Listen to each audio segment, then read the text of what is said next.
Good morning and welcome to Visit Worcestershire New Road for today's Metro Bank One Day Cup semi-final between Worcestershire Rapids and Somerset. Two sides going really well in the competition to date. Worcestershire securing first place finish after their win over Surrey in the end of the group stages on Tuesday. Somerset having to get through their quarter-final, rescheduled against Gloucestershire for later on. They've got to beat the rain on Thursday to ensure victory at Taunton. They arrive here today in high spirits, two teams eagerly anticipating a result today, hopefully qualifying into the final at Trent Bridge on the 20th of September.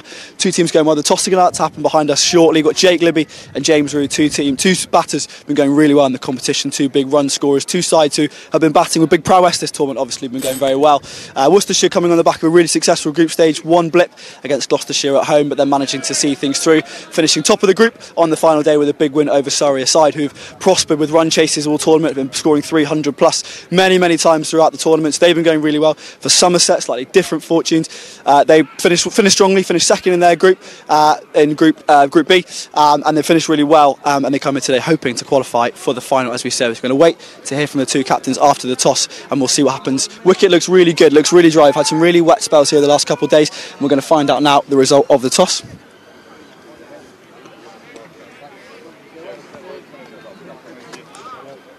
So result from this toss, Somerset have won. They've chosen to bowl first, and we're going to grab Worcestershire captain Jake Libby first. Jake, toss-wise, what would you have done had you won? Yeah, we were going to bowl first as well, but it is a used pitch, so hopefully we can get the best of the conditions. Been a really good tournament so far for you guys. You must be full of confidence coming into today. Yeah, absolutely. You know, top in the group. We played some really good cricket all tournament, really. I think you know, we won some tight games, and that puts us in good stead for these knockout fixtures. So hopefully we can put in another good performance today. And team-wise, any changes, any alterations? There is from the last game. We got Benny Allison, Matthew Waite, and Ethan Brooks back into the side. Yeah, brilliant. Go well. Thank you very much, Jake. Cheers. And we're going to grab Somerset captain James Rue. James, thank you for joining us. Won the toss. Option to bowl first. Why so? We think there's going to be a bit of weather around, so yeah, it's always nice to bowl first in those situations, but we know it's a used wicket, and we think it's going to be pretty good. You had DLS victory over Gloucestershire earlier this week. How is mood amongst the camp coming into today? Yeah, we're pretty confident. We've played some good cricket throughout the back end of this comp, and yeah, it was nice to beat West Country, Derby, Gloucester boys. So yeah, it's a good game and nice to be here now. And any team changes for you coming into today? No, we've got the same team, sticking with the same 11. Go well, thank you very much. Cheers. So confirmation there from the toss. Somerset have won. I've elected to bowl first. Sweep down again from Roderick. You pick the gap between Lewis Gregory at first slip and Josh Davies at a backward point, and right between them, and that's raced away twice. He played that shot. Some things are built over time, not just in moments, but in choices. It's how we live, day in and day out, and the way we show up for each other.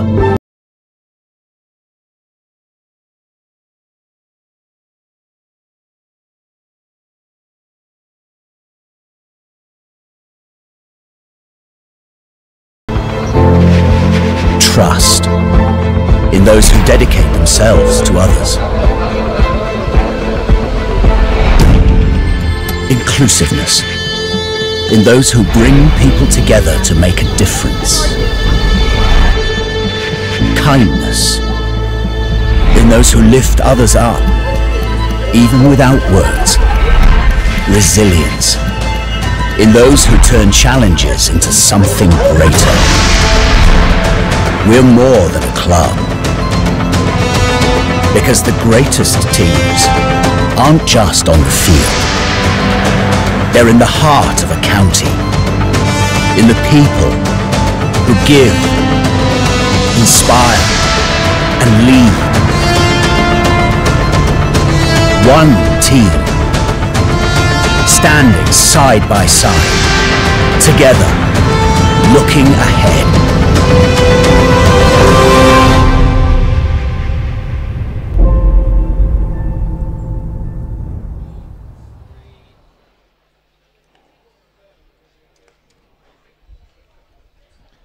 Good morning and welcome to Visit Worcestershire New Road, where play is about to start in this one-day cup semi-final between Worcestershire and Somerset.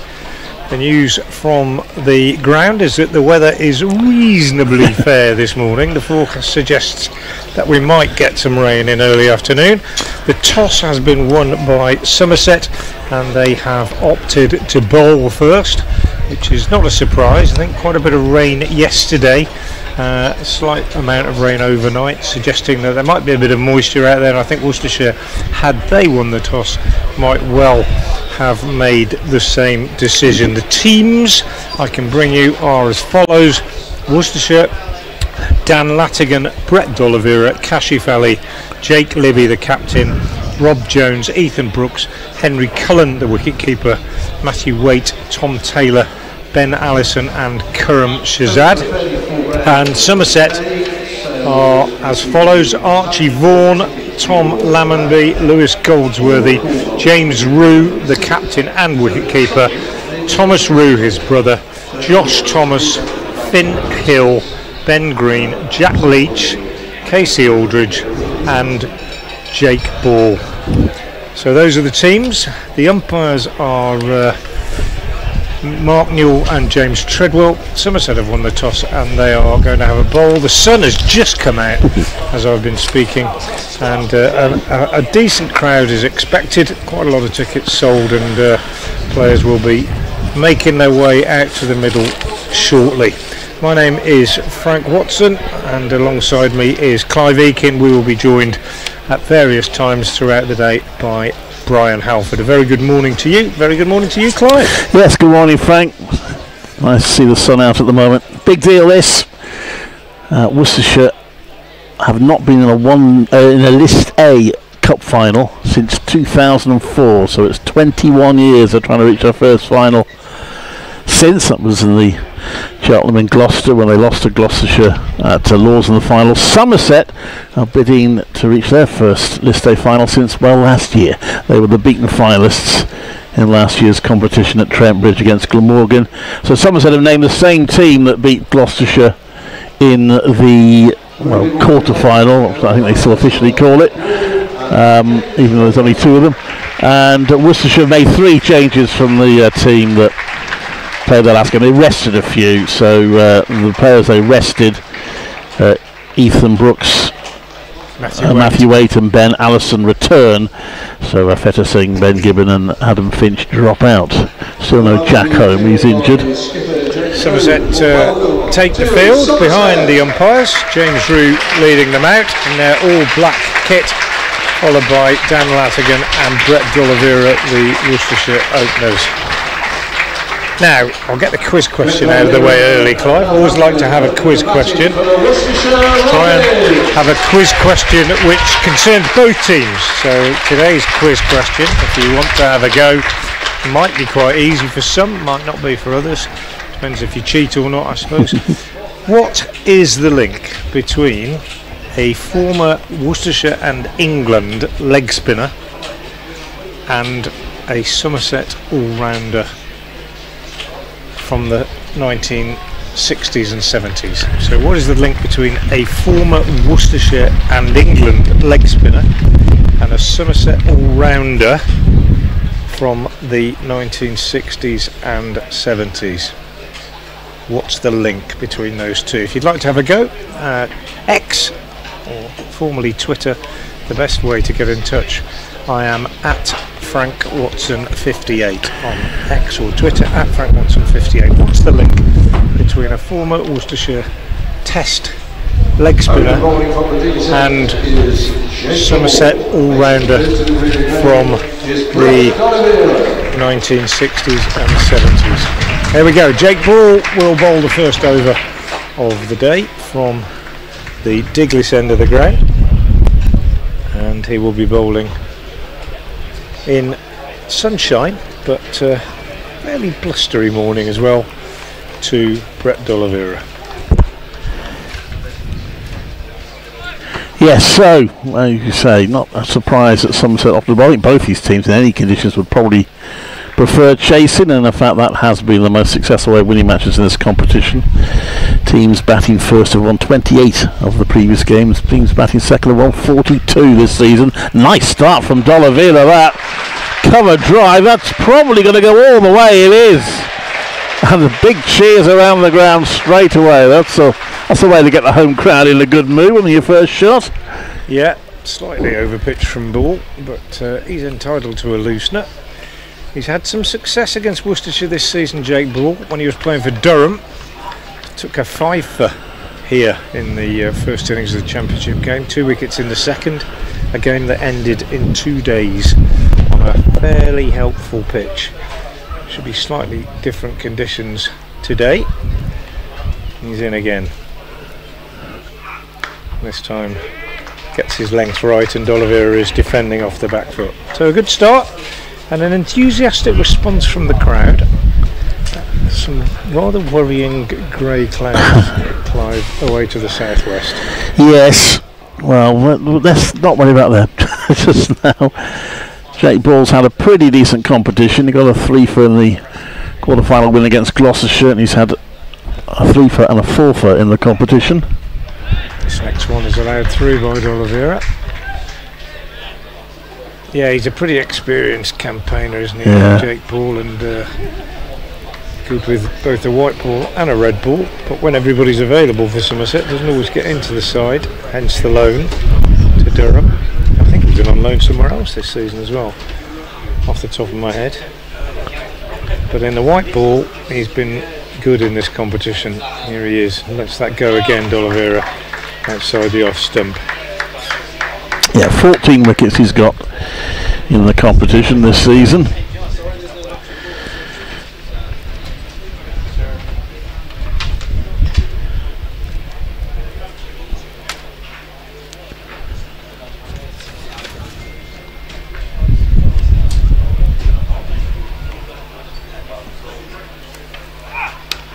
Defended by D'Oliveira. He's been watchful since that excellent first shot.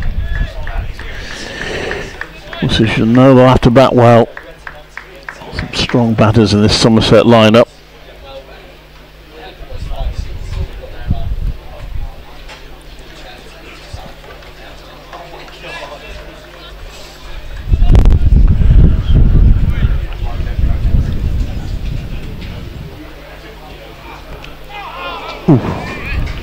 Bit of movement there, I think, for Jake Ball.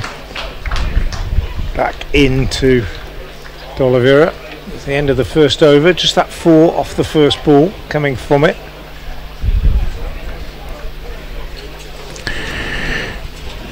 Still a bit of bounce really that discomforted D'Oliveira there. Yeah, still taking a breath or two out there. He's back on his feet now.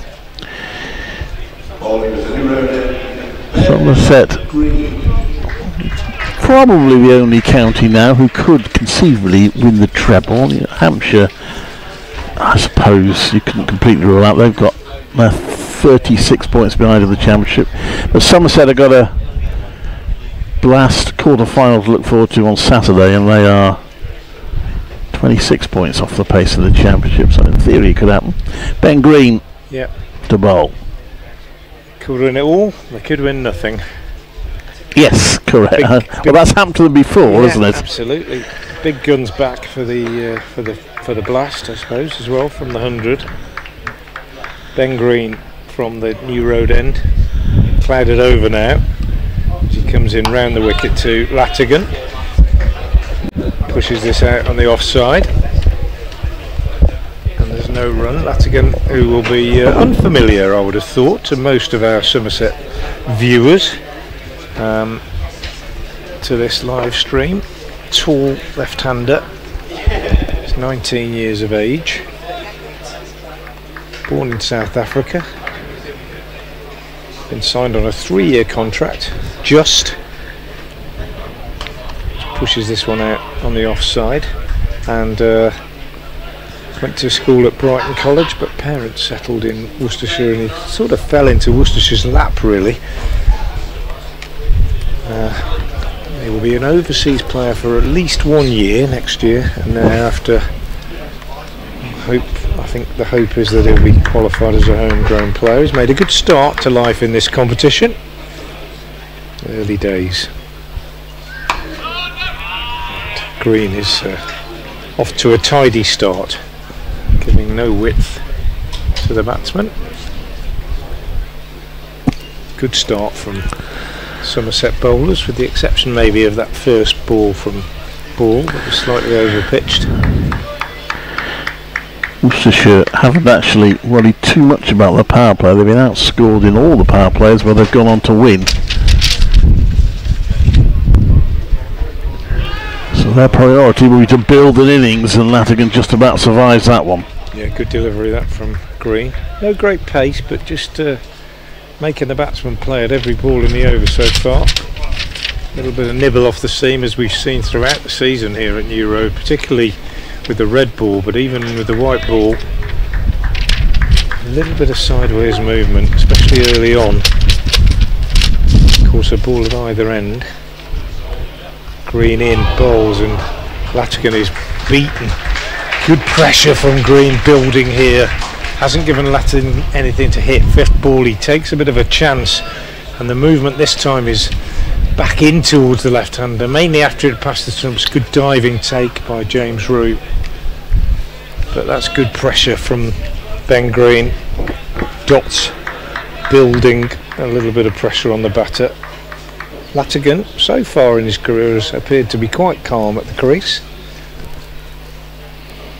and happy to defend this last one. That's a maiden from Ben Green, very good from him. You don't get many maidens in limited overs cricket. A few more in this format than most, but haven't been that many around this season, and that was a good start. I'll take that as a bit of a challenge, that Frank. Let me just what, the maidens? Yeah, well, I can tell you maidens have been bowled in Worcestershire matches this season. That's the 31st. Worcestershire bowled 14 maidens. Okay. 17 against. That's in what? So an average about that rare, 4 a game. But a good start anyway. Here's Jake Ball again.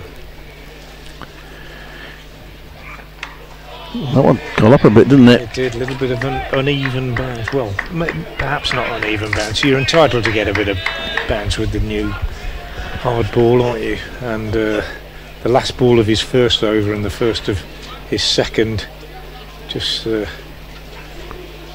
causing that to happen. D'Oliveira got away with that first ball. He's had nothing to work with since.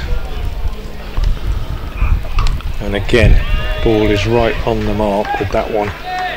Pushed out on the offside. Finn Hill comes in from cover to do the fielding. Clouded over quite considerably now. Sun's gone well and truly.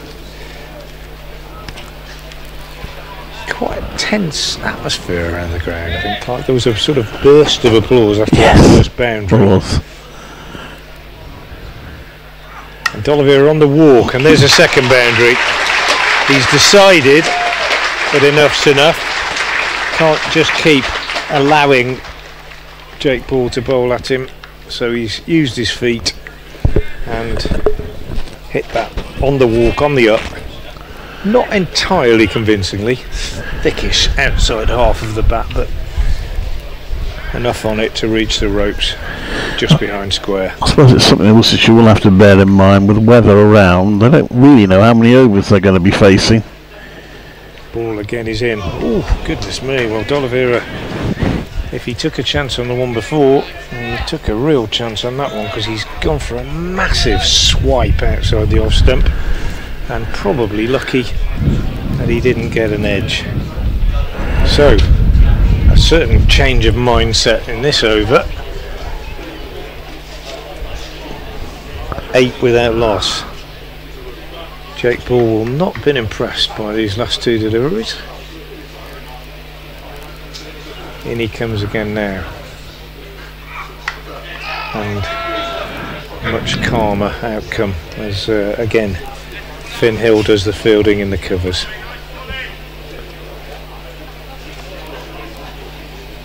Mentioned not that convincing though at the moment. No. Two really good shots from D'Oliveira, but a couple of plays and misses.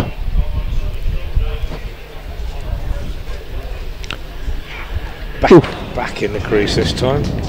Goes for the cut, misses it again. So a mixed over. One boundary came from it. A couple of Very loose shots from D'Oliveira. 3 gone. Worcestershire 8 with their loss. Well, it's another reason why Somerset will have opted to have bowled first, although Duckworth-Lewis-Stern is supposed to, in theory, take away the advantage of batting second in a rain-reduced game. In practice, it probably doesn't. Worcestershire at the moment, not sure how many overs they're going to face. I suppose they've got to try and put that out of their minds and just bat normally, but it's difficult. Ben Green, who started so well, begins his second over around the wicket from the New Road end. And Dan Latigan also takes the view that enough is enough. He walks down the pitch and he strikes the first 6 of the innings. And a beautifully struck shot it was too. Over long on. A lot of elevation on it as well, but nobody back. Perfectly safe. And immediately, as they like to do these days, the batter putting the bowler under pressure by taking a boundary off the first ball of the over. Doesn't need to do anything silly now. The over is won, as they say. A couple more and it would be a good over. Ben Green, having bowled a maiden, is struck for 6, 7th ball, and the umpires are a bit concerned about the state of the ball. Latigan landed on the concrete, scuffed. Latigan's 7th 6th of the competition. Oh, they are calling for another ball, so it's obviously done some damage there, Daniel Latigan. Yeah, I mean, that ball is 7 deliveries old. Because they have one at either end, so they can pretty much get a new one out of the box, really, I think, and it isn't going to make too much difference, I would have thought.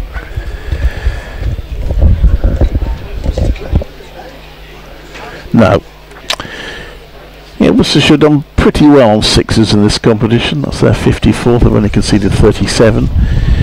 But interesting, all boundaries so far on the Worcestershire scorecard. You mentioned the tension around the crowd. It might partly come from recent history. Worcestershire, of course, lost a quarter-final here last season when they looked well on the way to victory until one player, Kai Smith, turned it around for the opposition. They also lost in the quarters in 23. Haven't been this far since 2018, but they've lost the last 2 semi-finals as well, 2018 and 2017.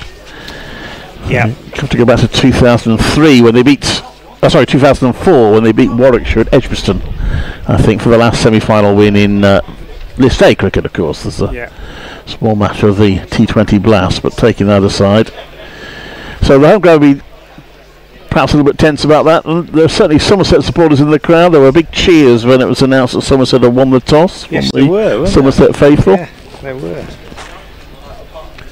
Well, there we go. You haven't missed any cricket. The ball's been changed. Here's Ben Green with a new one. Ooh, and he nearly picks up a wicket. Here's Latigan, gets an inside edge down to short fine leg. There's a pick-up and a throw there from Thomas Rue. Missed the stumps. And they're through for a fortunate single, 15 without loss. First run to be run in the innings. 2 4s and a 6 before them.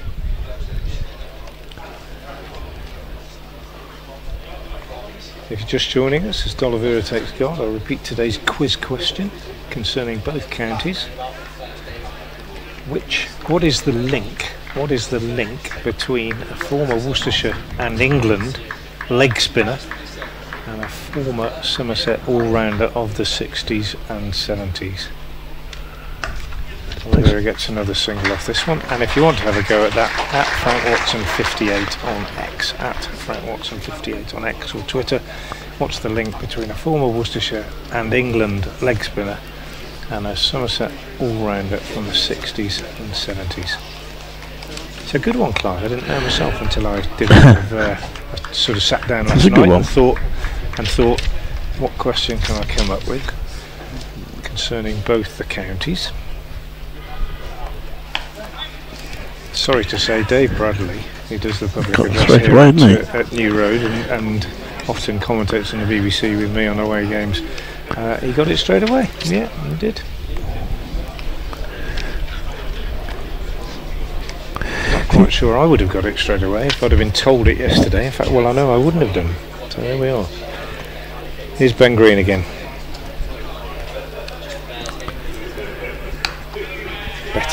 Better footwork from Latigan. Nicely forward to that one. It is pretty gloomy out there now, isn't it? But there are brighter skies ahead, and these grey clouds are moving across, so with a bit of luck they won't drop anything on us. I think what might be the saving grace is that breeze, as you say, just keeping things going a bit. One of the slips has come out now, gone to mid-wicket. And Green on the mark with that last delivery. Fifth delivery. No, last delivery of the over. Fielded by Finn Hill. End of the over. 8 came from it. Worcestershire are 16 without loss of 4. So the best over of the innings so far from a Worcestershire point of view, down to that 6 of course off the first ball from Daniel Latigan, and they clearly listened to Frank because they didn't do anything reckless for the rest of the over, just added a couple of singles, having done the job off the first ball. So Jake Ball to continue. So it's a steady start from Worcestershire, no wickets lost in the first 4 overs, just scoring at 4 and over. Bright sunshine again now as Jake Ball moves into bowl to D'Oliveira, and that's a beautiful shot from D'Oliveira, but he gets nothing for it because Jake Ball makes a good stop off his own bowler. Yeah, steady in terms of runs, but I'm not sure I'd call it steady, Clive, in terms of the way they've gone about it. Or 6, 2 fours, D'Oliveira a couple of big swishes. It's been a bit harem-scarum really. Ball bowls, that's better from D'Oliveira, better footwork, pushed out on the offside. I say better than when he had a couple of big swishes early on. Well, perhaps some signs of nerves out there. Yeah, maybe. It's a big deal, this. Yeah, I agree. And whoever batted first, I think it's easier to go out and bowl first, isn't it? Yeah. I'm not saying bowlers can't be nervous, but it generally lets the team just settle and get used to the occasion, I think. Oh, that's a beauty from Jake Ball. It roars back at D'Oliveira, and a very good take by James Root diving to his left. So a lot of questions being asked in between the boundaries here. And and I'm not suggesting that these are all rookies by any means, but I mean, you've got a man out here fielding just in front of us, Jack Leach, who's played on a much bigger stage than this, of course. Oh, and D'Oliveira whacks at this one out on the offside. All action, no result in the end. He smashed it into the covers. Finn Hill with a really good pick up and throw. Latigan scampering back. They thought about an overthrow, but Archie Vaughan was backing up at mid-on, and the end result of all that activity is no addition to the score.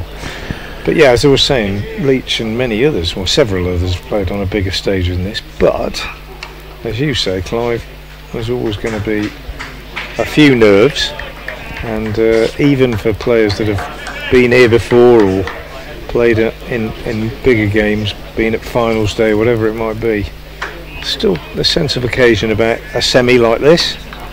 Yeah, decent crowd, good atmosphere. D'Oliveira rather cloth that last one.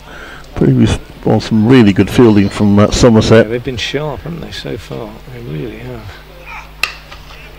And he won't be denied, D'Oliveira. He's played 3 aggressive shots in this over unsuccessfully, and off the last ball he's gone on the walk again, and he's with the bottom hand really punched it straight back past the bowler for 4. So 4 off the over, maintaining that record of more or less 4 and over 20 off 5, 1 maiden in that, and it's a reasonable start, but not entirely convincing. There's been enough success in terms of movement and discomfiture of the batsman for the bowlers to feel reasonably encouraged, I would say. Yeah, but opening pair still intact. 20 off the first 5 overs. Halfway through the power play, only 2 fielders allowed on the boundary. They're currently down at 3rd, and that one's played to point down at square leg, on the square leg boundary underneath the trees in front of the cathedral. There's a fair breeze blowing across the ground today, as Frank mentioned. which is good news in terms of getting rid of the clouds. But it's, yeah, it's pretty warm when you're in the sun and out of the breeze, but I would imagine certain parts of the ground are a bit chilly. Green is back into his rhythm now. Bowled a very good maiden, slightly upset by being hit for 6 off the first ball of his second over, but he's found a couple of inside edges since then, and it's been a tidy start from the medium pacer. I'm probably just having a word with him and thinking about where his front foot is landing. Might be getting a bit close to overstepping.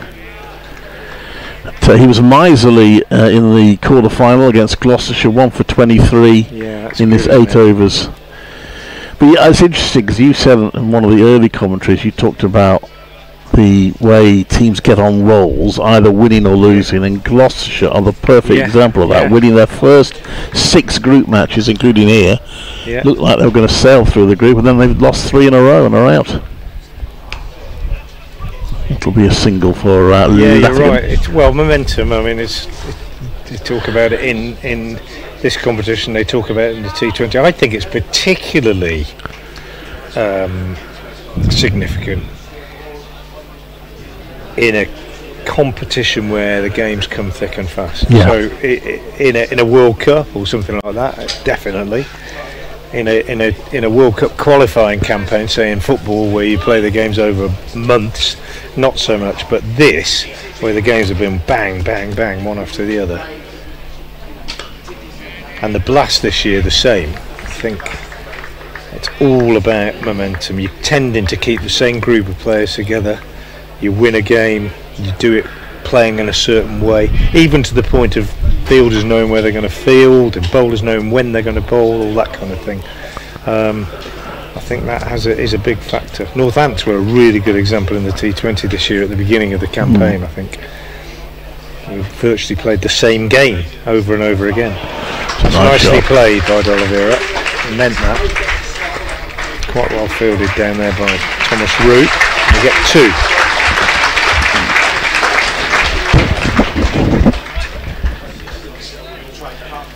So 3 off the over. 8's the most they've had off an over so far. Has been 1 maiden. 23 without loss after 6 Worcestershire Rapids. Put in by Somerset.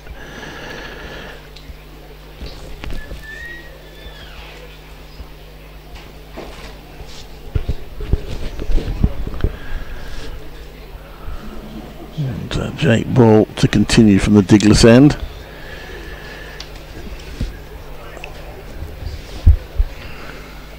Two slips in place for Latigan, who does his trademark jumping up down. Hasn't been down this end, has he? No, I think he has.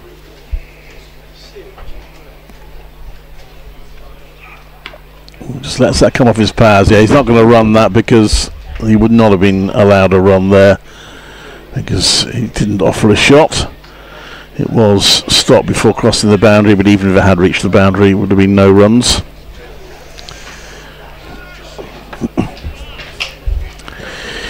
And Latigan, one of the real pluses to come out of what's been a very good competition for Worcestershire. Got his first half century against Surrey, got into the 40s twice. His lowest score is 34 thus far, and he now moves on to 9. Everyone applauded already this early in the game. Worcestershire supporters are really up for this one.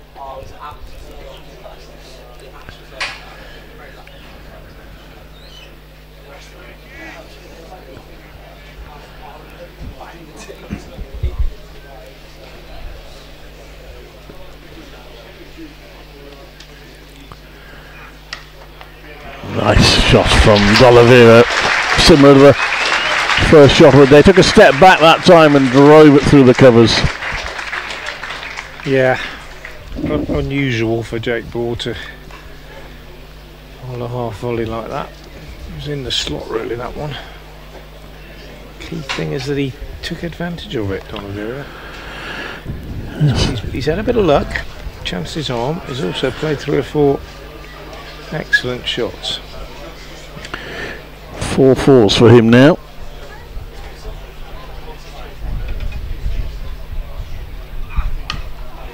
Doesn't get hold of that, but we'll get a run. Actually hit the stumps and it's going to get an overthrow. That's a bit unlucky for Somerset, because the throw from Vaughan actually clipped the stumps, which took it away from the fielders backing up, and they were able to get through for an extra run, which of course the crowd are delighted with.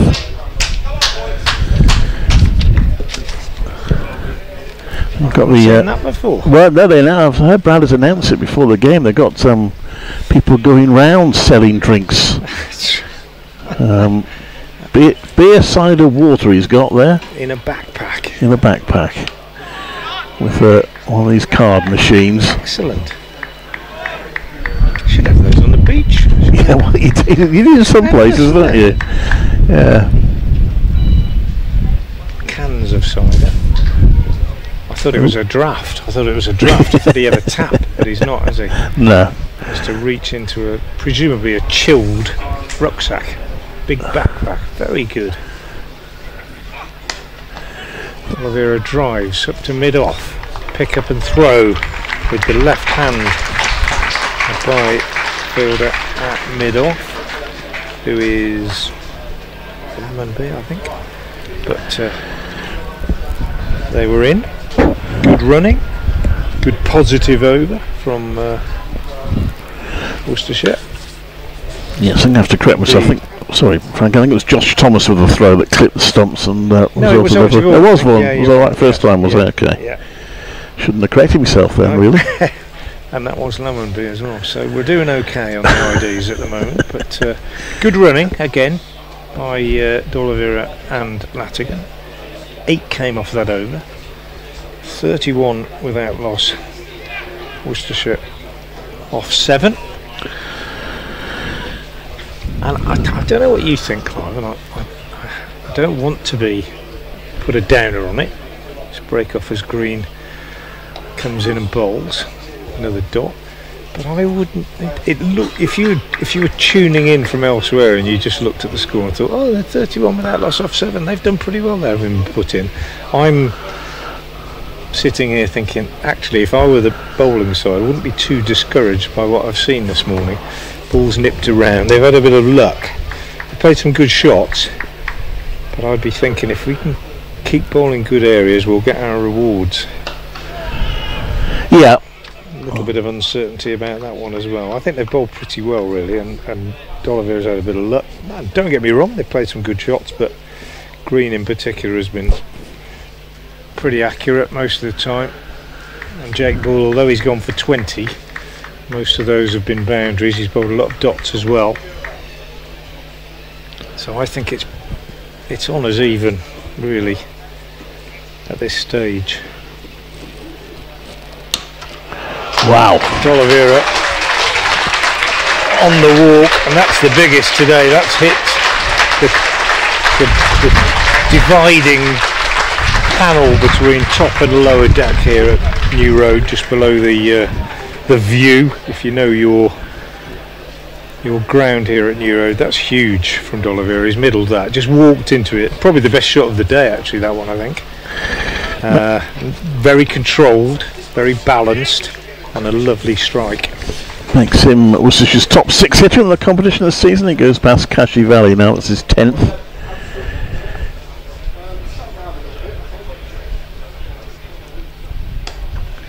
Green with a good response, just taking the pace off the next one a little bit. D'Oliveira almost as though he expected it, just waits for it, pushes out on the offside. 37 without loss. D'Oliveira 28 off 29. Latigan 9 off 17. Is happier to play second fiddle.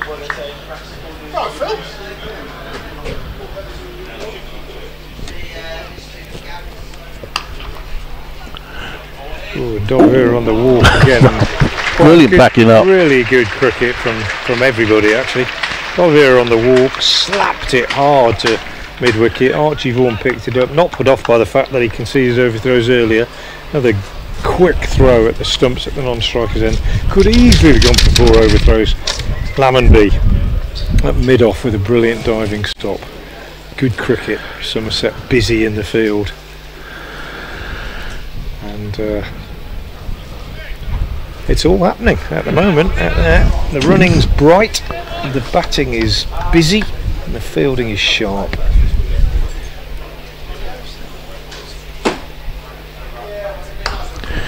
That one slightly mistimed by D'Oliveira. Credit to Green. Slower ball bounce. Well, I'd say in Worcestershire's favour, you're right. Of course, they take 7 off that over. They've chanced their arm a bit. They have looked uncomfortable at times, but because of the big shots they have managed to play, they haven't got bogged down. They haven't got too frustrated. So, if you like, they've taken advantage of their good fortune. We've got a physio coming on here.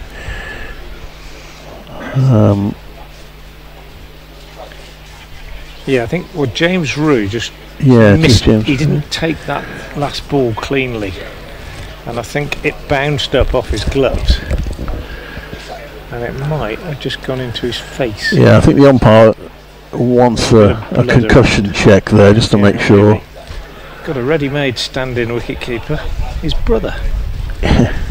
Between them, they're going to be competing for that spot, you would have thought, at some point. Well, it seems to be given the all clear.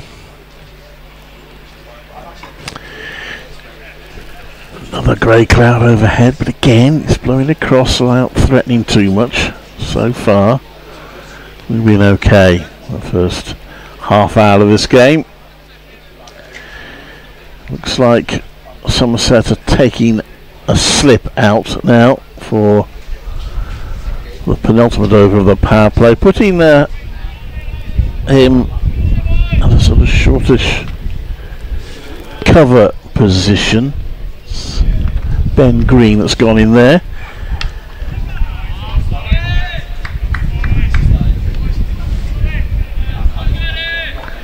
Dot ball there.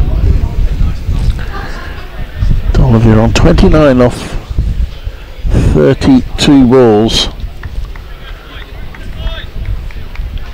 Ian York has got the correct answer to my quiz. Well done, Ian. I'm not going to give the answer out yet, but you are correct. A big appeal there and not out, which is doubly good news for Worcestershire because it's also gone all the way down to the boundary for 4 leg byes. Particularly big appeal from Ben Green at cover point. I did notice Brett D'Oliveira turn to the umpire when we signalled leg by as if to say, hang on a minute, I hit that. Yeah.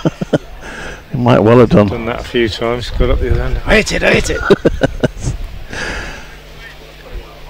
But it's 4 onto the total anyway. Ben Green, arms aloft, yelling at the umpire, he's square of the wicket. That's enthusiasm for you. Anyway, Ian York, correct answer, well done.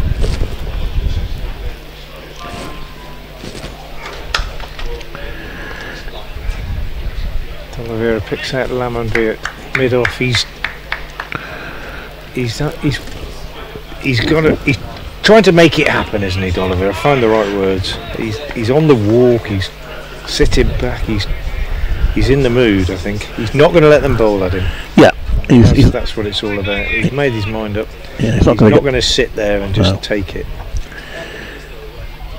And back this time, slices it away in the air on the offside. 2 bounces for 4 over backward point. So he's chancing his arm.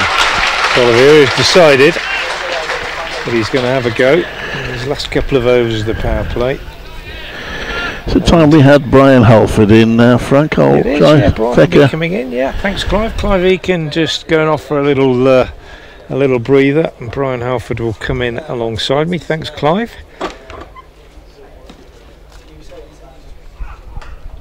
D'Oliveira defending this 5th one.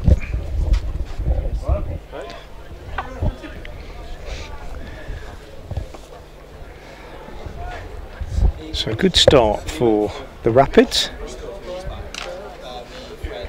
as we near the end of the 9th over. D'Oliveira on 33 off 36, goes back again and smashes this one straight down the ground again, and this time 1 bounce for 4 over long off. not quite as much in control of that one, Brett D'Oliveira, but brings up the Worcestershire 50. 12 off that 9th over, 50 without loss at the end of 9. And it's good morning to Brian Halford. Brian, oddly, I was just saying, and I don't know whether you'll agree with me, but at the start of that over anyway, I said with the score on 38 off 8 that I wouldn't be that discouraged if I was Somerset, because although it looks a good start, they'd done enough with the ball, they'd caused enough problems, found the edge, etc. Worcestershire had a bit of luck. Maybe that changes slightly after that over, but it looks a good score, 50 without loss. But as well as Brett D'Oliveira's played, they've also shown some encouraging signs with the ball. Yeah, it's been a fascinating opening. Casey Aldridge replaces Ben Green at the New Road end. Good morning to you, Frank, and good morning to everybody. Glorious morning at Visit Worcestershire New Road, and a fascinating start. As you say, Frank, probably both sides can take something from the start, can't they? Because it looks like a decent track for batting. It's a good solid foundation for the Rapids, but Somerset could have had wickets. Absolutely. Casey Aldridge bowls. This one's wide and overly full, and Latigan driving nicely through the covers for 4. Hit a 6 earlier on Latigan, but that's probably as good a shot in many ways. Very pleasing on the eye, and through the extra cover area for 4 more.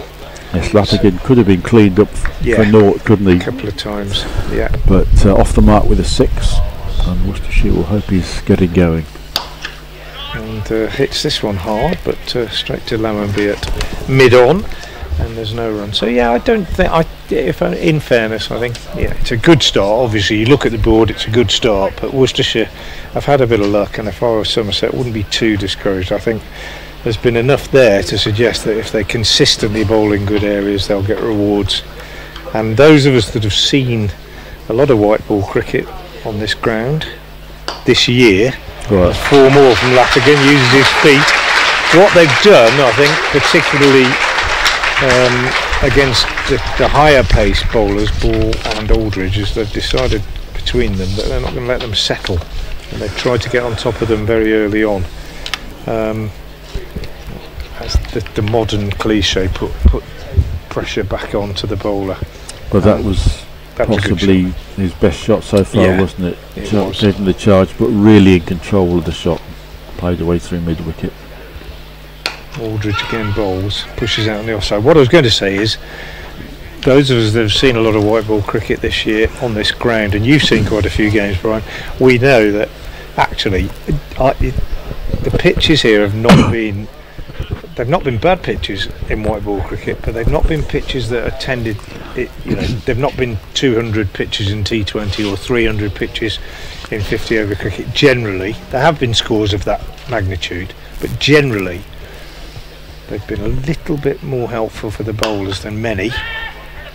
That's a good run from Latigan, although he maybe took a risk too many there, and if that throw had hit the stumps, then he would have been probably short, I think, as that throw came in from Lammonby at mid-on. But he got in, he got home, they got 9 off the over, and it's 59 without loss at the end of the power play. But yeah, just suggesting that there's enough help in these pitches generally for 175-ish to be a sort of T20 score, and maybe another 100, 250, 275 to be a par score in the 50 over competition. But plenty of bowling options for James Root, and he's bringing Tom Lammonby into the attack to replace Jake Ball at the Douglas end. Ball's figures 5 overs, no maidens, no wicket for 28. Lammonby enjoyed some success with the ball against Gloucestershire in the quarter-final in the week, 3 wickets. And Somerset beat their old rivals, and as you say, Frank, it is evenly balanced, but Worcestershire, with a little bit of good fortune, they have not lost any early wickets, and that really could be very, very important later on, can't it, when the chase is on and when risks have to be taken.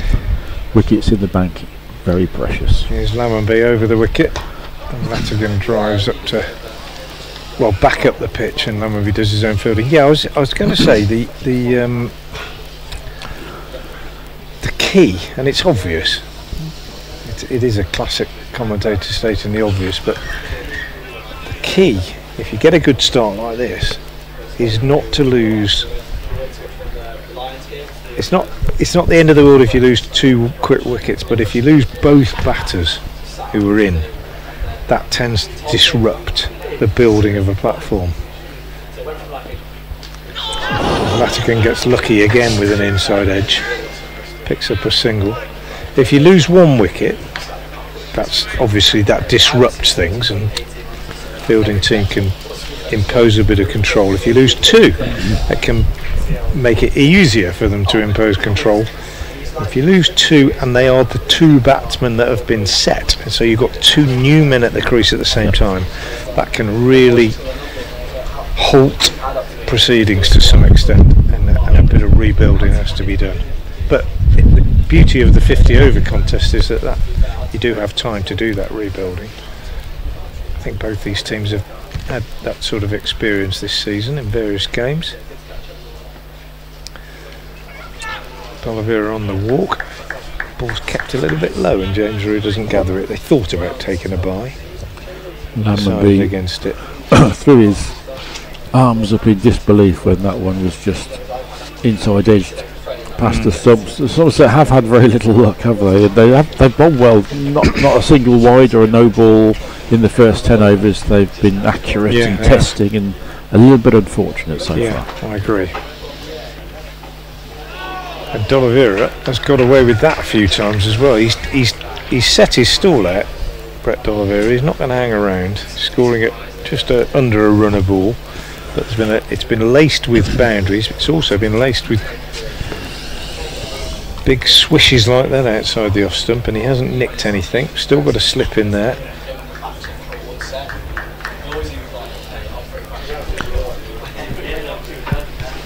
What do you think of the man walking around selling the beer, Brian? You noticed that? Oh, I'll have one if you can stop him. They've actually got a man walking around selling beer in the crowd. That's the first time I've seen it at New Road. Beer, cider, water. You just give him a wave and he'll come over to you in the seat and get his little card reader out, and away you go. That's a nice day for it. Good crowd in. Sunshine.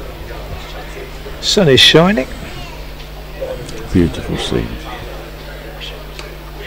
Single to D'Oliveira. £10 for adults, £1 for juniors. That's the way to get the crowd in. And a big occasion here at New Road as Lammonby finishes his first over. It's the 11th of the innings. Worcestershire are 61 without loss, having been put into that.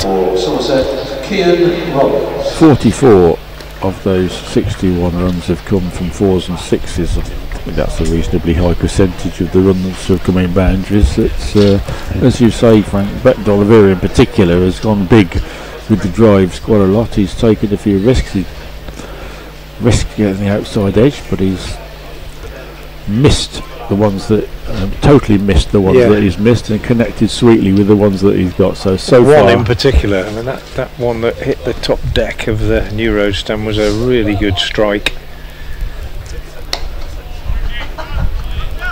Works this one away on the onside. They'll take one. They won't come back for 2 as Finn Hill comes in off the mid-wicket boundary. We're just elevated here in the commentary position, and the chap below us just keeps walking past, and what we have is the rather surreal sight of a label saying beer, just walking in front of our eye line. The first time I saw it, I couldn't believe it.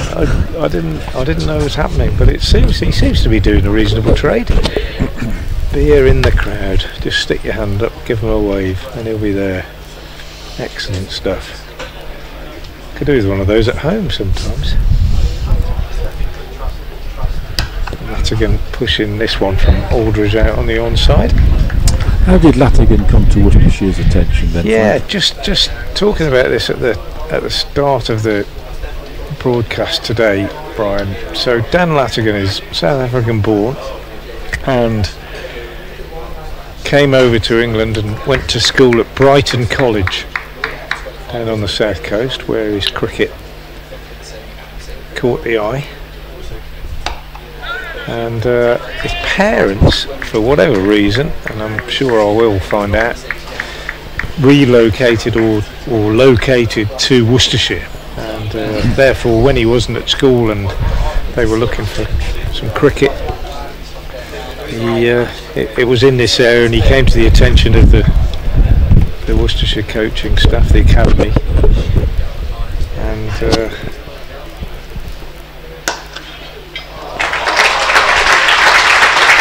because of shots like that, which is smashed through the covers before, obviously caught their eye, and they took him on as sort of, part of the junior setup here. And then when his school finished, and he's actually been working here at the ground behind the bar and doing all that kind of thing around the ground during his holidays and so on, and eventually they decided to offer him a contract, 3-year contract,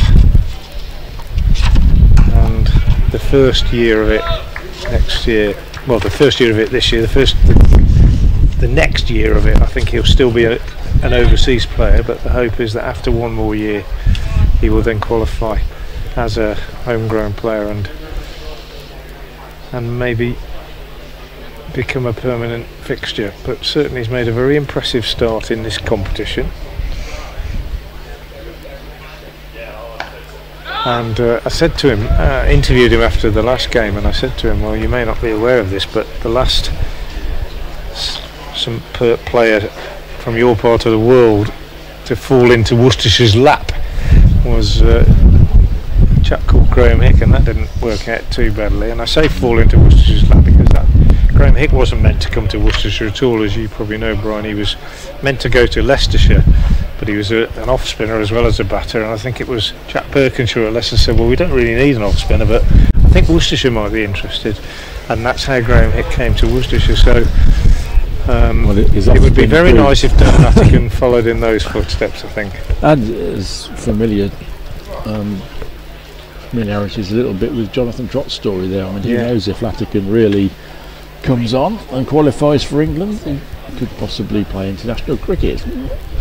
Little way to go before it's early days. Here's Lammonby in again. D'Oliveira just steers us down to third man for a single, but he does look well organised, doesn't he, and confident and selective as well. He drives handsomely, doesn't he, but also defends when necessary, which is quite important. His temperament appears to be quite good. He says he gets very nervous, but it doesn't show. He's a very good fielder.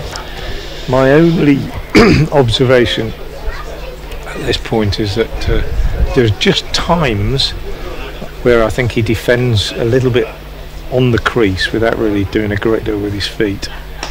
Not always, just occasionally. Excellent bit of fielding out on the cover boundary. Prevents 4 here. Square driven by Latigan. Brilliant bit of work. Tumbling stop out on the boundary by Josh Thomas. He's actually caused himself a bit of concern there. He's rubbing his back, getting some comfort from his teammate Thomas Root, who is calling for a substitute, and the physio is going to run across from the pavilion, and the substitute is going to come on to field in place of Josh Thomas. It was a good saved 2 runs at the expense of a bit of an injury.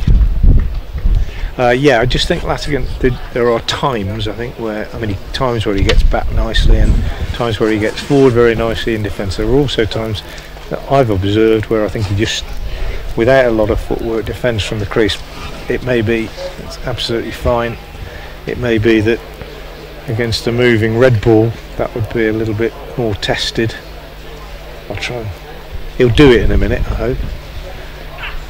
Just nicely in behind that one. To be fair, on the offside. I might be being overcritical. I don't know. To be fair, 1 or 2 of his drives this morning haven't been totally full of footwork, but my word, they come off the middle of the bat resoundingly. So obviously a very good eye and very good player. And I mean, you know, and the highest of hopes, I think, is fitted in really well. Made a very good impression. Took over from Isaac Mohammed at the top of the order, and another punishing shot here. Only be a single. Substitute does the fielding out there. Isaac, who was given a go at the top of the order, 17 years old, and played in quite a few of the T20s and did pretty well enough in a certain innings to show massive promise, but also was perhaps just a little inconsistent. Latigan's come in and he's been consistent. Nothing massive yet, but a 50 in the last game, a couple of 40s, and solid again today. I wonder if Somerset might have seen the last of Josh Thomas. You know, he's limping around the boundary there, really in some discomfort. Lammonby bowls and D'Oliveira pushes into the covers for a single. Yeah, he does look in trouble, doesn't he, Josh Thomas? Whether it was the dive or whether he pulled something, but he is not moving comfortably at all as he walks in front of the New Road stand. So blow for Somerset.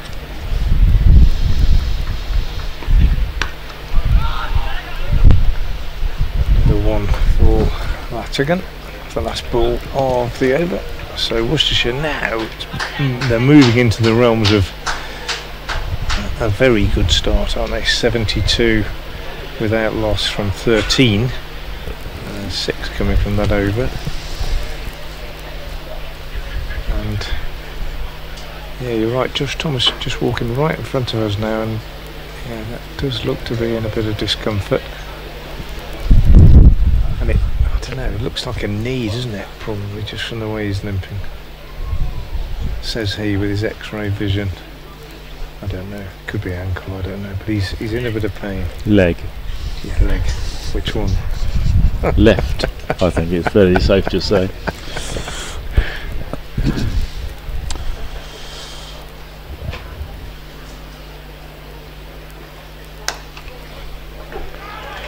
Good fielding at backward point from Lewis Goldsworthy. They've been good in the field this morning, Somerset, haven't they? They've been really sharp. Yes, they're a good team, aren't they, in all formats. Still in the blast, the quarter-final coming up against Warwickshire next Saturday. Yeah, we were just saying earlier, they're one of probably the only team in with a chance of the treble, aren't they? Oh, that's a cracking shot from Latigan. Over mid-wicket, heaved away, 1 bounce 4. They're in with a chance of all 3, Somerset, genuinely. But they could win nothing, they could win all 3. Probably somewhere in the middle is more likely, but I mean, they're a powerful side, powerful squad. When you think they're missing quite a few as well, to the 100. And that's more runs from Latigan, short this time from Aldridge and hammered away by Latigan. Beautiful shot out to mid-wicket boundary, so successive boundaries for Daniel Latigan. He's catching his skipper up, he's moved on to 35 from 37 deliveries. D'Oliveira has 41 from 44. And it's impressive stuff now. Maybe in the last 20 minutes or so, Brian, perhaps they've put the lie to what we were saying about it being even, because although they've had lots of luck early on, they've really settled in, haven't they? And the pitch might be flattening. Began to really impose authority, and that's nicely played by Latigan, showing a little bit of maturity there. 2 boundaries and then just pushing the next one out on the off-turn. I was talking about Isaac Mohammed, and that's the sort of thing that he has yet to add to his game. I think he'll play the big shots, but whether he can then just control the adrenaline and just make sure it doesn't do anything silly and push the next one away for a 1. But at 17 is yet to be seen. Yeah. great promise. That's nicely played by De Oliveira. Just playing with a little bit of composure now, these two. Yeah, it's working nicely, isn't it? Because they've both had flurries, haven't they, of scoring, and when you get two batters moving along nicely, then it does keep the pressure on the bowlers. I'm thinking we'll see Jack Leach very soon. Yeah, I think we will. All the four of the seamers. Yeah, I think so. Apply a bit of control.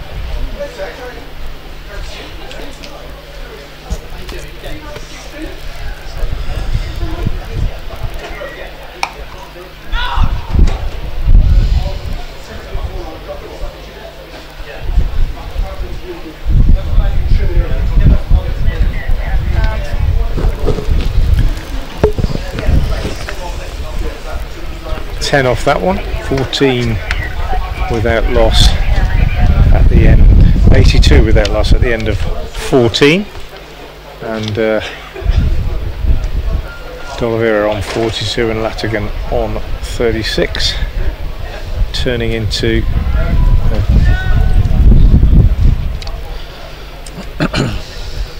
a very decent start for the home side.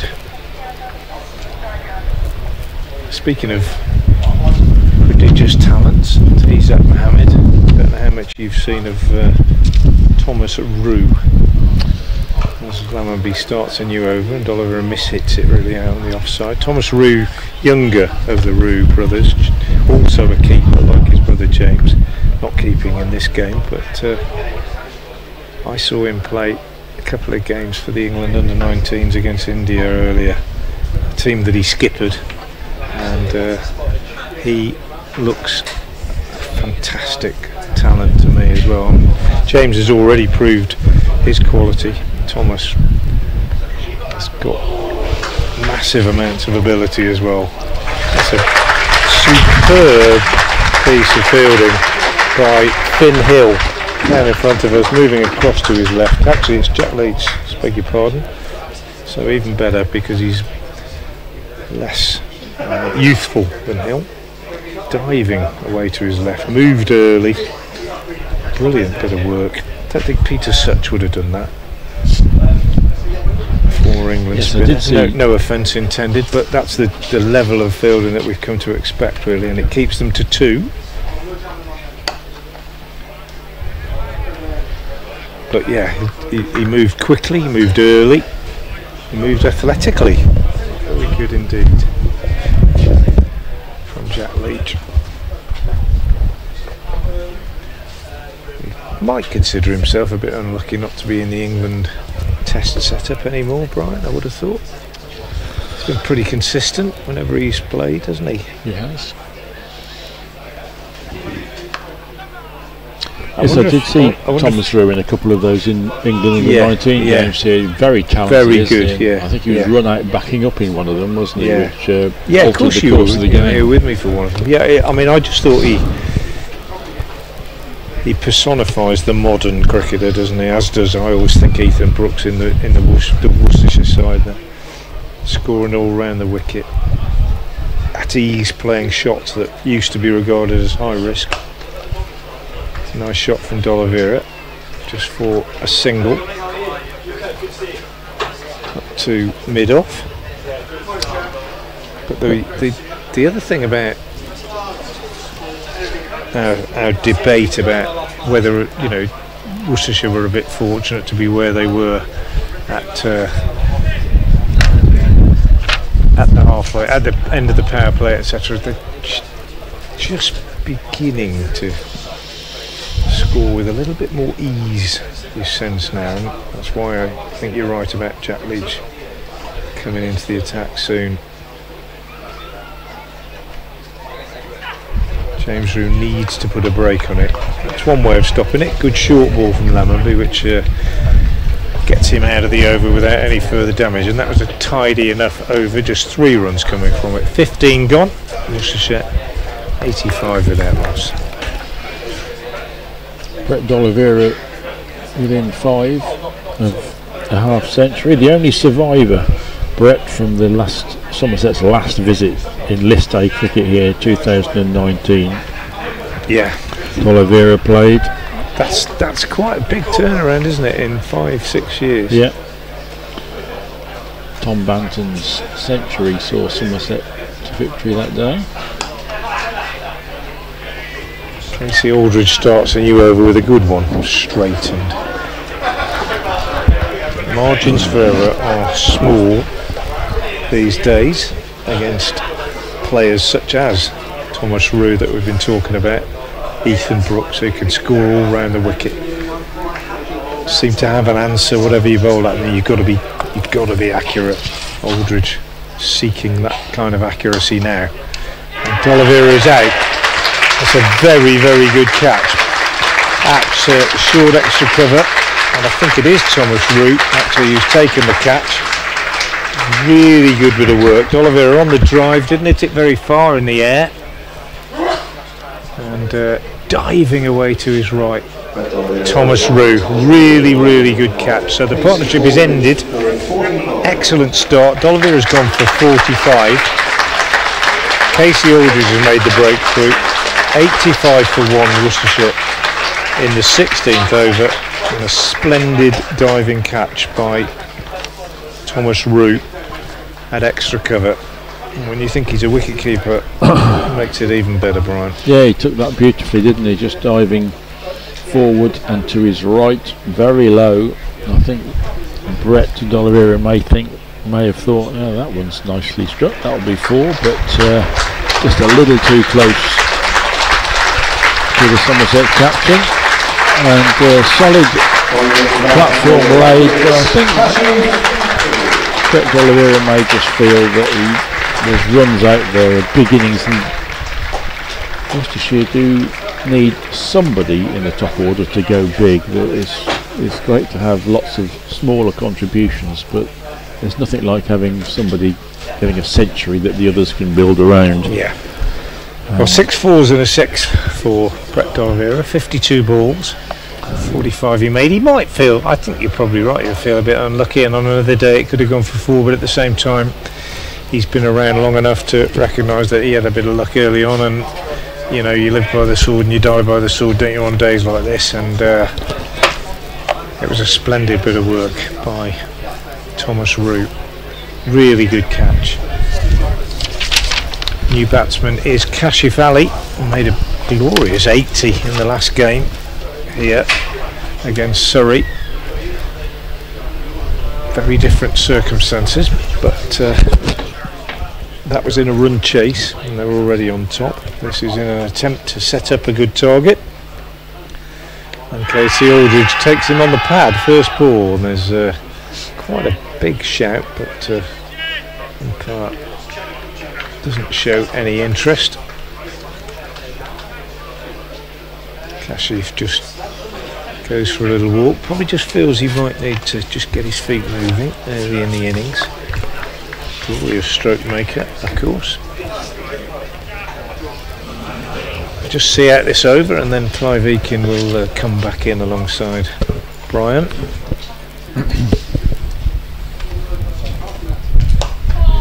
Good Yorker, well played.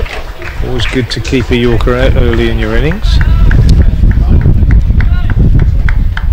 Testing over from Casey Aldridge, who's made the breakthrough and started with 2 very good deliveries to Kashif, one of whom triggered an LBW, and the other a very good Yorker dug out by Kashif. Well, we talked about wickets disrupting the flow of an innings, and I was going on about my theory about how both batsmen get out. That can really affect it. Important for Worcestershire that Latigan stays in now, but it's 1 ball left in the over and it's a maiden so far, and that just demonstrates how a wicket can change things. Turns out not to be a maiden as Kashif gets off the mark with a single, but just 1 run from the 16th over, and Worcestershire are 86 for 1, and in a moment Brian Halford will be joined by Clive Eakin. Thanks, Frank. Brett D'Oliveira, 45 and 52. He's given his side a solid platform as Worcestershire and Somerset duel for a place in the final.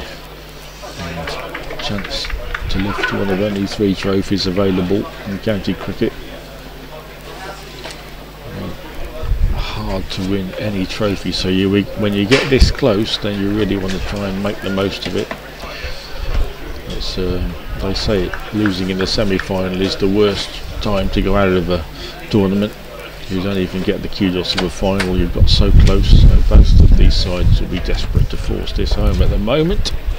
Very evenly balanced, 86 for 1 after 16 overs.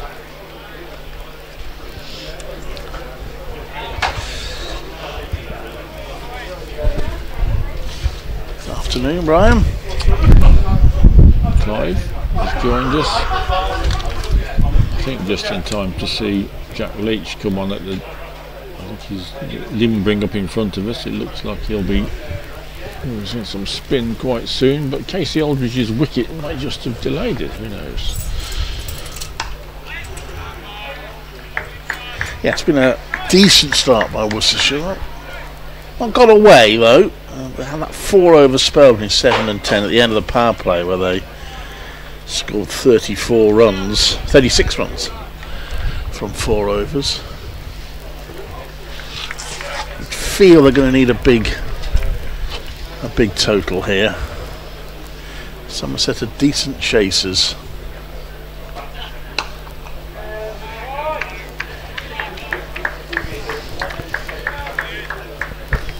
Chased down 310 to beat Warwickshire at Taunton. Did Somerset. This tends to be a lower scoring ground.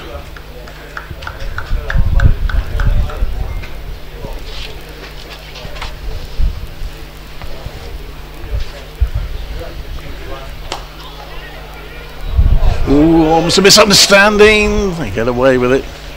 Turns fairly quickly to get back Latigan. Good stuff this from Somerset. Aldridge takes a wicket and concedes just 1 run in the last over, and this is a really good follow-up over from Lammonby. Just 1 run and a wicket from the last 10 balls. Amazing what a wicket can do.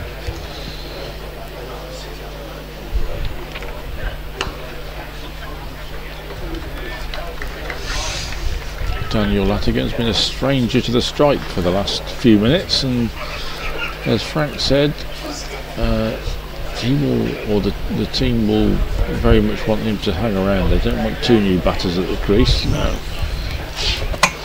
So I'll be looking to Daniel Latigan now to go on a really big innings.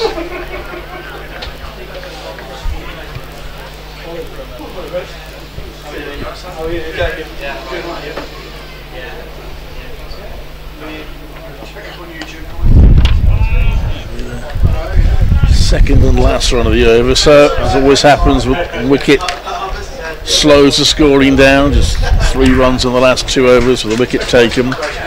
6 runs on the last 3. Now Lammonby is capable in a very miserly bowler for Somerset. He took 5 for 20 off 7 overs against Sussex earlier in this competition.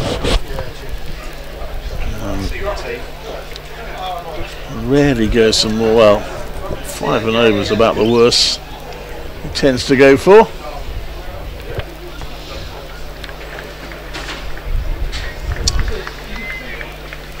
It's to be Aldridge again, and Leach is stepping up his calisthenics at mid-off, so I'm guessing he'll be on the Diglis end at the next over.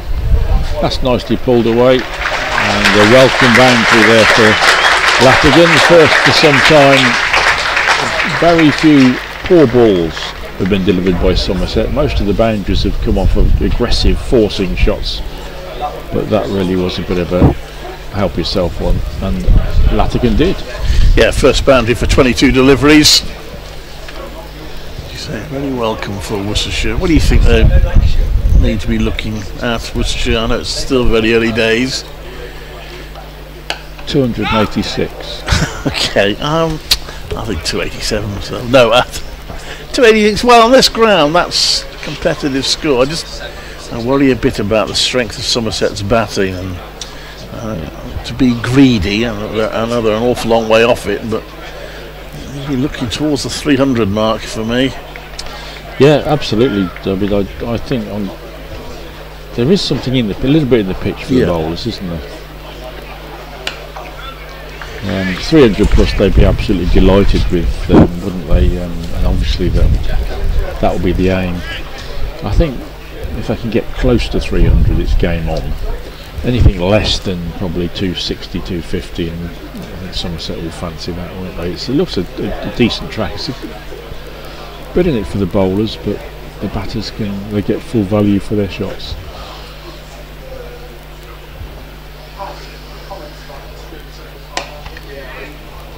Nice shot for one. Complication, of course, is if the weather reduces the match, and I don't want to be a harbinger of doom. Is that a bit of rain I see over Malvern heading this way? Well, I think there is rain forecast, or showers forecast. The positive news perhaps is that it is quite windy today, and hopefully it will keep those clouds moving. Almost the skyscape changes from minute to minute.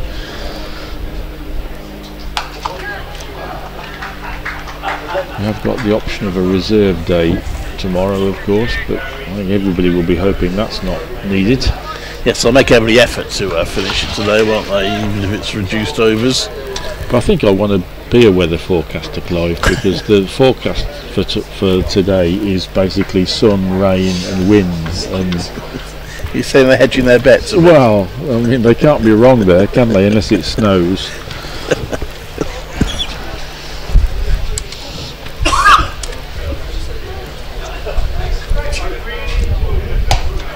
That's in the air coming towards us. It's going to be, just bounces in front of the rope, so it's 4. Nearly got it all the way there, Latigan.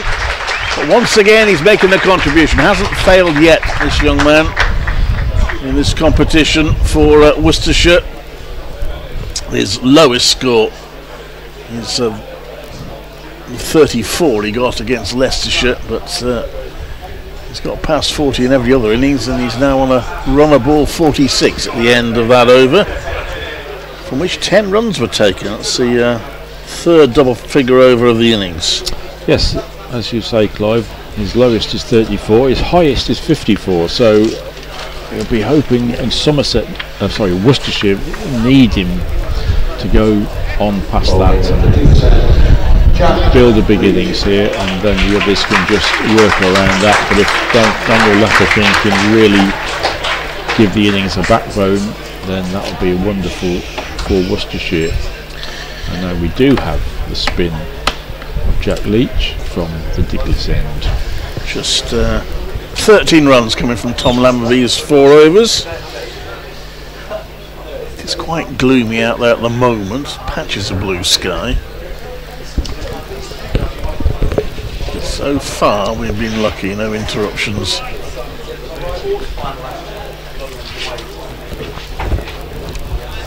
Big crowd in at Visit Worcestershire New Road, not full but getting towards that way.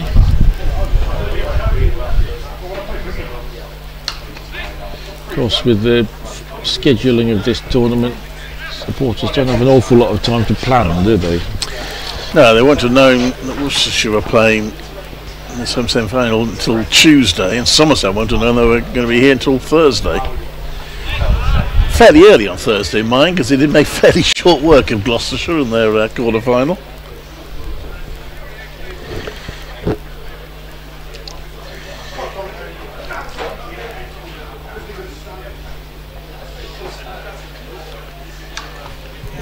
Jack Leach 3 dot balls. He took 2 for 23 in 10 overs in that quarter-final against Gloucestershire.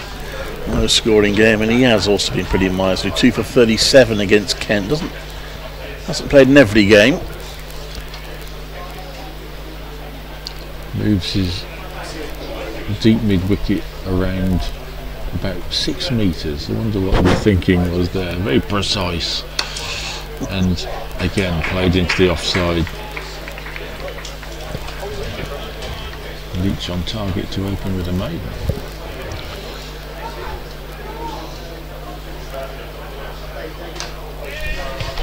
Oh, he took him out of that then. Quick single from Cashy Valley.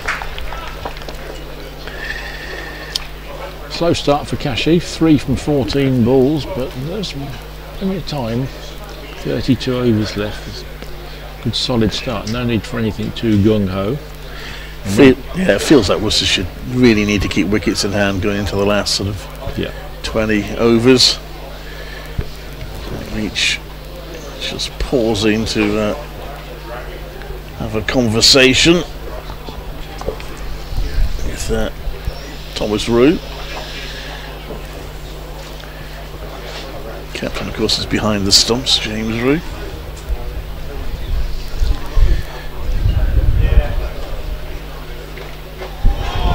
Very agricultural swing and a miss there. So just the one run off the over, 99 for 1 off 19.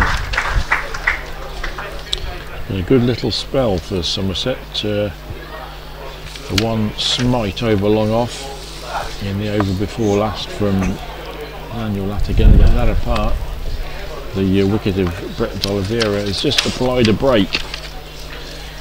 And a little quiet spell of 4 or 5 overs can make the difference between 280 and 320, so Somerset will be very pleased with the last 20 minutes. Seeing Ben Green return to the bowling. Ben Green. Casey Aldridge took a little bit of tap in his last over. He ends up his spell being 1 for 35 off 5. Ben Green bowled 4 overs at the start for 18 runs. Bowled the one maiden of the match so far. Very effective one-day cricketer with bat and ball. Single into the deep there, brings up the 100 for Worcestershire. Try and make in 115 balls. Which means the second 50 took 61 balls, so slightly slower than the first, which took 54. Of course, that was during the power play, the first 50.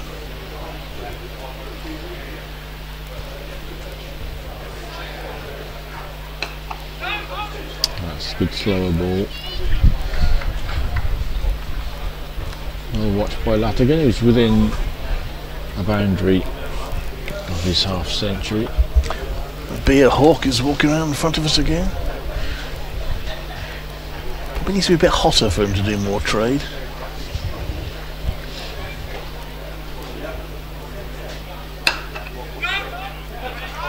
Another dot ball. Important. Latigan is very inexperienced cricketer. Looks quite mature out in the middle, but it's important he doesn't get frustrated into playing a reckless shot. Yeah, the temptation is there, isn't it? No one behind mid-off. Mid-off is up. Extra cover is very short. Another slower ball.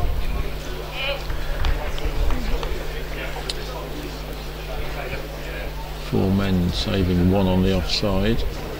Just one deep at cover. The umpire on the offside, confusingly. Why is that then, Clive? Oh, I'm just wondering, I don't really know. That's a decent shot. Will only be 1-0 coming back for the second, and that's well judged. Ben Green doesn't look overly impressed that they were able to get 2 as Casey Aldridge gets the throw in eventually. It's not hugely important, but I can't think why the umpire is at a point instead of square leg. There's no reason for there's no close fielders to impede his vision, is there? So.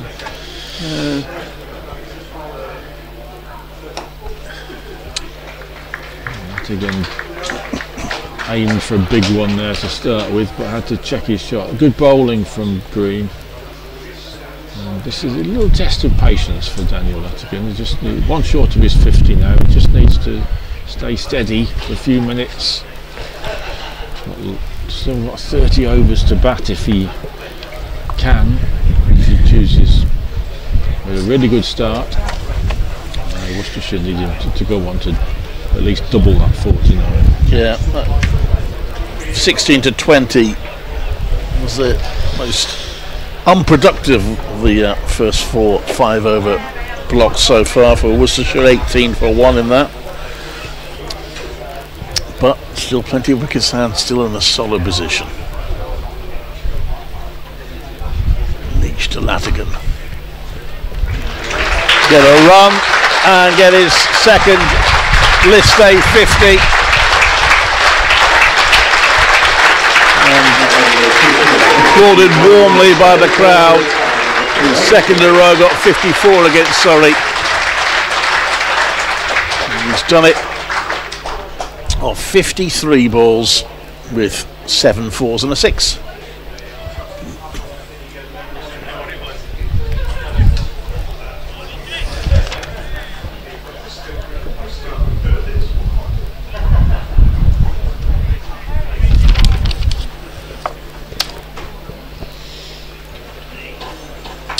Ben Green will reflect ruefully that he came perilously close to having Latigan bowled for a duck, and the 19-year-old has exploited that escape to bat really well.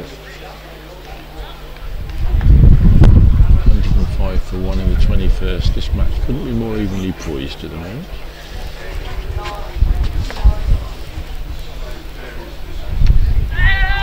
Uppish, safe. Single winners of this match will play either Hampshire or Yorkshire at Trent Bridge on September the 20th. The other semi-final currently taking place in Scarborough also looks fairly well poised at the moment, with Hampshire 74 for 3 in the 19th over against Yorkshire. Dominated their group.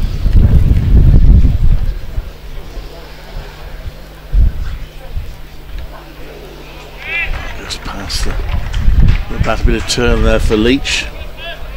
Good to see the 2 semi-finals live being played at 2 of the great venues of county cricket. Indeed. Yes, I'll wager it's a good atmosphere at Scarborough as well. It's another very useful over from Leach, just 3 off it. 8 runs off the last 3 overs. They've been a little bit becalmed.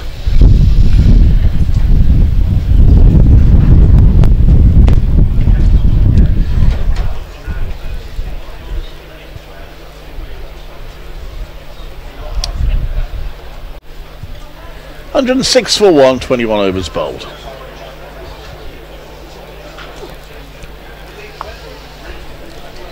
Sun's coming out again, right? But some of the clouds away to our right don't look too friendly. Over there, but hopefully they'll hurry on past us as Long On goes back now for Latigan. Right on the rope in front of the hotel down there. A boundary or 2 would be welcome for Worcestershire just to get the innings going again. But Somerset's bowling has been impressive and accurate. Only the one really, 1 full ball really. All the other boundaries have been down to really good batting. Somerset have been accurate.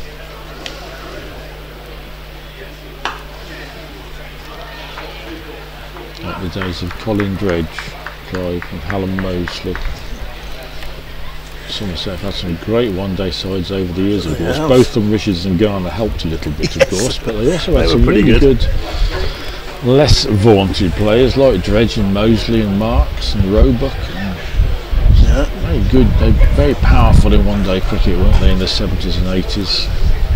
Of course, certain ignominy from a previous appearance here. Oh, of course. Yeah. That's a big shot. Has he got enough on it though? I don't think he has. It should be out, and it's. And Kashi Valley trying to hit his first boundary. The innings has gone. Quarterly, he just didn't quite get enough on it, and a fairly straightforward catch for Finn Hill. who took it, I have to say, with absolute nonchalance there. It went a long way up. It wasn't a difficult catch for a professional cricketer on the boundary, but he just took it with such nonchalance there. It just nestled in his hands in front of the pavilion, and a bit of turbulence here for Worcestershire. 2 wickets in fairly quick succession. Kashif goes for 6 from 20 balls, and every time there's a wicket a little bit of further consolidation is required. Little swing towards Somerset in the last half an hour. Kashif aware that there hadn't been many boundaries, and they weren't being given any by the bowlers, which means that you have to take a risk, and that was a perfectly decent ball which Kashif tried to hoof over the rope at mid-wicket and just didn't get enough on it. So credit to Somerset. And now a key batter for Worcestershire. He's been in good form in this competition. Just 2 failures in his 8 matches so far. Jake Libby. He has scored 1 century and 4 50s, in fact, including the last game against Surrey, 53 not out. Totals 425 runs in the competition this season, an average of 71. Worcestershire could do with them batting big here today. That's a neat enough start.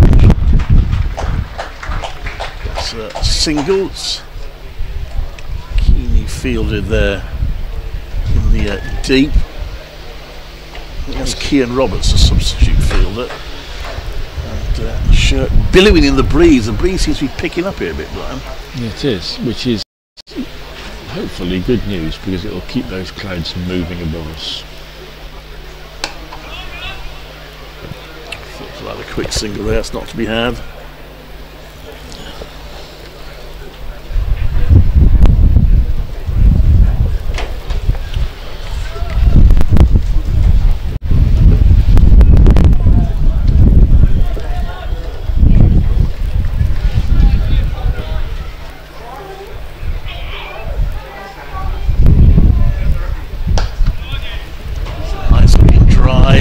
Be cut off. That's perfectly placed by Latigan through long off. Jack Leach thought he was going to be able to reach that, but the ball was travelling swiftly and he couldn't get there. So a welcome boundary for Worcestershire to ease some of the pain of having lost a wicket in that over. 112 for 2.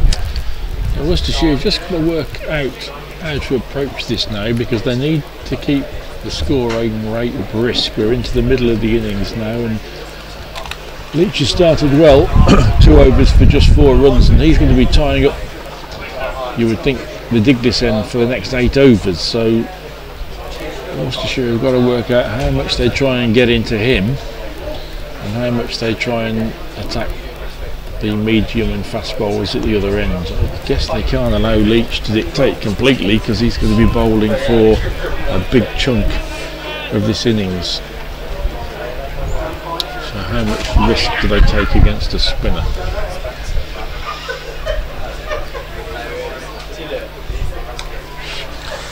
Not much there, but it's a single for Libby. Good keen throw in, well backed up. They have conceded 1 overthrow, so that was a bit unlucky when the ball deflected off the stumps. And would have conceded another 4 had it not been for a brilliant piece of backing up fielding from Tom Lammonby.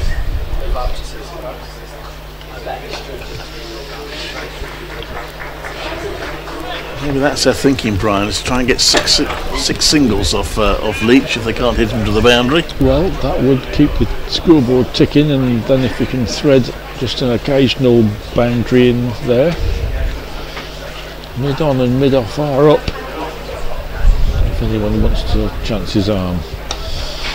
Not this time. And Jake will be solidly forward. Are they going to be tempted to try and land one into the Basil D'Oliveira stand?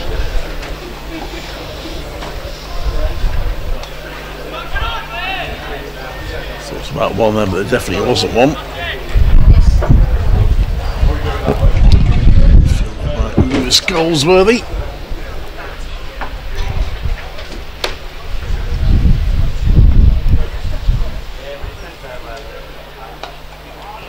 Nicely flighted from Leach, and no liberties taken by Libby.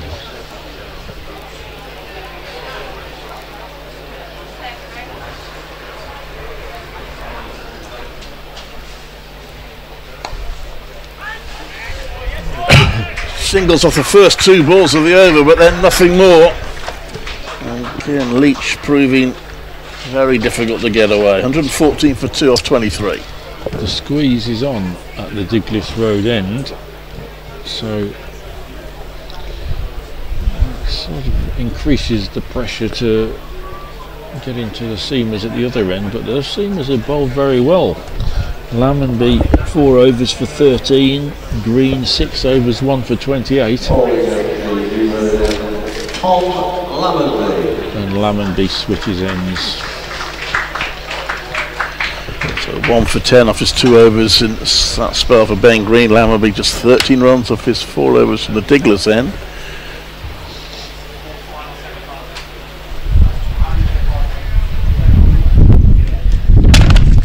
Oh, he notes the coffee, it's all gone. The coffee is rather more important, I have to say, but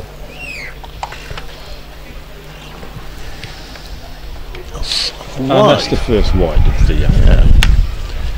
Oh, I feel spots of rain. I don't want to be a harbinger of doom, but I think there's a bit of rain blowing in here now.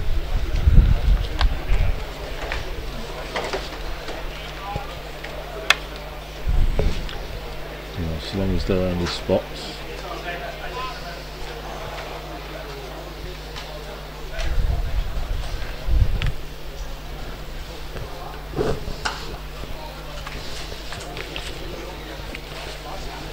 Frank will go berserk when he comes back in to find his seats. Rivers of coffee right through it.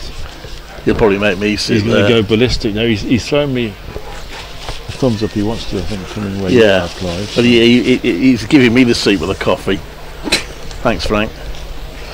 I apologise, gentlemen. I also apologise to the listeners, because you deserve better than having coffee-soaked broadcasting. We're going to do a little bit of musical chairs here.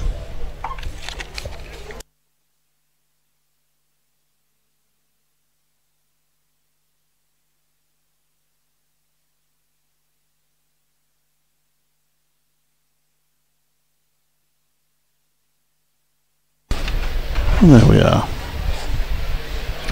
We're back. And a single scored there.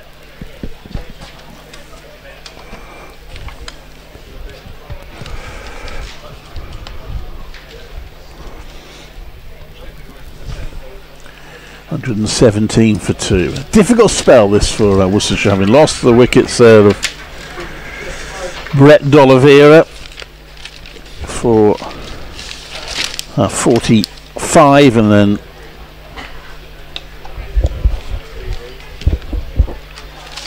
Kashif Ali for 6. Having to regroup a little bit. Yeah, and it's coincided with the introduction of Jack Leach, who's not going to bowl many freebies, so opportunity for Somerset to just establish a bit of control, which they needed to do. Opening partnership was just getting away from them a little bit, but plenty of time left for Worcestershire. Good day for Dan Latigan to perhaps get his first really significant score, but wickets definitely interrupt the flow, as we were saying earlier. And again, I don't know what your take on it was, but look at Kashif's dismissal. It looks a little bit as though he's given it away, doesn't it? But then you could argue if it had gone another 5 yards, we'd all have been saying it was a great shot. Yeah, he got frustrated, didn't he? That's well played by Libby. Plays into the ground, and he will get 2. So well played, well run. 1 or 2 umbrellas going up in front of us.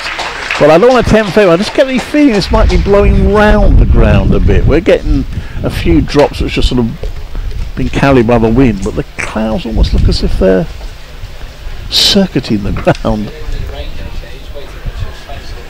Yeah, well, we're outdoors, aren't we, today with our commentary. Usually for the T20s we are in our little pod. Today we are outside, braving the elements.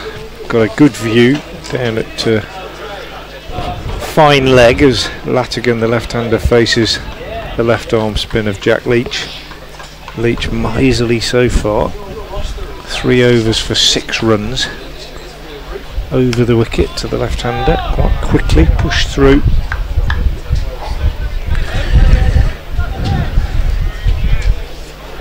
There haven't been any really big overs of the couple of.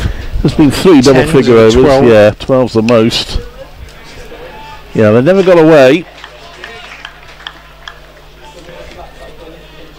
Which I think probably just underlines what I was saying early on, that it's not a 300 pitch, this, I don't think.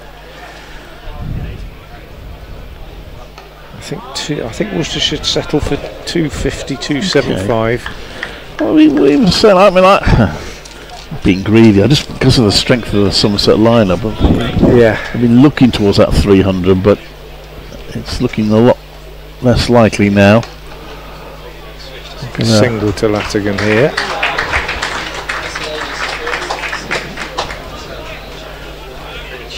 And that rain appears to have blown away, as you suggested, Clive. Sort of going round, as if it's trying to get round the cathedral and not pop in here. And it wouldn't be welcome here. It would be welcome in other places, but not here. In my back garden. But unfortunately that's pretty close to here, so probably not.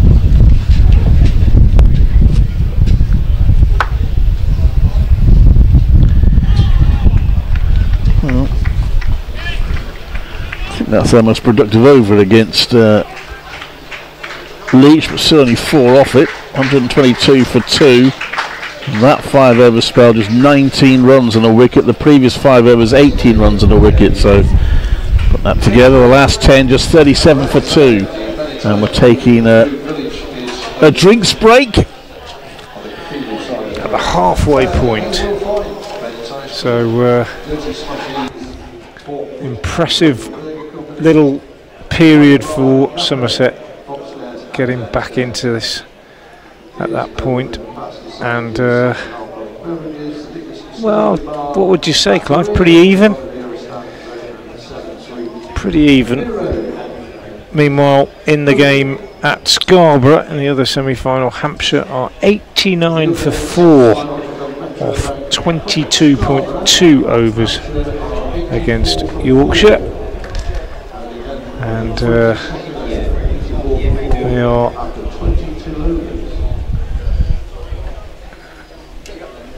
not doing quite so well as Worcestershire,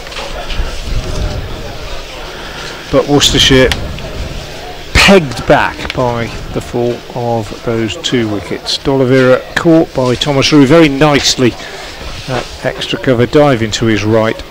Loft just getting under a drive into the covers, made 45 off 52 balls with 6 fours and a 6, and then Kashif Ali holding out to Finn Hill at deep mid-wicket off the bowling of Ben Green for 6. Those wickets falling at 85 and 107. Dan Latigan 60 not out off 66 balls, has hit 8 fours and 1 6. Jake Libby is 6 not out off 12, and the bowling figures so far: Jake Ball 5 overs, no maidens, no wicket for 28. Ben Green 6 overs, 1 maiden, 1 for 28. Casey Aldridge 5 overs, no maidens, 1 for 35. Tom Lammonby 5 overs, no maidens, no wicket for 19. And Jack Leach 4 overs, no maidens, no wicket for 8. Got a quiz question going on if you'd like to have a go. Concerns both counties. What is the link between a Worcestershire Test leg spinner and a Somerset all-rounder of the 1960s and 70s. One person has got it right so far, Ian York. Congratulations. If you want to get in touch with a suggested answer, Twitter or X at FrankWatson58 to give me an answer. What's the link between a Worcestershire Test leg spinner and a Somerset all-rounder from the 60s and 70s? So at the halfway point, Worcestershire carried on exactly like this. It'll be 2:44. Probably feel will be a bit short. They can get, if they go up 5 and over, so that would be up to around the 250 mark. A run of ball from here would get them up to around 270.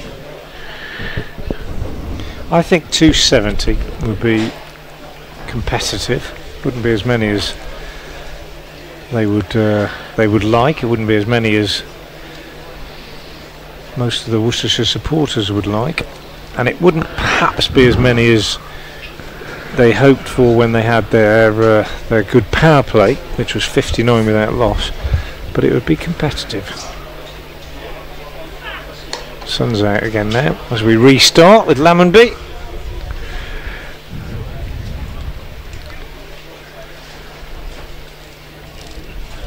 Yeah, someone said we've just used the 5 bowlers so far. They have other options. Archie Vaughan has bowled in some matches. So has Lewis Goldsworthy. At the moment, the 5 bowlers are, I would feel, they're doing a pretty decent job.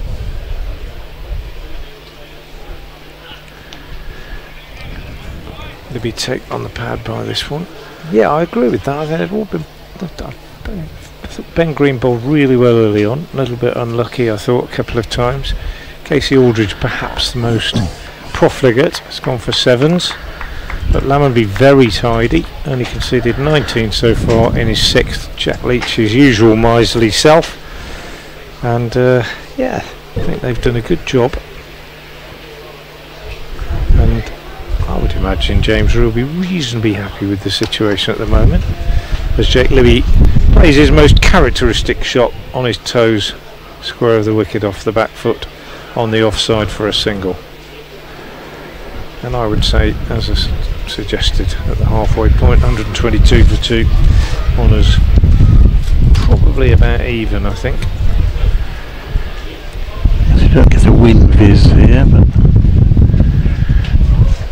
we'll be around about the 50-50 mark.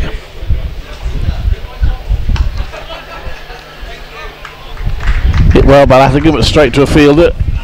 He's in unknown territory now, Latigan on 60.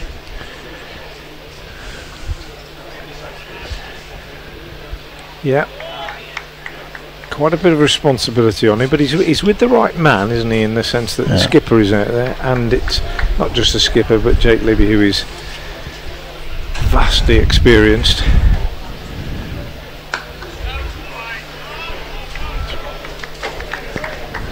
Lammonby continuing to bowl with accuracy and control, making the batsman play almost every delivery, and they've been really tidy, haven't they? 1 wide so far in the entire innings. Ooh, that's the edge. For 4. He's got lucky there, Dan Latigan. There's applause from the crowd, but not entirely merited, because that was a success for the bowler, if anything, and Dan Latigan fortunate to get 4. It was all on the ground. I'm not suggesting that it was particularly loose, but if you're Tom Lammonby taking your cap and walking away at the end of that over, you're probably feeling a little bit hard done to. 5 runs came from it, 127 for 2 off 26. Had a very good tournament, Tom Lammonby. He's got a fifer and 2 centuries, so it's been an all-round tournament from him. Here's Jack Leach. So far, Worcestershire have not really had much of an answer to in terms of scoring runs. Libby shows some ambition in terms of trying to put a bit of pressure on Leach by using his feet, but Leach sees him coming. He doesn't get there. He ends up just pushing it away on the offside. This time goes back and looks to cut. So he's tried going down the pitch, he's tried going back, and the bowler has won on both occasions. That one fizzing past the edge into James Rue's gloves. Good from Jack Leach. He's in again now. Bowls, and Libby is pushing this one back to him. So he knows his game so well, doesn't he, Jack Leach? He bowls with such control that I think he's difficult to disturb mentally. That's the impression he gives anyway, as Libby is taken on the pad. 4 dots in this over. Pressure now very much on Libby. He looks as if at the start of the over he decided he couldn't afford to keep letting Leach bowl dot ball after dot ball, but yeah, he's not going to be able to do much about it, I don't think. And that's another dot. So good from Jack Leach, who's really been as tight as can be since he's come on. He's conceded just 8 runs, about to complete his 5th over, and it's just a single as Libby manages to cut that away behind square, and Lewis Goldsworthy does the fielding. But a very, very good over from Jack Leach. Just 1 run from it. When he came on, I suggested that Worcester should probably settle for just getting 20 or 25 off his 10. It might end up bowling even more tightly than that, but there's no need for them to do anything ridiculous. They've got plenty of batting to come, and still ticking along quite nicely at the other end. 128 for 2 after 27. So Tom Lammonby to continue. Elegant run up, apart from his shirt sort of leaping up in the air, displaying his back. It's a single for Libby. But they're not flying, Worcestershire. They have been. I suggested, actually, if you were watching, listening early on, that they were perhaps a bit flattered by the power play, in the sense that there had been a bit of playing and missing, and a few edges had been survived. Somerset bowled pretty well, I think. And fielded well as well. Fielded well, as we see there. Indeed, they have. They've been very much on their game. And although Worcestershire are well placed to build on this start, Somerset will feel that they've absolutely kept themselves in the game. They've not allowed Worcestershire to get away at all. Jack Leach for that keen piece of fielding. That again will be a single. Latigan.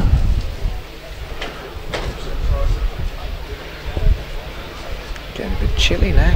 The wind's picking up as well, isn't it? You can see the shirts now. I haven't got a jacket with me. I kind of underplayed it really. Looked at the forecast, thought, oh, 20 degrees, that's quite pleasant.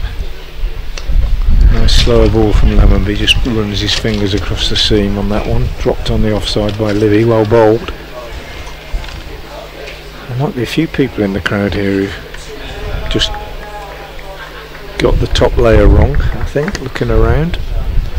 It's warm when the sun comes out, but not out at the moment. A little bit chilly, breeze blowing across the ground. Lammonby just breaks off his run up as he comes in round the wicket for whatever reason. Didn't feel quite right, so he just pulls out. That might have been the breeze, because it is picking up. Yeah.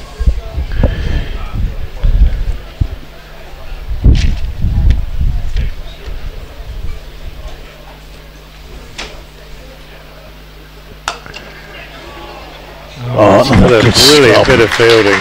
Really good work.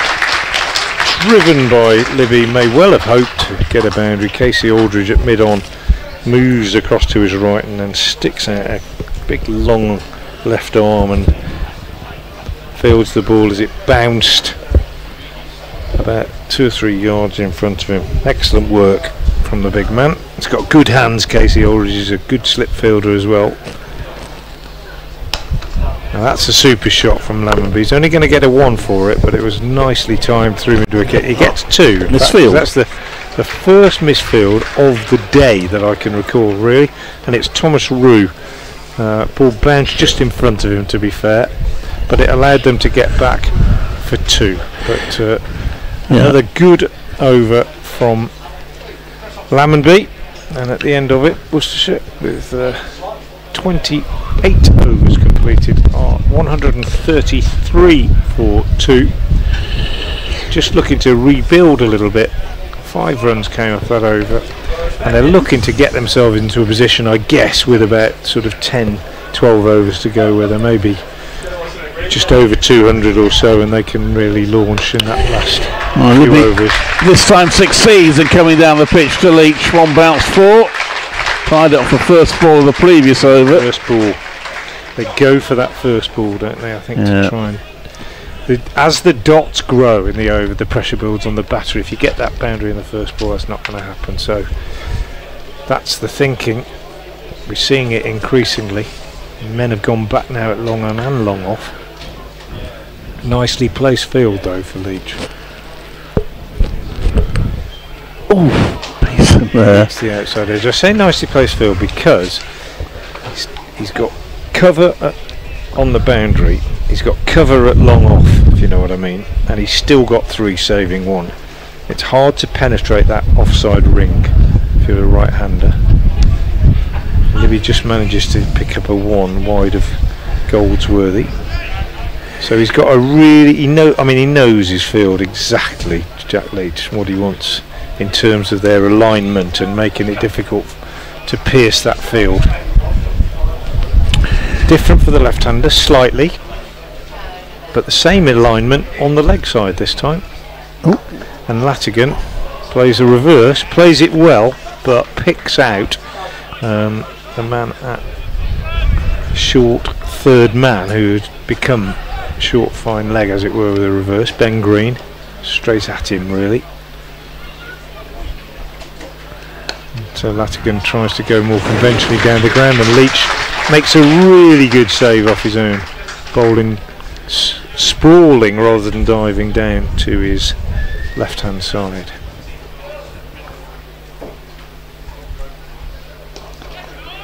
And again,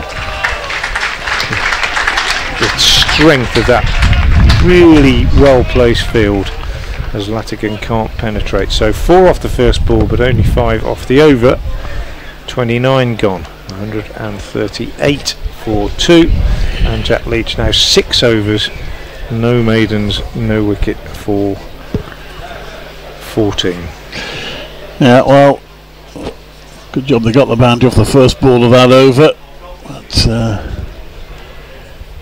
couple of the 2 or 3 of the Somerset players wearing the elbow guards as they throw themselves around the field. We're going to see Casey Aldridge back. It'll be quite interesting, with relatively expensive, 1 for 35 of his 5. Tom Lammonby bowling another tight spell there. He's now none for 29 off 7, so his second spell 16 off 3 overs.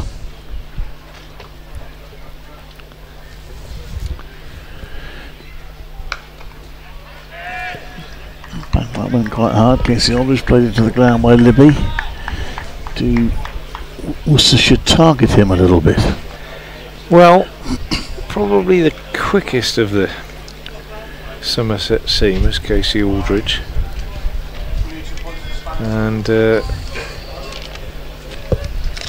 we saw Gus Atkinson targeted in the last game here at New Road by the Worcestershire batters, using his pace. Libby's going to get a couple here, fetching this one around the corner, and Aldridge was reasonably expensive early on,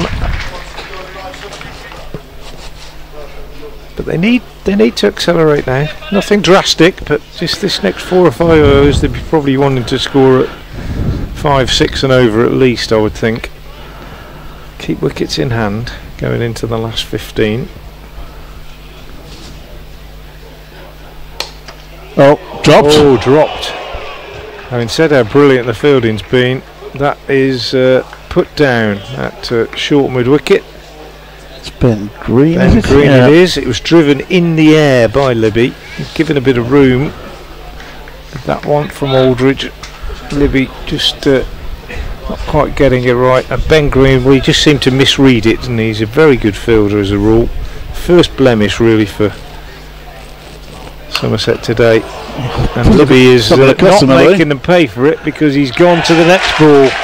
Banged in short by Libby, and this time a skied pull shot is caught at mid-off by Thomas Rue. So Libby, a most un-Libby-like dismissal. Casey Aldridge has got his second wicket. They may well have been targeting him, as you suggest, Clive, but if they are, it hasn't paid off. Jake Libby's gone, and it's 140 for 3.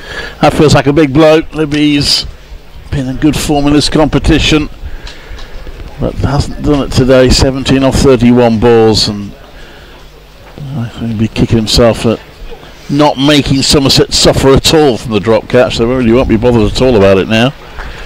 Not in the slightest.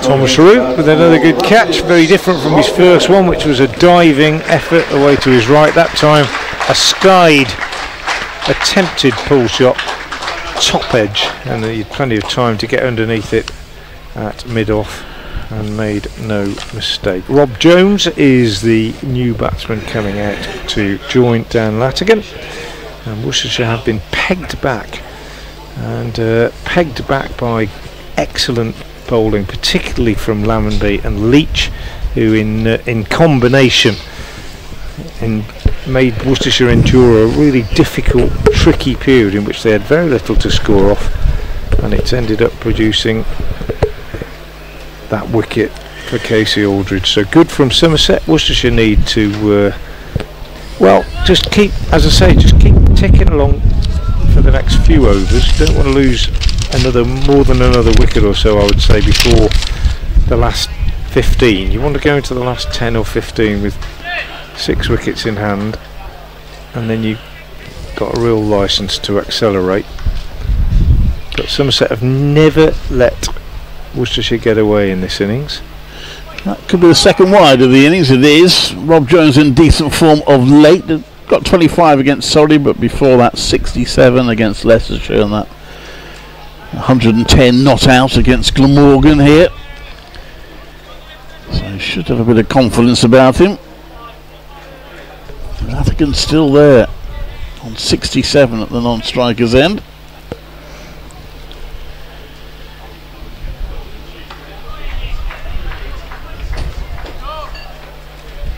Jones defending that one. So one more to go. This has been a decent return from Casey Aldridge.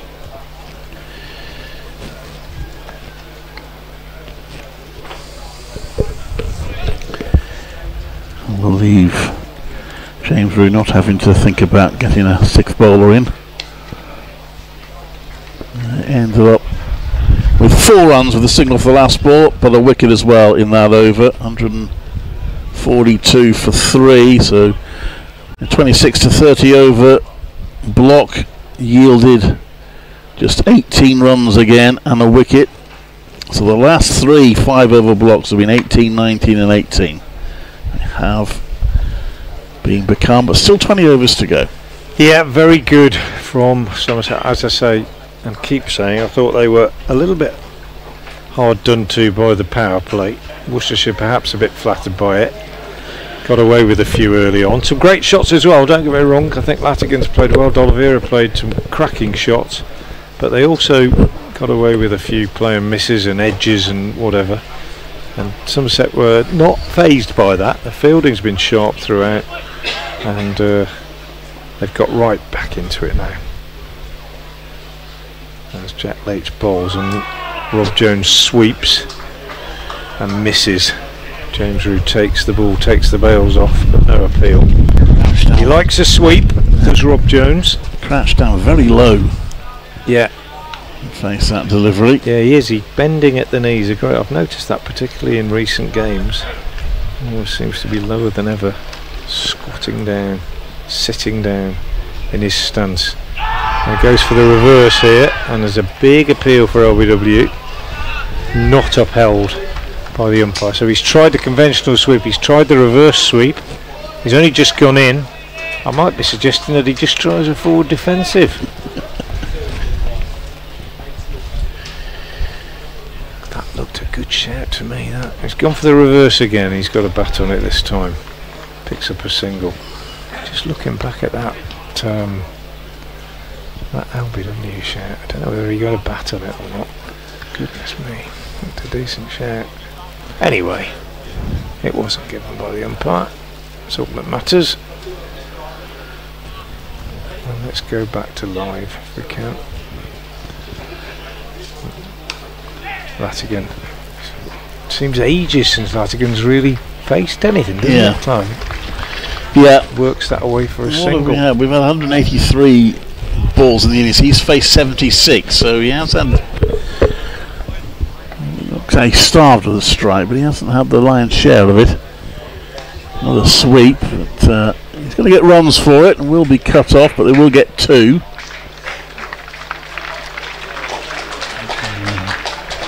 Two applauded by, I think, some fairly anxious Worcestershire supporters now. A couple of people on the live stream chat suggesting that LBW was out. I think he must have hit it, you know, because there wasn't too many histrionics from bowler or wicket keeper, were they? It looked pretty straight. I think he must have got something on it. Anyway, 'tis gone. Another sweep, be 1 run. Well, maybe had a little bit of good fortune that over. They managed to get 5 runs off it. 147 for 3 after 31. Well, I think they'll settle for 5s off Leach for the remainder of his spell. I mean, if he ends up bowling his 10 for, as I say, for 25-30, I think Worcestershire will feel that's fair enough. I still maintain, if you get 300 on this pitch, I think you've got a really good chance. If you get 275, I think you're well in the game. It's not a road. Casey Aldridge to continue after a successful over last over. Nicely played. It's not a minefield either, I hasten to add, but it's not a road. It's offered a little bit to the bowlers, a little bit of sideways movement, a little bit of turn, and the odd one stopping, as we've seen all the games, Clive, here, and the odd ball has definitely just held in the surface a little bit, and I think there have been some of those again today.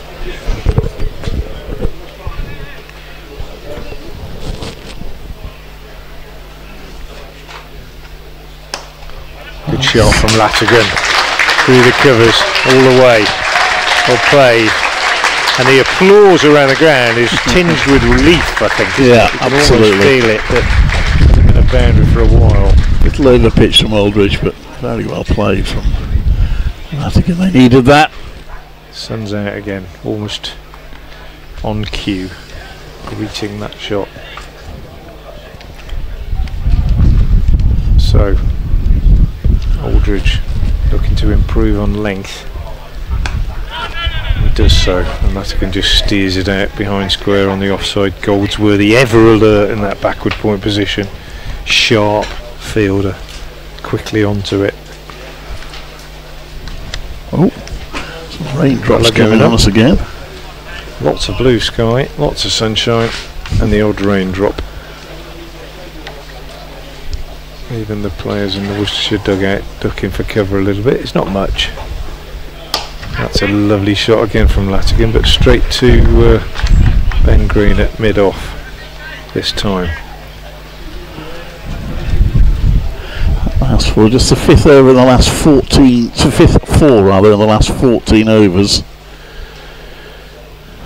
Yeah, and it's such a contrast to the boundaries early on.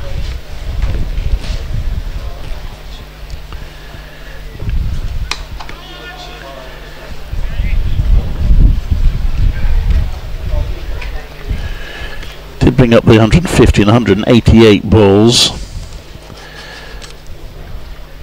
So the third 50 took 73. That's the slowest of the 350s.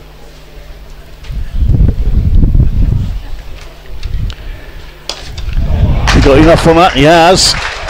Yeah, it's a good shot.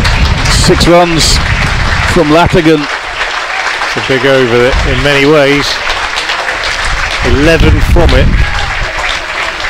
Well, I wonder whether that will lead to James Rue bringing one of his so-called occasional bowlers, but I mean Lewis Goldsworthy bowls quite a lot.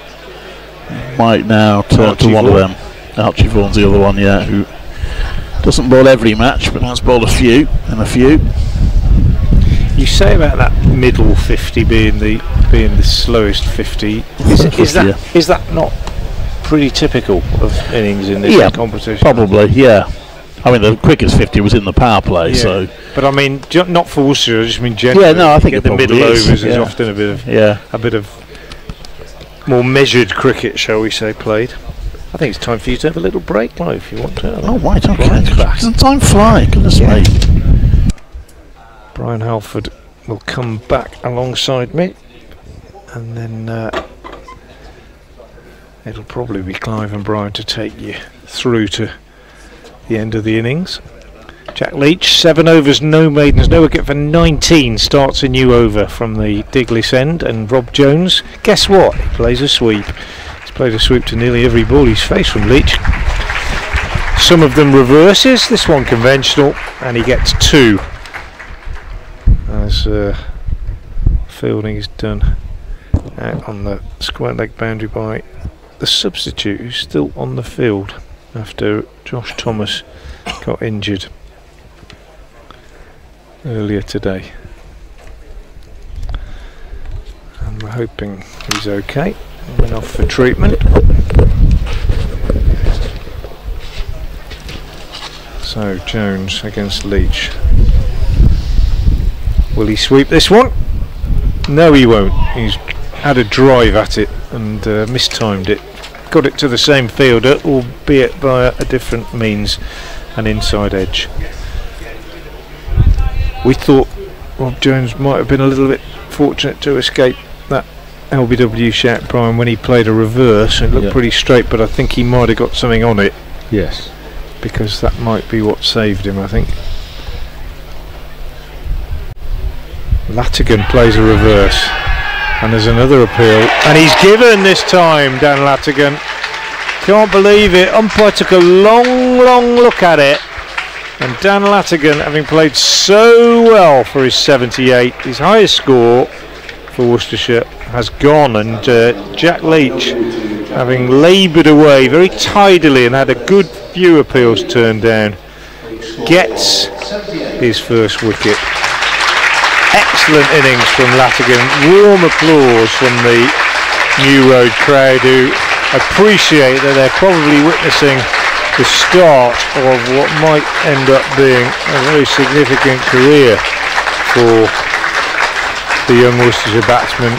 But he has gone, and Worcestershire are pegged back quite significantly now. And what I was talking about might happen this morning has happened, and you've lost 2 established players and got 2 batsmen at the crease, both fairly new to the crease. Rob Jones has been there for a while, but he's only faced 10 balls, and he's going to be joined by Ethan Brooks. Yes,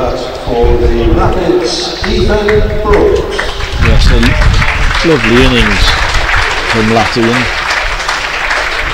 Disappointing end though, Frank. Am I being a little harsh? I know they needed to break the shackles a little bit, but a reverse swing, it's a high risk shot. Well, it is for some and it isn't for others. I mean, we say that, and as we say that, the arch reverse sweeper that I've ever seen walks out to the crease. Ethan Brooks, who plays a reverse sweep as easily as most players play a forward defensive. But yeah, for Latigan, a big guy who's, you know, not as adept yet, I don't think, at that shot. And he was batting really well in orthodox. It's high risk, exactly. Yeah, that's the point, isn't it? You know, play it if you need to play it, but perhaps don't play it if you don't have to, unless you're particularly adept at it. In fact, let's credit to Leach. He frustrated Worcestershire into having to do things like that to try and get him away, but he did. Yeah, that's a shame because Latigan batted so well for 78 from 82 deliveries, but as you say, 2 new batters at the crease now and with not too much time to have a look. I can think of a lot of batters over the years who would say, you know, even a good left-arm spinner, even a left-arm spinner of Leach's pedigree, if he's not turning it a great deal, you can still find ways to milk him for 3 or 4 and over without playing across the line. But the game's changing. Slip's gone in. Brooks, will he sweep? It wouldn't surprise me. Plays his first ball straight to cover and almost thinks about taking a single, because there was a slight misfield by Thomas Rue, but he turns it down. So Jack Leach, well, he's done exactly what James Rue would have expected him to do, exactly what we expected him to do, really. He's hardly bowled a bad ball. And there is the reverse sweep from Ethan Brooks, and that's why he is the arch reverse sweeper, and he gets it right and he gets a boundary. So he's off the mark in typical fashion, and the fielder coming down to get the ball confirms what I thought. It's Kean Roberts. He's the man who's fielding as the 12th man. So 4 to Brooks, 165 for 4. He's back to the last ball from Leach and just drops it down on the offside. That's the end of a very good over from Jack Leach. 7 runs came from it, but he did pick up the 4th wicket. So 33 overs completed, and Worcestershire 165 for 4, and Jack Leach now 8 overs, no maidens, 1 for 26. So done exactly the job that Somerset wanted him to do, and towards the end of his spell, the big wicket there, big bonus for Somerset, a wicket of the man that was forming the foundation of the Worcestershire innings. Latigan, talented 19-year-old player, his list A best 78, and his departure has just left Worcestershire now needing to find at least one productive partnership. Jake Ball back into the attack. He's in at the New Road end, and his first ball is played off the back foot out on the offside by Rob Jones. So the men out, if you're just joining us, D'Oliveira 45, 52 balls, 6 fours and a 6, Kashif 6, Jake Libby 17, and in that last over, Dan Latigan 78 off 82 balls, 10 fours and 2 sixes. And career best for him, an excellent performance. His Latigan scores in this competition have been remarkably consistent, and he appears to be growing in stature and confidence with every game. Brian suggesting perhaps that he's not as adept at the reverse sweep as he might be yet. Well, I don't know about that, Frank. I didn't I quite think you're say right. that. I just wondered whether that was the moment to play it. Yeah, well, he had played it a couple of times before, but he's a big guy, and it's not easy, I don't think, for a really big guy to play it. And as I say, it is, for some it's a greater risk than others. Ethan Brooks played it beautifully off his second ball, but he does play it better than most, I think. Latigan no doubt will be reflecting on it. It's a lovely shot from Rob Jones, but he's not going to get a run.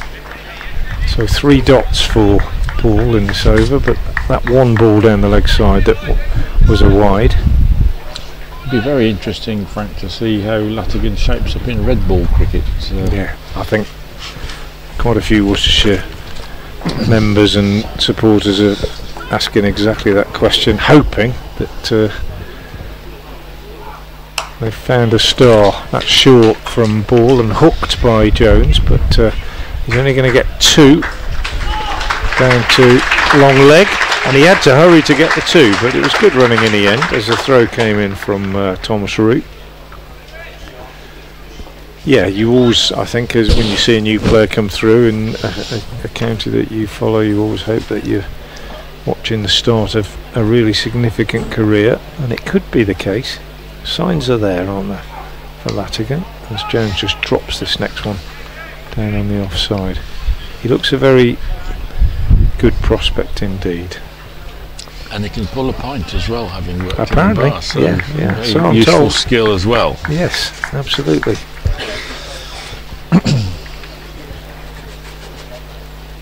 How's Adam Hose, Frank? Do we have any latest on Adam?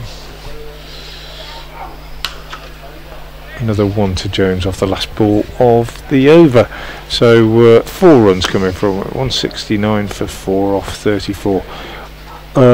All I've heard is that he's had surgery and it was successful, and he's now, it's going to be a fairly long road back. I think. Yeah. Oh, so that's good luck to Adam, and he may well be listening or watching. If he is, we wish you all the best, Adam, and I hope your recovery is on course and that you're still managing to do the nighttime feeds. Absolutely, and very much look forward to watching Adam back out there next season. Terrible injury for Adam, suffered playing in the 100.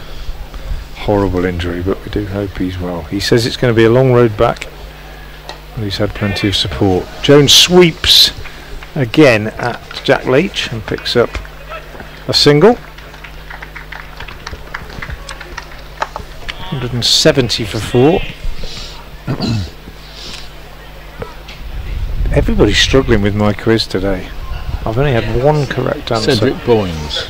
I've only had one correct answer. Cedric was nothing to do with it. Oh, so just thought I'd take a punt. What was the question? The question was, what links a Worcestershire Test leg spinner and a Somerset all-rounder in the 60s and 70s? One person's got it right. I'm gonna make it easier. This might give it away. Well, it might not give away the link, as Brooks gets another single. I'll make it easier.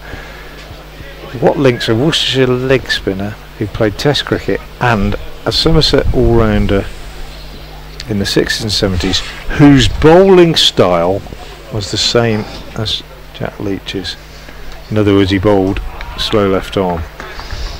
This one pushed away by Jones. So what links a Worcestershire Test leg spinner and a Somerset all-rounder from the 60s and 70s whose bowling method was slow left arm? At Frank Watson 58 on Twitter or X if you want to have a go.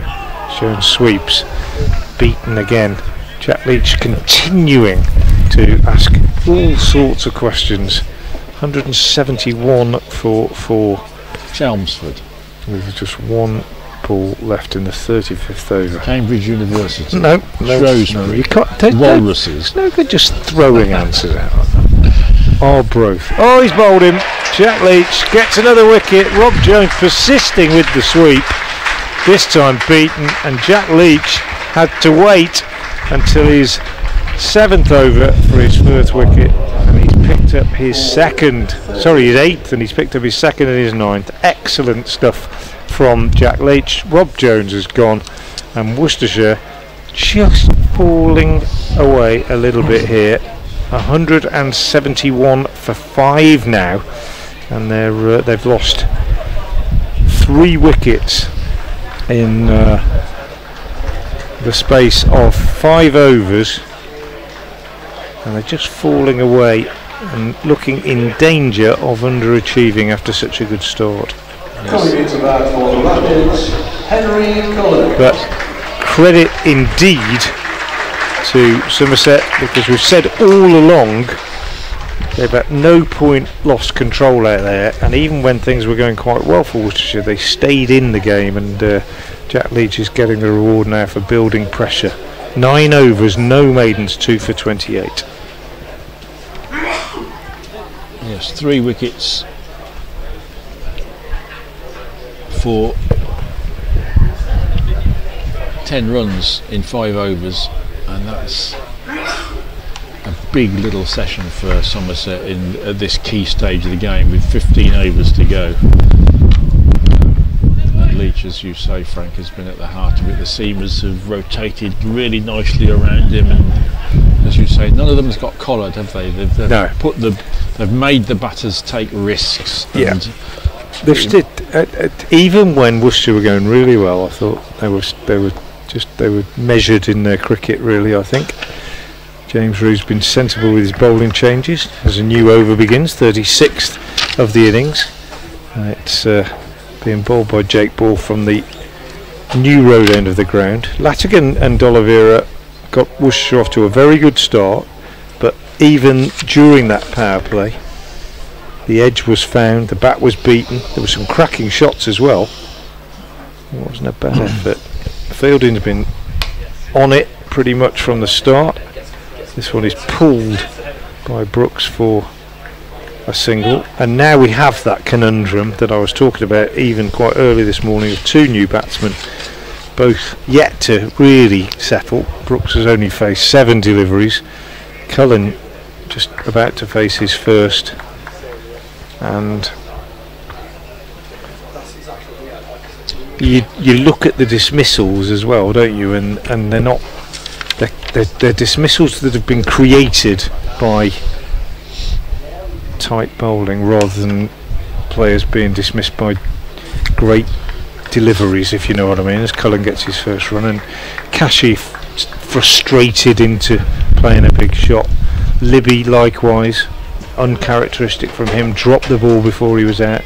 Latigan playing the reverse, which may or may not be a strength of his, but he hadn't played it very often, and Jones continuing to keep trying that sweep against Leach. It's almost as though the Brooks pulls at this one and gets lucky, I think, because he gets an edge down to fine leg. Very good running by Brooks to get back for 2, but it's been the wickets have been earned by accuracy and measured bowling rather than by sort of world beating deliveries. So it's been good one-day cricket from Somerset.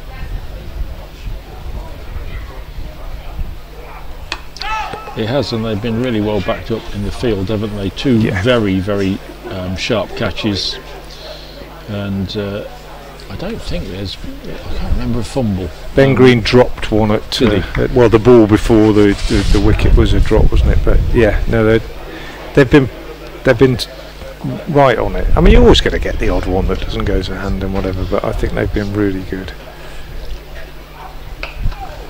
But yeah, Libby was dropped the ball before he was out by Green, but it didn't even cost a single run. End of that very good over from Jake Ball. 6 runs came from it. It's 175 for 5 after 36, I beg your pardon. 6 runs didn't come from it.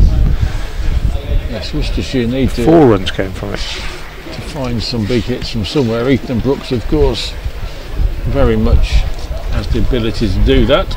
He's got a pretty significant piece of history under his belt at Edgbaston earlier this season. Hit the most 6s ever in a first-class game there, displacing none other than Ian Botham from the record books. 13 6s in the match for Ethan at Edgbaston. Well, Worcestershire would like a few now, and they need a few. 175 for 5, 14 overs left. Well, Leach starts his last over, bowling to Henry Cullen. No need for any heroics now, I think, in this over. Certainly don't need to lose another wicket. And no need to take any risks. And Cullen just pushes out on the onside, suggesting that he is of the same opinion. I still think another 100, I think, will give Worcestershire a decent chance. I've said that right from the start. It may not be as many as they would have hoped for, but it'll give them a chance. Good stop at short extra by Thomas Rew, diving to his right. I think they've got their work cut out, Frank, to find another 100. Yeah, I do as well, I do. Although Leach, this is his last over, of course, as Cullen cuts to backward point. He's on target to finish with a maiden, I think. Yeah, could easily do, couldn't he? Gets through his overs so quickly. I think that's always a really good skill in short form cricket as well, to almost not let the batsman settle between deliveries. And now Cullen just doesn't need to do anything silly. Just keep it out, see him off, and reassess, I think. And that's exactly what happened. So Jack Leach finishes with a maiden. He is warmly applauded, particularly by the Somerset faithful, but also by the more appreciative of the home fans. A very, very good spell. 10 overs, 1 maiden, 2 for 28. There won't be, I doubt, any better bowling figures than that today, Brian. No, super stuff from Leach, which has left the Rapids under pressure. And Ben Green is another man who was very difficult to get away. He's coming back into the attack from the new road end. So are we going to see Ethan Brooks stretch those arms now and try and go big? He's on the walk, doesn't time it. Rocky Dixon, well done. He's got the answer, and he's got it right. I'll give the answer in the second half of the commentary this afternoon. Rocky Dixon, you are correct. So well done. Ben Green. In again. Brooks gets a single up to long on.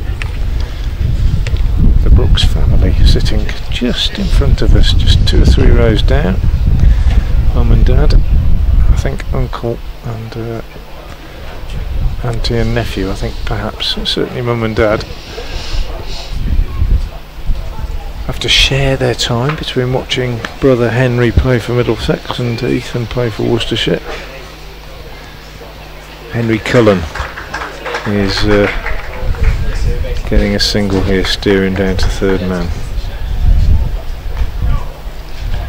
Sun is shining, plenty of cloud around, but when the sun's out it's very pleasant indeed. Good crowd in, a couple of thousand I think, maybe just under. There's a big occasion feel to this one. I think Worcestershire fans, not surprisingly, regarding this as a very big game as Brooks picks up a couple. They didn't qualify in the T20 despite some good performances. Look as though they're struggling to hold on to their Division 1 status in the Championship with 3 games left to go, but they've had a good campaign in this one-day cup. Ooh, Brooks just gets lucky here as he looks to work this one away on the leg side, and it falls just short of the diving Jack Leach at short mid-wicket. Green has returned very much bowling type, accurate, good length. Yeah, he knows what he can do, and he just has a good method, I think. That's quite nicely bowled. That's a sort of surprise delivery. He bangs that one in short, and Brooks has a go at it but misses it. It's a very good over. 4 runs from it at this stage. That's very good indeed from Ben Green. Brooks looks disappointed, and Worcestershire with 12 overs remaining, as we say, wondering where they're going to get that another 80-90 from to get up to something in excess of 260, 265.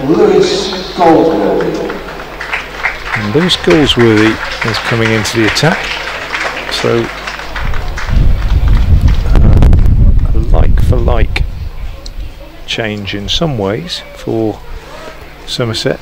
James Root, the captain in this format, pulling the strings out there and doing a good job so far. Got his fields right. It's very much a similar field to that Jack Leach had as Goldsworthy bowls, and Cullen is using his feet and driving up to long off for a single, which brings Brooks onto strike. And now I think we will see the full array of Brooks sweeps. Well, it's an interesting move, isn't it? Leach had been so successful with his spin from the Douglas end to call up the other spinner. Well, does it give Brooks an opportunity to go on the offensive? He does sweep at the first ball and gets a single. There's an appeal, but no signal from the umpire suggests that Brooks did get something on that. He was given out LBW in one of the earlier games, Brian, when he didn't hit his pad at all. He hit his glove, and he was given out LBW. But he wasn't playing the sweep on that. Yes, he was playing the reverse, I think, on that occasion. Another single here for Cullen. I think he might have just got something on that first one. But the sweep seems to be the favoured method against the spinners, and I haven't seen much coming down the pitch and just driving them down the ground. Brooks is doing exactly that this time and picks up a single. It's a relatively short straight boundary, isn't it? Yeah. There is obviously two men. There are two back. That's slightly short from Goldsworthy, and Cullen is able to cut. Picks up a single. Just singles in the over though. So yeah, absolutely. With this. They will. And very good. Just maintaining the control that they've had throughout the innings. Brooks has gone big on the leg side. As he got all of it, it went an awful long way up, and it's an awful long way over the boundary as well. So excellent from Ethan Brooks to finish the over. I thought he got too much underneath it at first, and it was going to be a catch out to fielder on the mid-wicket boundary, but he got enough of it, and it takes the total up to 190 for 5. So 11 off that over, and that is best over by some margin for quite a long time. And only the fourth over of the innings that's gone for double figures. Yeah, much needed blow from Ethan. Didn't quite get it in the middle, but the pitch is quite a long way over towards the Cathedral side for this match, and he got enough of it to get it comfortably over the ropes, and one or two more of those, and that'll just get Worcestershire going. And they just need not to let this innings fizzle out so that they can go into the field with a bit of momentum. Slower ball from Green, but well played by Cullen.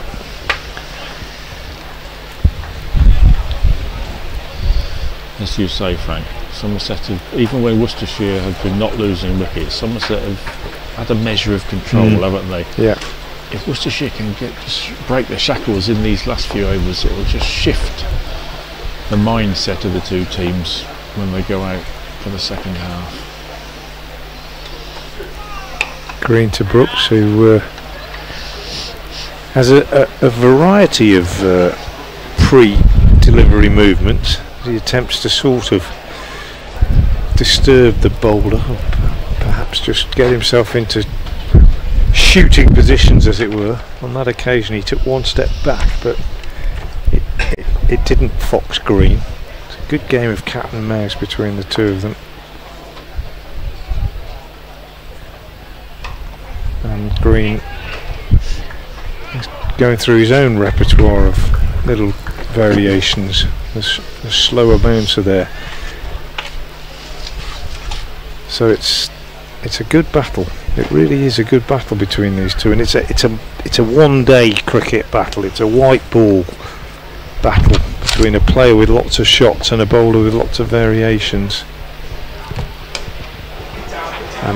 And well, I was going to say Green has won the battle, but in fact he's not done so, because he's enticed Brooks into playing a loose shot. He's got the ball away on the leg side, looks as though he's hitting left, and they are 196 for 5, and Clive Eakin is going to replace me and join Brian Halford. Daniel Latigan 78, Brett Oliveira 45, and the middle order missing out. Cashif 6, Jake Libby 17, Rob Jones 13, all frustrated into big shots at good balls. As a result, gave up catches, which has left Worcestershire needing to finish strong in the last 10 overs here. If they're going to get to 280, they need to go at 8 and over. And at no point so far in the innings have they approached that. As Tom Lammonby returns to the attack, Clive Eakin returns to the commentary. Yes, which was a bit nimble at climbing over chairs. 25 runs from that last 5 over batch, 29 from the previous 5 overs. Carrying on at that rate, that would only get them to about 250, so you'd be looking at maybe trying to get to 260, 265. 5 wickets down doesn't make it easy.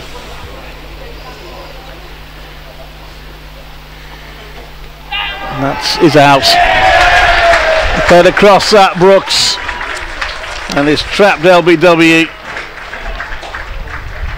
And Worcestershire lose their 6th wicket. Tom Lammonby striking in his first ball of his spell. Well, I think Ethan Brooks decided early to go for that.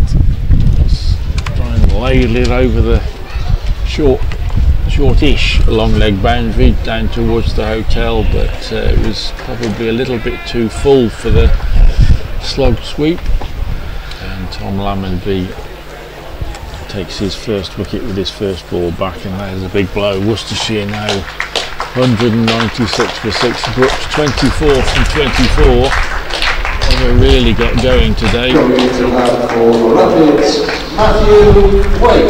Matthew Waite comes in, and somebody in this Worcestershire lower order has got to come up with something special if their bowlers are not going to have to perform heroics there, because it is not a bad batting wicket, I don't think. A little bit in it for the bowlers, but I think it's a good track. And Worcestershire in danger, Clive. We're coming in a bit below par here. Yeah, danger. I've not seen out there 50 overs with 6 wickets down with Matthew Waite. It's a decent batter. He went for it, Ethan Brooks, and run a ball. And probably what they need to be targeting now. So that would get them to just over 250 if they can manage that, but not a lot left in terms of wickets in hand.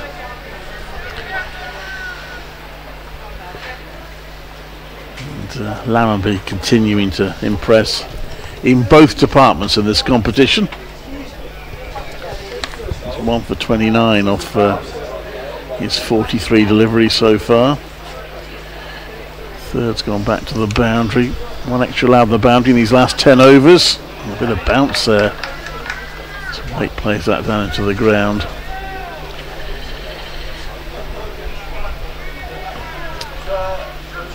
Matthew Waite has got a 28 and a 21 not out in this competition. Not made huge runs.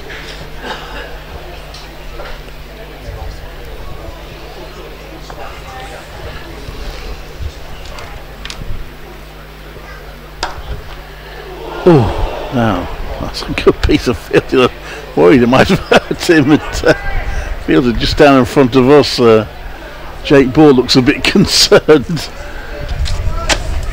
but it seems to be completely fine there. Lammonby having blocked that. I'm not sure what with in the end. Or was his foot? It doesn't seem to have hurt. Well, if it has hurt him, he's not showing it.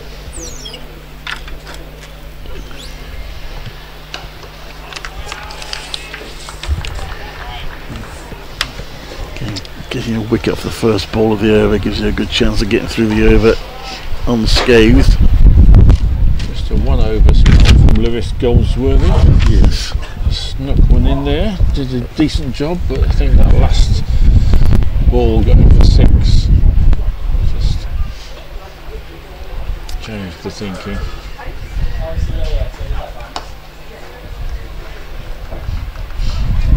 Well, James Rew will either have to get Casey Aldridge to bowl 2 more overs, or he'll need to find 2 overs from somewhere. Whether it be Goldsworthy or Archie Vaughan, we haven't seen yet in the innings. Aldridge has got 3 left, but because Goldsworthy's bowled 1, he only has to bowl 9, Aldridge, unless someone else comes in.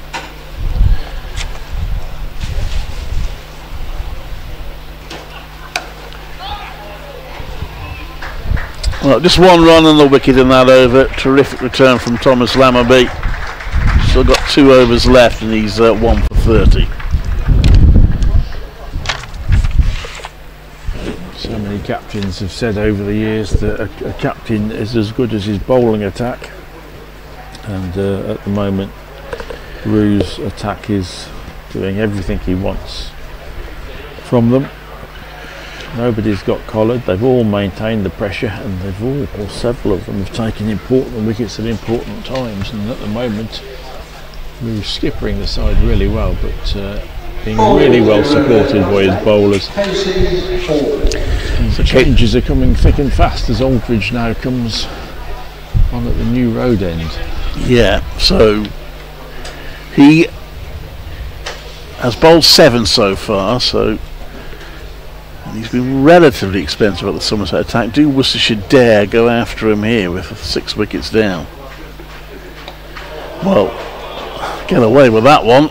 Thick leading edge, which balloons up just short of mid-off from Matthew Waite.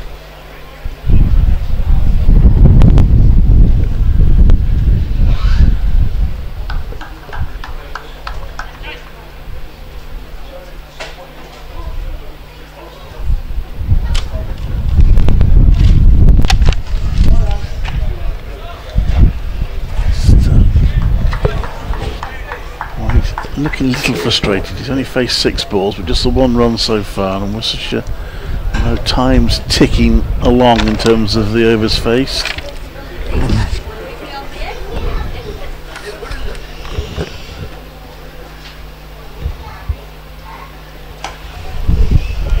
Yeah, safe. Bounces awkwardly, but is still well fielded. That's Ian Roberts, the substitute fielder, did the old thing about making sure he got something behind the ball, even though he wasn't able to stop it cleanly. So just the 1 run.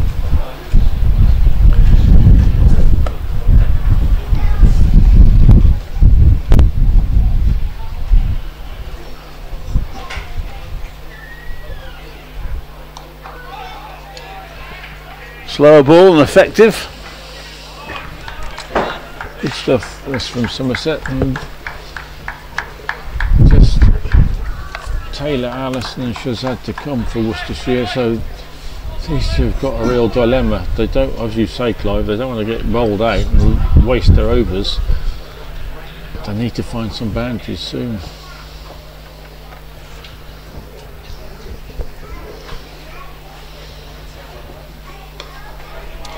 Stopped them a little bit there. Going to get 1, I think, about a second. They think better of it, probably rightly.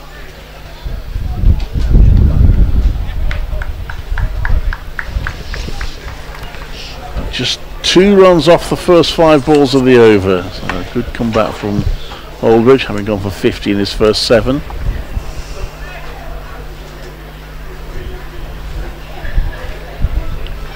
Bringing 3rd up inside the circle, dropping a fielder back to the leg side boundary. So he's got 3 on the leg side boundary now. 4 in fact, a fine long on.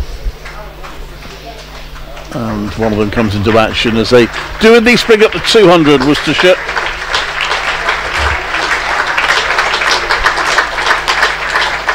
.200 for 6 off 42.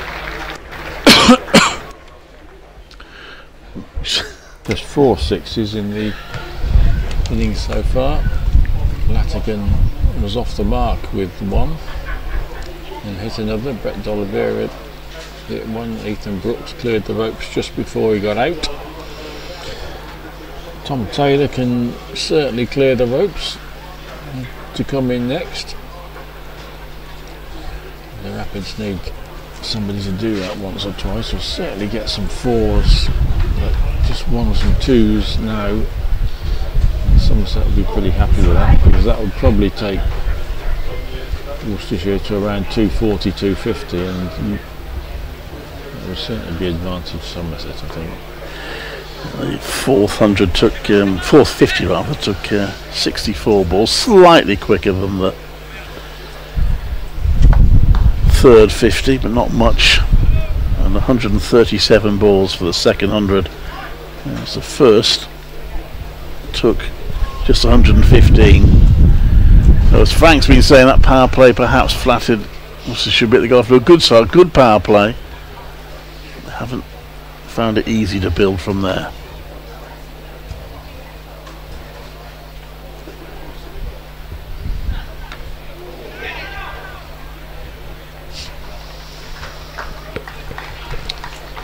Attempted heave defeated. That's the microcosm of the last 25 overs, really. Worcestershire being forced to attack balls which really deserve a bit of respect.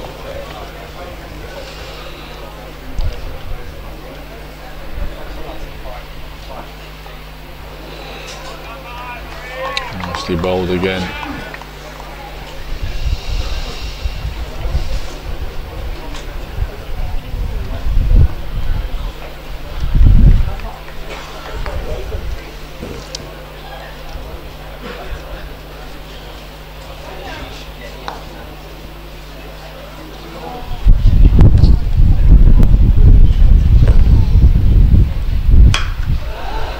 It's a steepler, and it's going to clear the fielder at mid-wicket. A good strike from Cullen.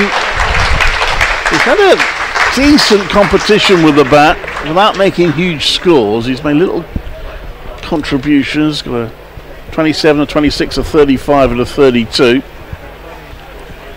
And that 6 puts him onto a 13. He picked that one up beautifully. Middle of the leg. Cleared the boundary fielder.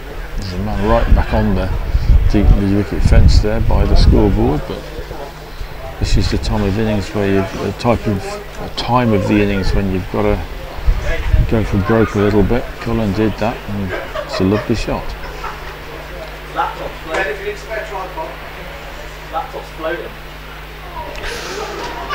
It's a good slower ball, good response from the bowler.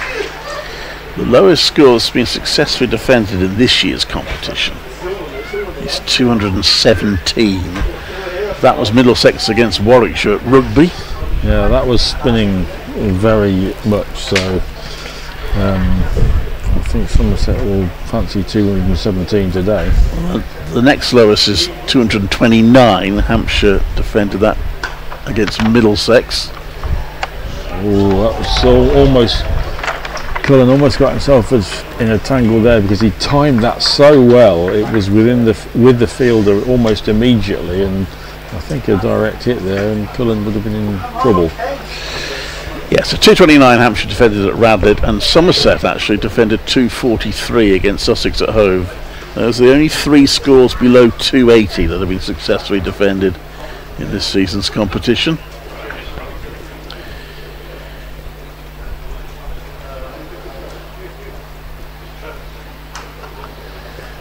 It's safe to say that Worcestershire will have to add a 4th to that list if they're to win this. I don't think they're going to get to 280. Did manage to eke out 9 runs from that over, mind. 209 for 6. Obviously the 6 helped.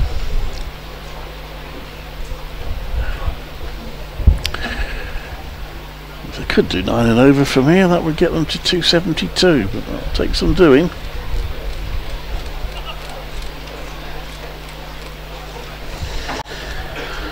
Casey Aldridge to bowl what might be his last over. It's his 9th because Lewis Goldsworthy's. Oh no, he won't. That's going to be a change. So he bowled a 1 over spell, and Jake Ball's coming back into the attack. Bowling change, he's coming thick and fast. And they're working. More Somerset at the moment. I think it's. I always admire bowlers when they have to come on and off for 1 over spells, it's a bit tricky, can't it? You want to find a little bit of rhythm and have to change ends as well sometimes. Ball's done for 36 off his 7 so far.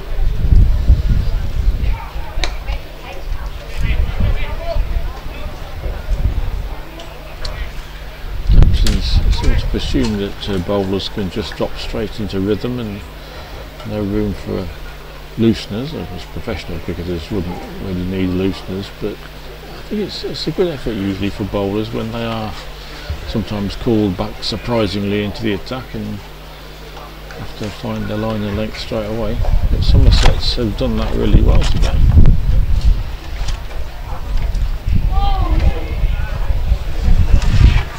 Oh. Big swing at that, he just got the faintest of nicks and gets a single. So Cullen.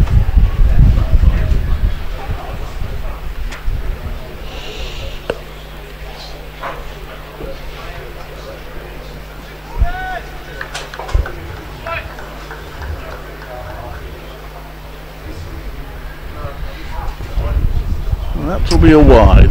It's just the 4th wide of the innings, no balls. They've done pretty well in that department, Somerset. Went for a big slower ball there, and as can happen, just faded away down the leg side. A welcome bonus for Worcestershire.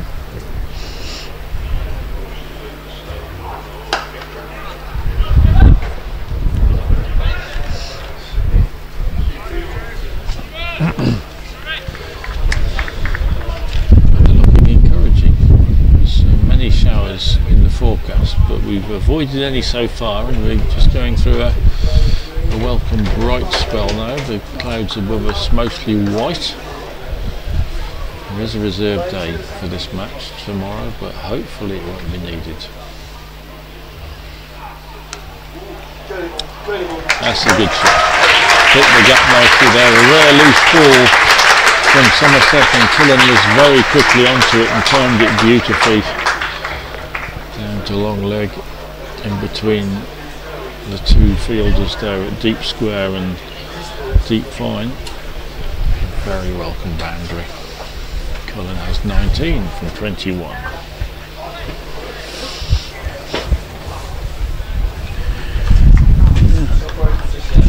Decent start to his innings here, Henry Cullen. A difficult period.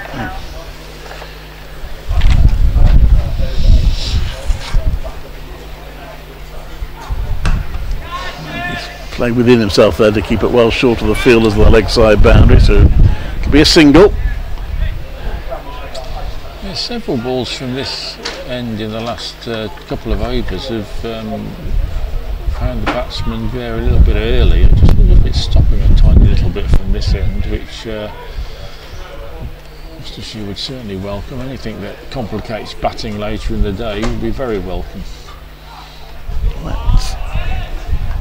Is deemed legal by the umpires, so again they got 9 off that over. They got 9 off the last 2 now, so it remains the case that if they carried on at that rate, it'd be 272, which they, I think, be very pleased with now they got that.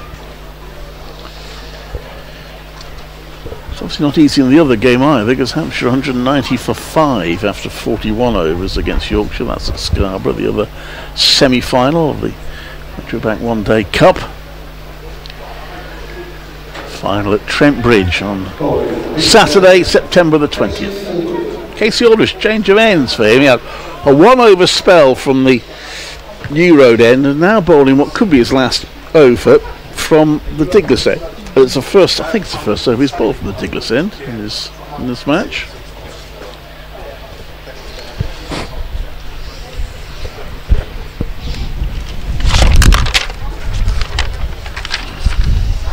Doesn't look as if Archie Vaughan's going to get a ball in this game. Worcestershire has no frontline spinner in their team, with Fatah Singh not selected, so Brett D'Oliveira is their spin option. Oh hello, he's gone for the ramp shot and just about steers it clear of the wicketkeeper. Didn't quite get that the way he intended, Cullen, but he gets away with it and gets a single. So we saw Jack Leach's excellent spell for Somerset, their frontline spinner. Took 2 for 28, there's 10 overs. You really Brett D'Oliveira, just spin option for Worcestershire.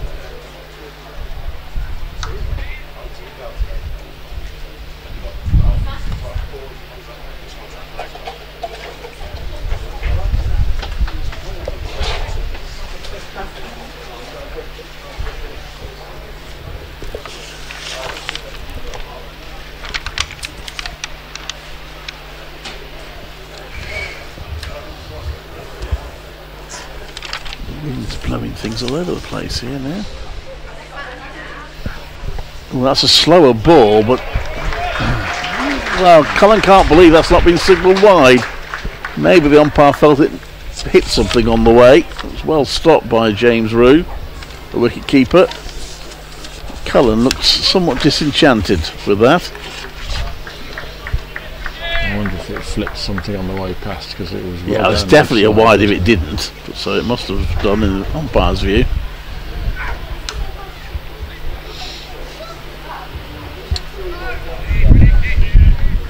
One run there, so tight over so far from Aldridge. At least 225, so at least they've ensured, you would think, that this innings will run its 50 over course, and it's just get Worcestershire moving forward again after a little collapse.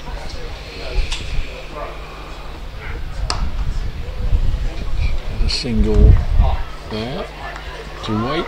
Cullen batting nicely, 19 years old, still very new to the team, but batting very watchfully, doing a good side, a good toughest side, 22 from 25. He's cleared that leg side boundary in the last over from, would he be looking for it again?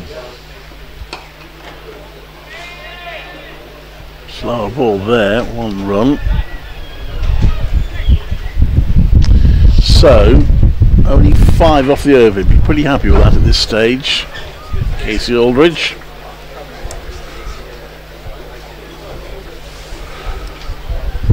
Well, that batch of 5 overs, 27 runs, which from 41 to 45 the bowling side will be pretty happy with. 5 overs to go. First target, I guess, to get to 250. From Worcestershire point of view.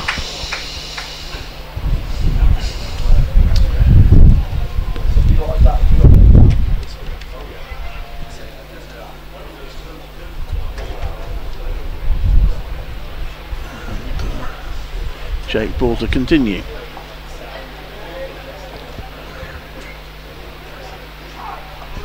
Oh, that ramp shot does come off. 4 runs. It's beautifully played. Down on his front knee very early, picked the length and scooped it perfectly over the keeper. Well played, Henry Cullen. Reddich's finest moves to 27 off 27. You mentioned he's 19, these youngsters play these shots now. It's the standard.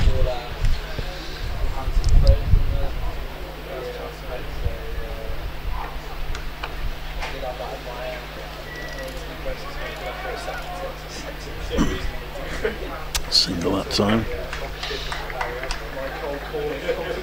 Who's Reddish's second finest then? Craig Peed. Okay, alright, okay. Actually, I must apologise to all the other people in Redditch. I'm sure there are loads of fantastic people from Redditch.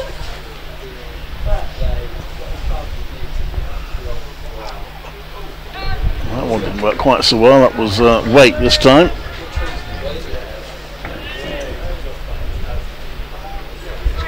Harry Styles from Redditch. I don't know, is he?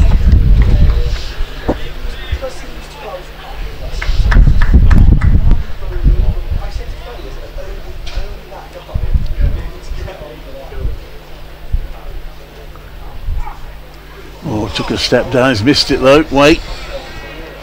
Going for the big shot, getting frustrated. He might have nicked that one, but it landed well short of the keeper. And two. You're right, he is. Two. He'd be Richards from Redditch, then I imagine, Harry Styles.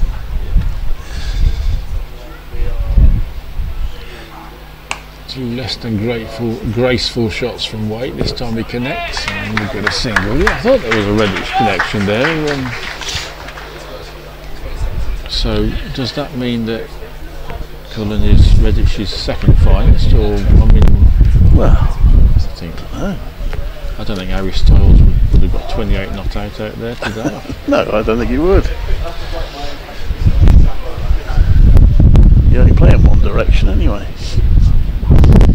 That's nicely played again by Cullen. Clever that was, because the bowler spotted it, slowed the ball down, but Cullen waited for it and lifted it over the keeper. Well played, Mr. Cullen. 32 now off 29 balls for the 19-year-old, and it's just giving Worcestershire a little bit of late impetus here. 233 for 6. 4 overs to go. Well, they got 10 off that over, which is the 6th double figure over of the innings. What they have lacked is that really big over. 12 is the most to be able to get off an over. Holding at 2%. Ben Green. Ben Green.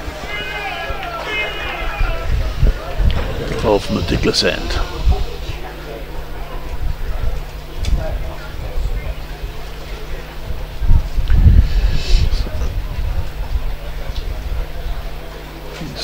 Shuffle his bowling around, James Drew, in the closing stages of the innings. Green can finish off from that end.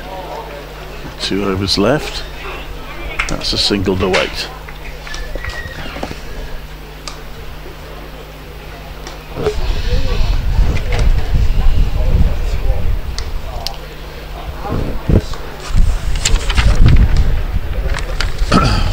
Thomas, the injured Somerset player, not fielding, just a little hit down here in front of us. Just wondering whether he's going to be fit enough to bat, or whether indeed he can bat if he's not fielded for so long.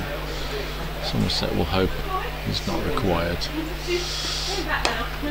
Oh, that's going to be caught at deep square leg, it is, and that's the end of Cullen's engaging little knock. Didn't really go for that full blow. It was a lap shot, but it was far too square, so instead of clearing the short fine leg, it landed in the hands of deep square, and Cullen goes for a very good 32.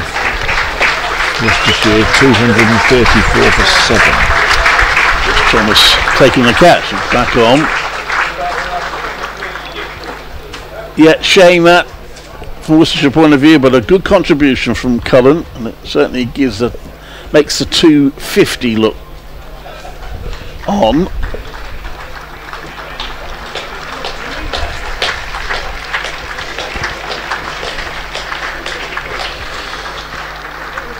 Gareth Roderick was named in the squad again for this game, but Cullen's had a good tournament. Keeper and batter. Tom Taylor now walking out to the middle. They've got 3 wickets left. Just under 4 overs to go.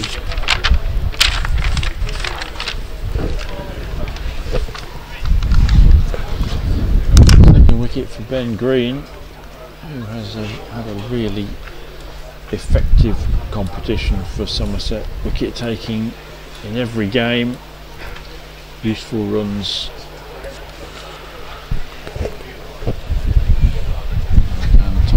Go out there and connect with a few. There's some spectacular efforts over the years, notably against Warwickshire. I remember clubbing them out of the T20 in the last group match for Northants on one occasion. Also scored 98 not out of 56 against them in the 50 over comp. He can hit, and he's off the mark with a single. Rare misfield. Somerset have fielded very well, but I think that goes down to a little bit of an error from Tom Lammerby, who's actually been outstanding in the field. Maybe tiring a bit, he just allowed a single there, it probably shouldn't have been available.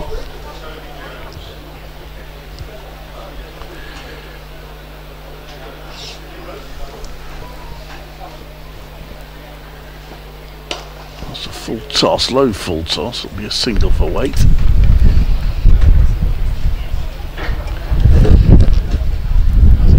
You're going to need early wickets, Clive. We're going to need to get right into the Somerset batters. They are going to come in a little bit under par. If they can get to 260, 270, they're in the game. They're going to have to bowl and field very well.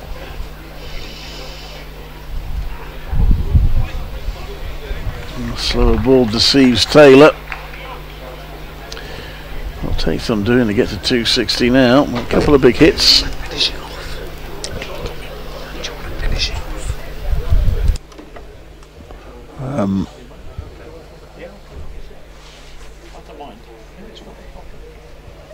So in comes Green. Yorker length delivery. Taylor does dig it out. Again, just the one. Wicket in singles a little bit now. It's a good over that. The wicket helping, just 4 runs off it, which in the 47th over is a very decent effort. Worcestershire, well, they need 13 off 3 overs to get to the 250 mark. Hope they would do that. To get to 260, 23 off 3, that would take some doing. Not impossible. Yeah, I think they'd settle for, well, 260 would be competitive. I've been saying 275 all along, but I've also been saying all along that Somerset have done a really good job, and I think they have. I think they've kept a lid on things, and there've been some good efforts from Worcestershire. D'Oliveira's 45, Latigan's 78. I thought Cullen did well for his 32, but they've not got away. They've not ever got away. Brooks may be the one who could have done that for Worcestershire, but they've picked up wickets at key times. And there's been some clever bowling, and that's another good example of it there. Just taking the pace off it. Jake Ball's final over, and Taylor taking a rather ugly swing of that one. Beer Hawks round here again. Right, just in time for our lunch. Single there. You could do just a few boundaries. It's easy to say that sitting here. I could do with a few boundaries between now and the close of the innings.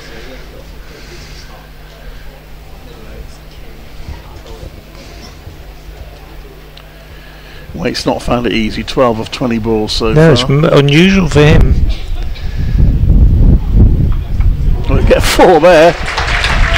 Slashed it hard. Gets the edge for 4. But it's unusual for Matthew Waite to. I mean, he can play that kind of innings in red ball cricket if he needs to, but you don't often see him face 20 deliveries in a white ball game and not have scored at a run of ball.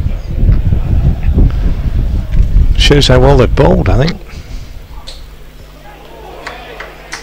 Wide signal. We're looking for an appeal, perhaps, to try and convince the umpire that there was something on it. Been quite expensive, Jake Ball, hasn't he? Gone for 60 now.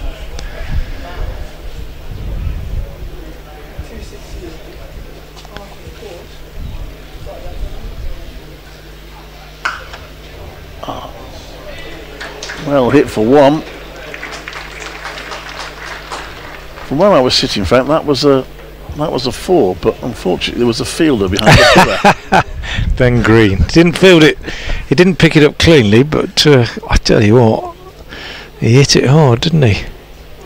He did. It would have been 4 in a lot of games, even with a fielder there at village level.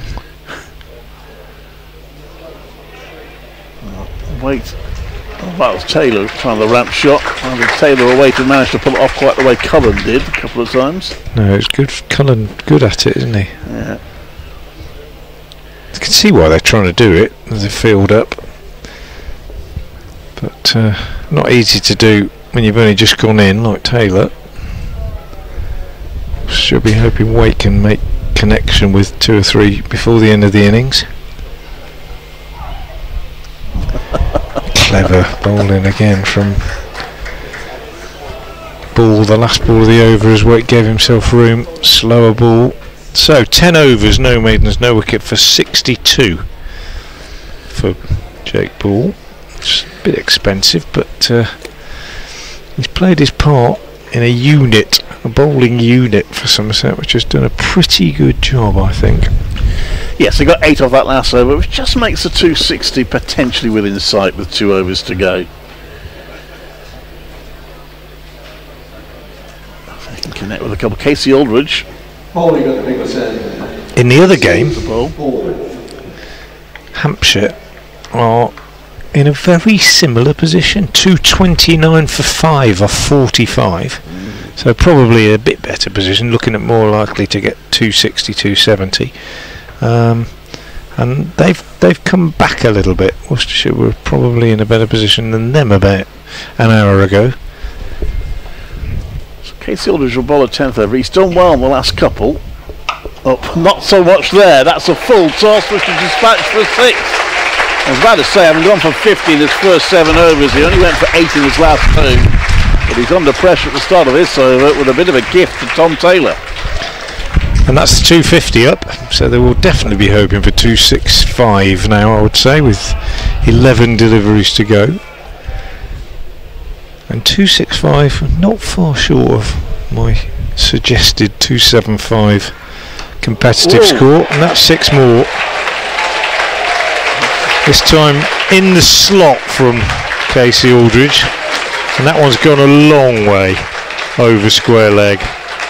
And it's prompted the captain, James Root, to go and have a jog up from his position behind the stumps and to have a chat with Casey Aldridge about, I don't see what there is to talk about really. Get it in the block hole, mate. Bowl him a Yorker. That's what he's saying. The 250, 289 balls, that means the fifth 50 came with just 37, so... It's in the car park, that one. Yes. I don't even think anybody's looking for that one. I think that's gone over the scoreboard. He's just got it in the slot and Tom Taylor's picked it up. He's 15 off 8, 257 for 7. Well, we've got 10 balls to go. Well, my 275, which I claim isn't, I'm not saying it's a winning score. I hope people don't think I'm saying that, but I am saying it's a competitive score. It's a score on a pitch at New Road. It gives you a decent chance, not a winning score, gives you a decent chance. We saw Surrey the other day make 266 and Worcestershire made light work of it. We saw Glamorgan make 297 and Worcestershire got those, but I still think 275 gives you a chance. And well, they're still a fair way short of it, but they've come with a little bit of a flurry towards the end. James Root, maybe Ruing, pun intended, his decision to bring Aldridge. He didn't have to bring Casey Aldridge for a 10th over. He's got Lammerby and Green have both got 1 left. And that's 3 full tosses. He won't go for 6 this time. In fact, he'll get away with it and just go for 1. Yep. Somebody else has got the quiz right, by the way. Oh, good. And somebody else has almost got it right. When are you giving the answer then? I'll get it after the interval. That's my usual way of doing it. Not many people get it right. Quite pleased about that. Gets it in, Yorker at last, or at least gets it pretty straight and full, and good running as they come back for 260 up. That's another sort of target ticked off, and we've still got 6 balls to try and get towards 270. 8 balls rather. It's a good end to the innings from Worcestershire.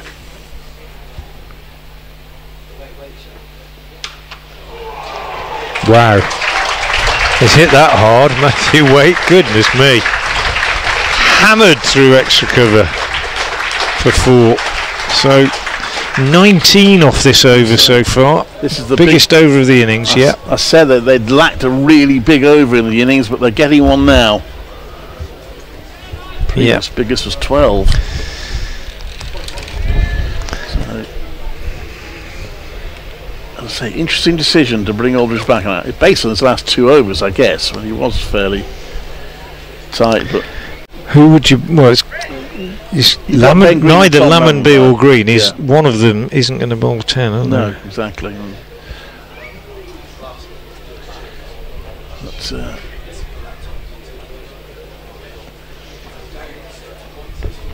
it's got about one more ball. Aldridge.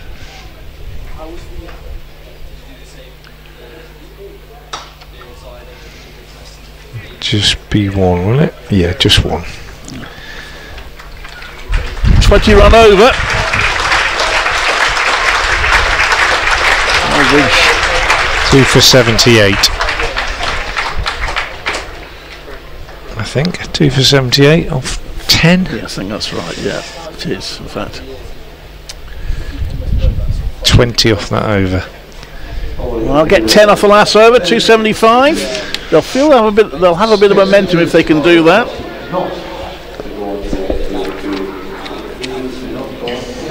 Yeah, they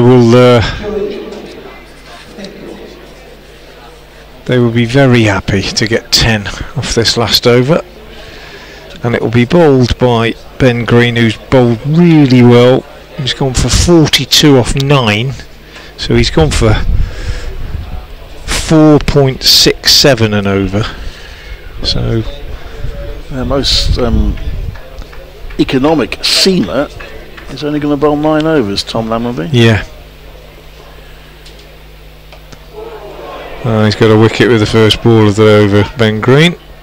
Skied and caught nicely by fielder coming in from short extra cover. Skied, attempted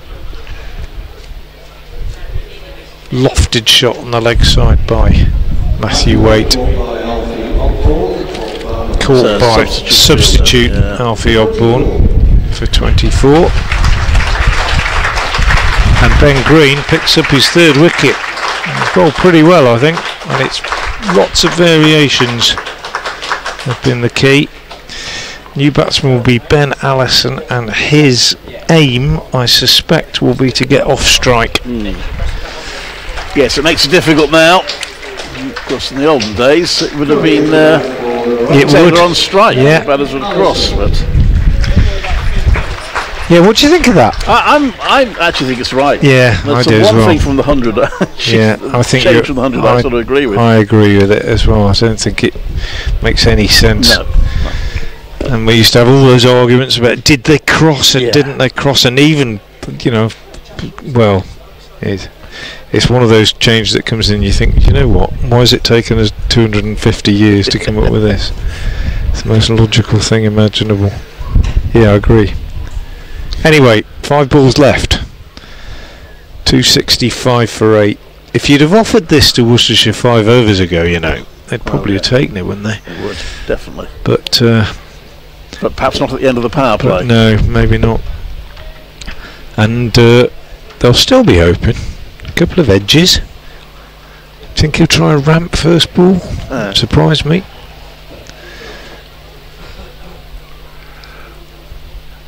No, he does the sensible thing. Tucks it away on the leg side. They're coming back for 2. Okay, fair enough.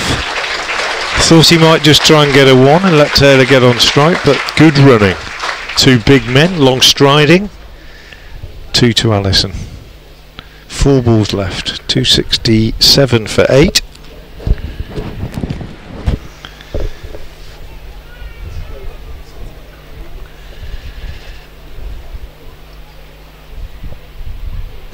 bowl, Ben Green. Oh, he's called. A wide is called, so he's banged it in short. He's not the quickest. When he bowls a short one like that, Ben Green, it's a calculated delivery, and it took Allison by surprise. He didn't even play a shot at it, but in the end the umpire said, well, it's gone too high, and he's a big man. It's called a wide. 268 for 8. Still 4 left. Oh, and that's going to be out. Caught it short, third man. Might not even finish the over. And they're crossed again, but it won't matter. So Allison's gone for 2. Ben Green's got his 4th wicket, and it's 268 for 9. It would be nice if they could eke out 2 more runs for the last wicket and get it to 270. Still 3 balls to go because of the wide. Interesting little cameo from Ben Allison. I think he was trying to go for a single off his first ball, but then realised, well, there's a chance to run 2 and they couldn't really turn runs down. Yeah. I think the aim probably was to get the single and get Taylor on strike. Taylor frustrated at the non-striker's end, and Shazad now comes in. That's the last batter. Well, I haven't seen a huge amount of Shazad as a batter. I can tell you what his performances have been. I think he's just batted once in this season's competition. He got 1 against Essex. Naught not out twice at Edgbaston in the Championship. Okay. Naught out against Hampshire here in the Championship. 2 not out in 1 T20 game. 2. Sorry, and no other contributions. So the reason I don't know a lot about him is that for Worcestershire he hasn't really troubled the scores a great deal. If he could just get a 1 here, probably be quite good news. Yeah, give Taylor a couple of balls, wouldn't it? And that's exactly what they've. He's run himself out. Oh no, he's not. He's dabbed it down on the onside. He's gone for a non-existent run, and Ben Green's picked it up. And if he'd hit the stumps, he'd have been out, but he's missed them. So 2 balls left. That's frustrating for Tom Taylor, this. Yeah, he's not been able to face a delivery in this last over, but good from Ben Green, really good. Lots of variety. Very good performer in this context. And they're going to go for a single. He's banged it in short. Karim Shazad has taken a swing. He's got a Q-ender on it. Dropped down on the onside. Tom Taylor's run, Green and Taylor on a collision course, and they kind of both just agreed on it in the end. I think Taylor did a big swerve around Green, but he wasn't going to field it cleanly with that kind of pressure on him, and I think they both just accepted it was going to be a 1. So 1 ball left, 269 for 9. Tom Taylor on strike. Ben Green to bowl it. 6 to get to 275. He's gone for it, he's got it. He's got it. There we go. The last ball of the innings goes for 6. Tom Taylor finishes on 22 not out off 10. Karim Shazad 1 not out. And Worcestershire get their 275. 275 for 9. And that was well read, Frank. Gives them a chance. Yes, I think so. Taylor 22 not out, Karim Shazad 1 not out, and Ben Green finishes with 10 coming off that last over. And they got 52 from the last 5 overs, Frank, so yeah, they have finished there well. We did, yeah, so there we go. And Ben Green finishes with figures of 10 overs, 1 maiden, 4 wickets for 50. So that's a pretty good effort from him.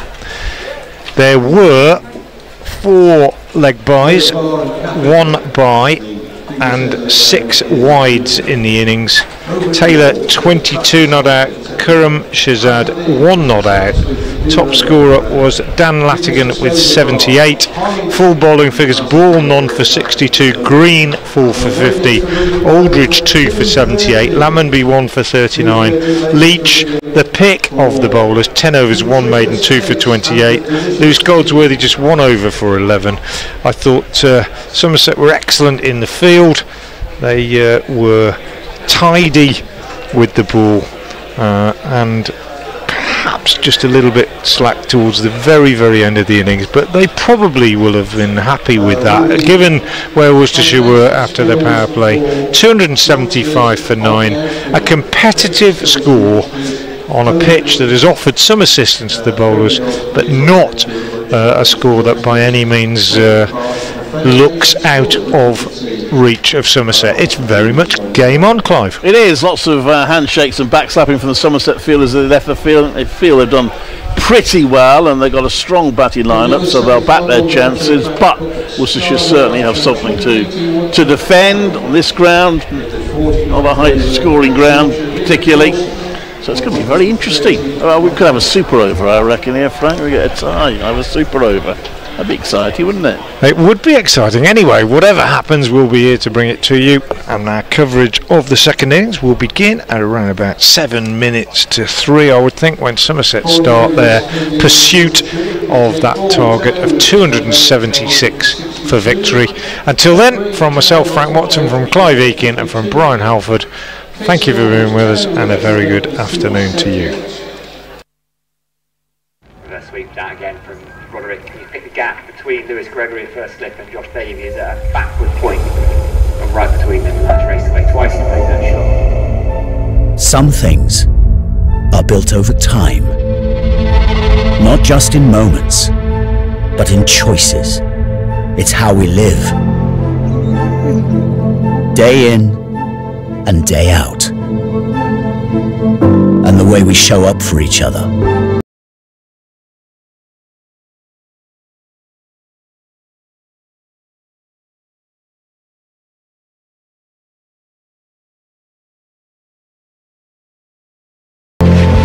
Trust in those who dedicate themselves to others.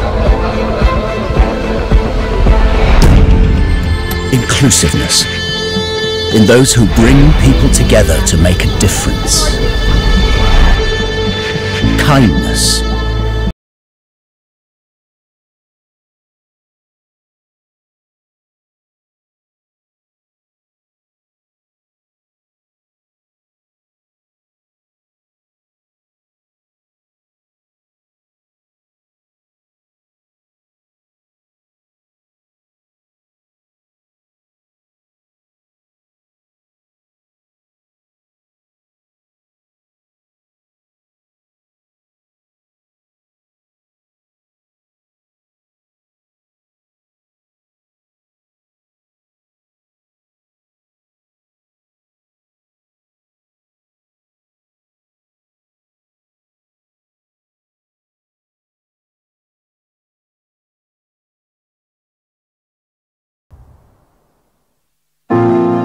Once upon a time, I went on a magical adventure where I travelled through time, explored great buildings, and made lots of new friends.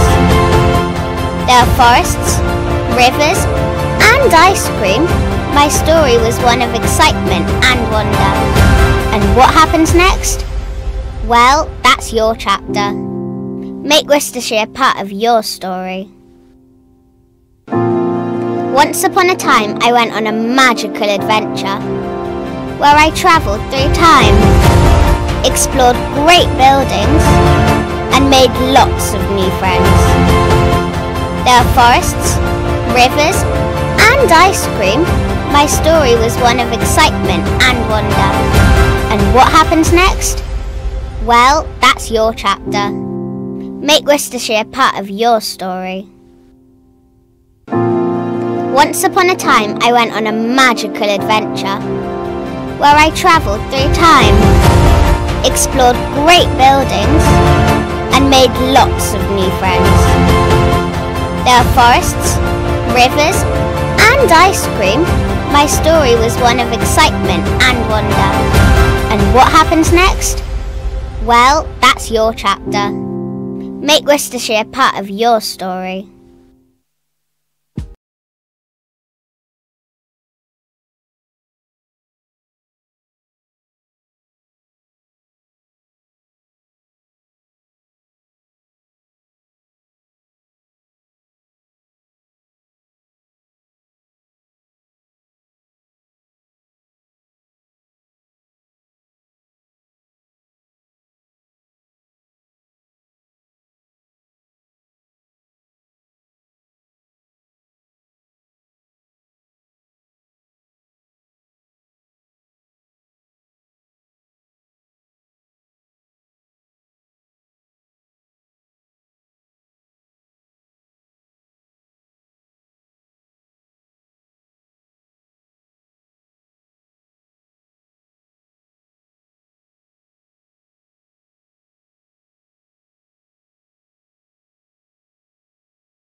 Welcome back to Visit Worcestershire New Road, where Worcestershire are about to begin their attempt to make 276 to win this Rothsay one-day cup game against Somerset.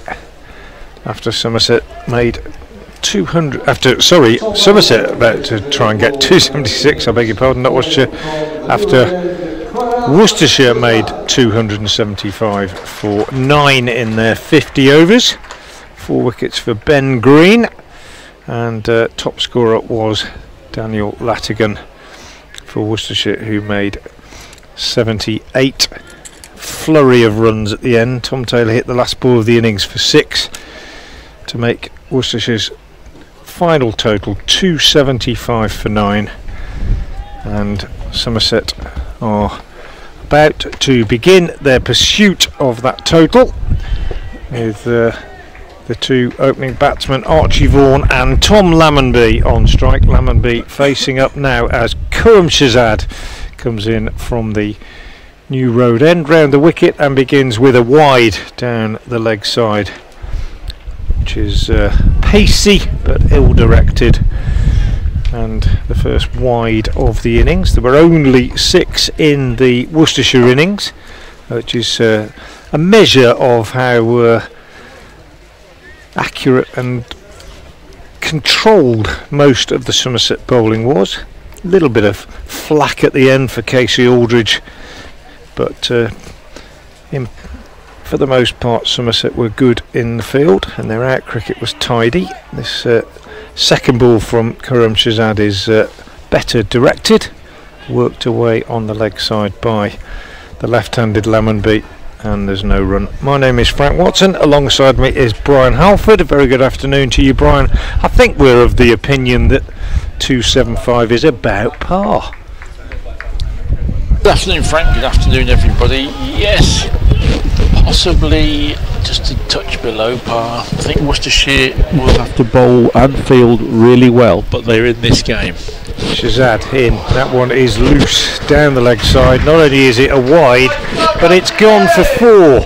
And my sympathy is with the wicketkeeper Henry Cullen there, because that was quick and it was ill-directed.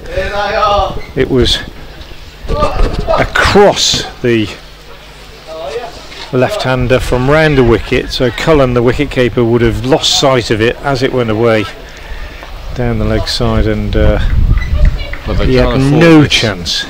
No, Shahzad's figures 0.1 overs, 0 for 6. In he comes again and bowls, and Lammonby steers a better directed delivery down to third man. Well, I must say with Shahzad, you never quite know what you're going to get in the white ball game. He's good at the death, he's good at bowling Yorkers at the death, has been expensive from time to time early on, and I'm surprised that Tom Taylor didn't get the first over personally, but that's what we normally see. But they've gone with Shahzad, and he's working up a bit of pace, and when he gets it right, he can be a handful. Archie Vaughan is on strike at 100 the other day, the son of former England captain Michael Vaughan, very tall, right-handed opening batsman, and he lets that first one from Shahzad go outside the off stump. And again, it was a pacey delivery, I'd say quicker than anything we've seen so far during the day, but Vaughan able to leave it alone. Very promising young player, also good off spinner. Didn't bowl today, but he's had some impressive performances with the ball in Championship cricket. 7 without loss then. Somerset needing 276 to win this game. Shazad is in and bowls, and Vaughan is away with a boundary. Absolute gift outside the off stump, short and wide, and hammered through the covers by Archie Vaughan. Somebody asked me in the press box, Brian, in between the ends, how I thought it was going to go, and I said, well, I think it might depend on which Khurram Shazad turns up. Yes, well, and so far, not perhaps the one that Jake Libby, the Worcestershire captain, would have been hoping. 11 without loss. 2 wides in the first 3 balls, one of which went for 4, and now a long hop that's gone for 4. This one is better, short of a length and straight, and Vaughan is on the back foot defending it out on the offside. Worcestershire's total is par, perhaps slightly under. I think they, never mind a tight start, they really need to get into the Somerset wickets. Couple of early wickets would really even this game up. Yeah, that's absolutely what is required. Shazad is in again and bowls, and this one is much better, and again Vaughan is treating it with respect, pushing it back up the pitch. The end of the first over, 11 runs coming from it. Vaughan has 4, Lammonby has 1, 6 extras, 11 without loss. Worcestershire's 275, built around 78. List a maiden half century for Daniel Latigan. That apart, it was mainly bitty contributions. Brett D'Oliveira 45, and then some late order efforts from Ethan Brooks 24, Henry Cullen 32, Matt Waite 24, and Tom Taylor with 3 late sixes. But Worcestershire need to strike early with the ball. Somerset, as you say, Frank, did bowl and field very well. Ben Green took 4 wickets, but it was Jack Leach's spell of 2 for 28 from 10 overs, wheeled away mid-innings from the Diglis end, that really built the pressure that brought him 2 wickets, and the seamers at the other end several because of the pressure that Leach built. Good from Taylor, the second delivery beats Lammonby, and didn't miss the stumps by much, I don't think, judging by the oohs and ahs from the slip fielders and the wicket keeper. One just past the off stump, I think.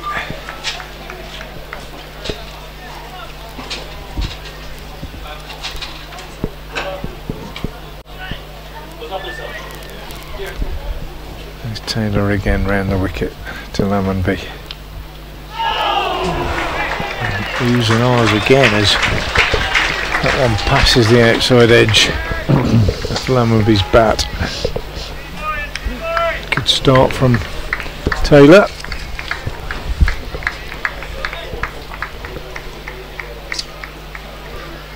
Fresh from a vibrant cameo at the end, when at one stage the Rapids looked like they might even come in short of 250, but 3 sixes in 10 balls from Tom Taylor. But a boundary here as he errs a little bit in line and length with that one, just a bit short outside off stump, and Lammonby, who himself has been in very good form, cracks it away behind square on the offside. What's the answer to your quiz question, Frank? Right, answers the quiz question. Good. Glad you reminded me. A few people have got it right. The question was, and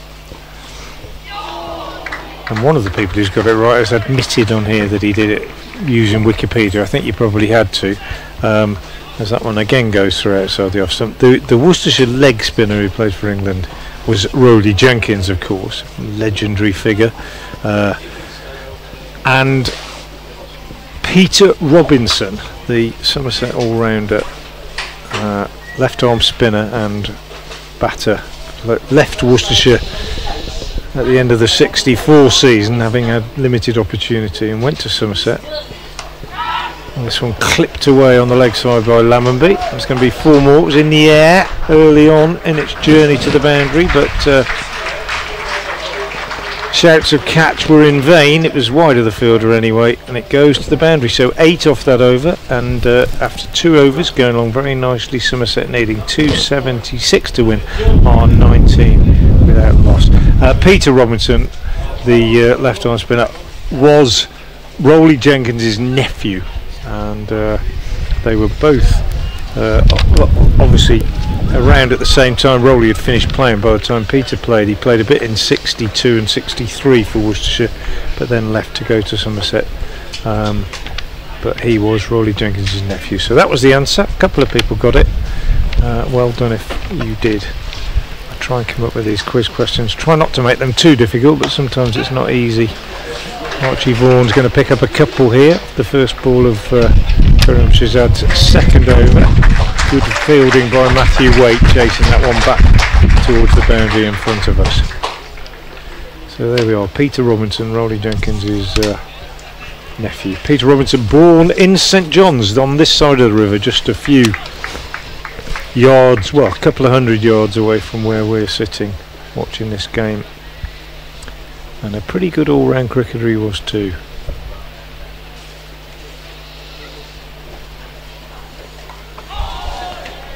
And I listened to a podcast with former Somerset players last night after I'd come up with the question, because I didn't know much about Peter Robinson, and he's done a podcast with Somerset, and he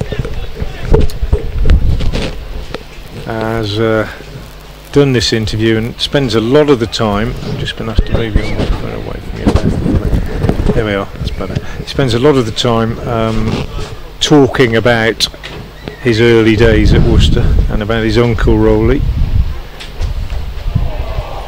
Inside edge from Vaughan here, so Shahzad, when he gets it in the right place lengthwise, can be much more challenging, and they get a single. And he says about it, you know, almost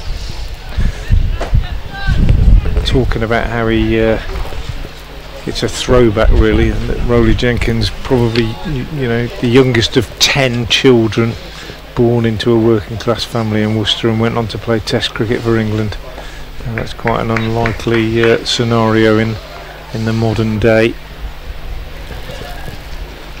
There's Shahzad round a wicket to Lammonby, full and straight and driven, and Lammonby doesn't pick up a run because of good work again by Matthew Waite at mid-on. So there we are, Peter Robinson it was, and a few people got it right, but just a bit of fun really. Still around, I think lives down in Devon, I believe, Peter Robinson, in his 80s now. Still watches cricket as far as I'm aware. He might even be watching this, Brian. It'd be great if he was. I wonder if he got the quiz question right. If he was. I think he might have. Henry Brooks in the crowd, just out in front of us. Middlesex seamer here to watch his brother Ethan playing in this game. Pint of Guinness in hand. Shh. He's allowed to today. It's his day.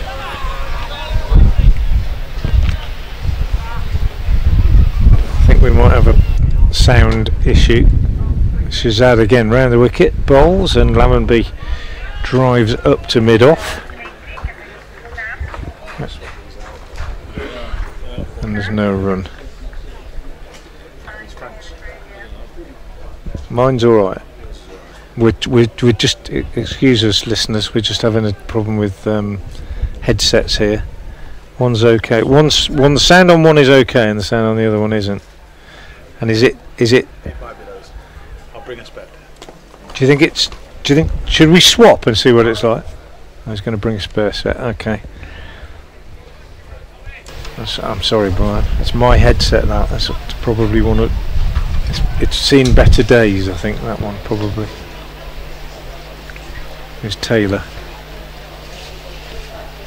Ooh, and Vaughan just living slightly dangerously. It's inside edge to the first ball of the fourth over. still one or two false shots. Although Worcestershire put on 95 for the first wicket, there were a few playing misses and a few edges early on, and there is a little bit in the pitch when the ball is hard. Worcestershire just need to turn that into wickets. Yeah, exactly. I think you're right. That's, 2 slips in.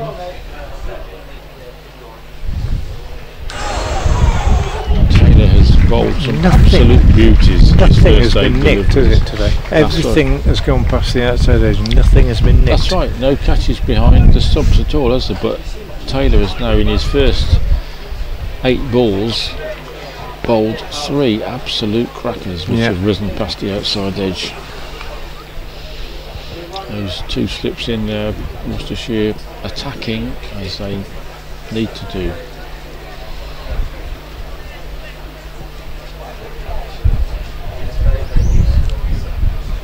And again.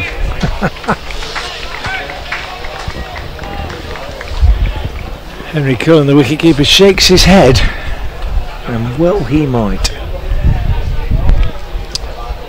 Shazad just in front of us, taking a drink. Just needs to get that rhythm, doesn't he? It's been awry in his first 2 overs, like you said, Frank. He can be very, very good. He can have his off days. And so far, Worcestershire sadly are seeing an off day.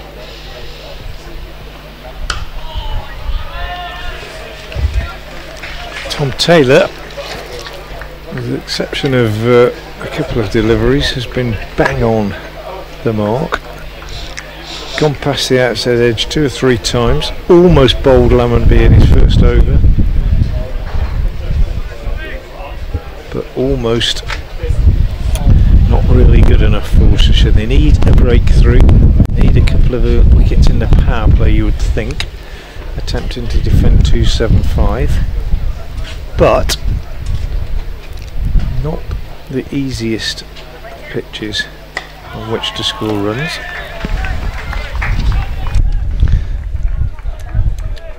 We have new technology being brought in.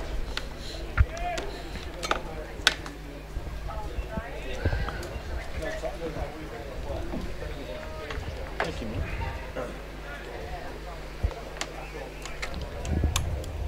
24 without loss then. 275 the target. Taylor in, bowls and forward. That's slightly turned around. Another false shot.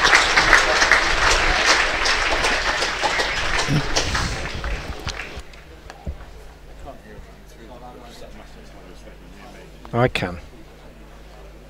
That's just that. I can hear you.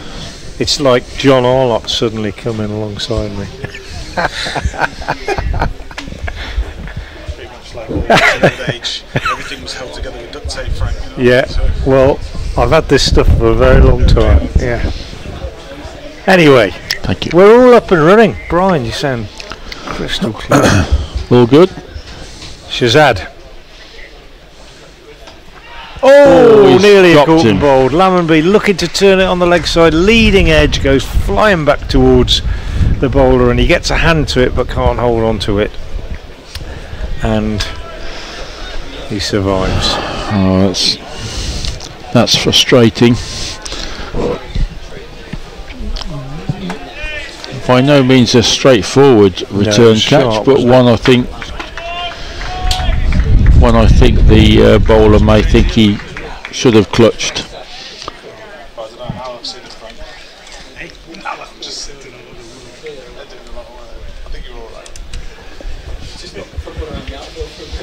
So nearly the breakthrough.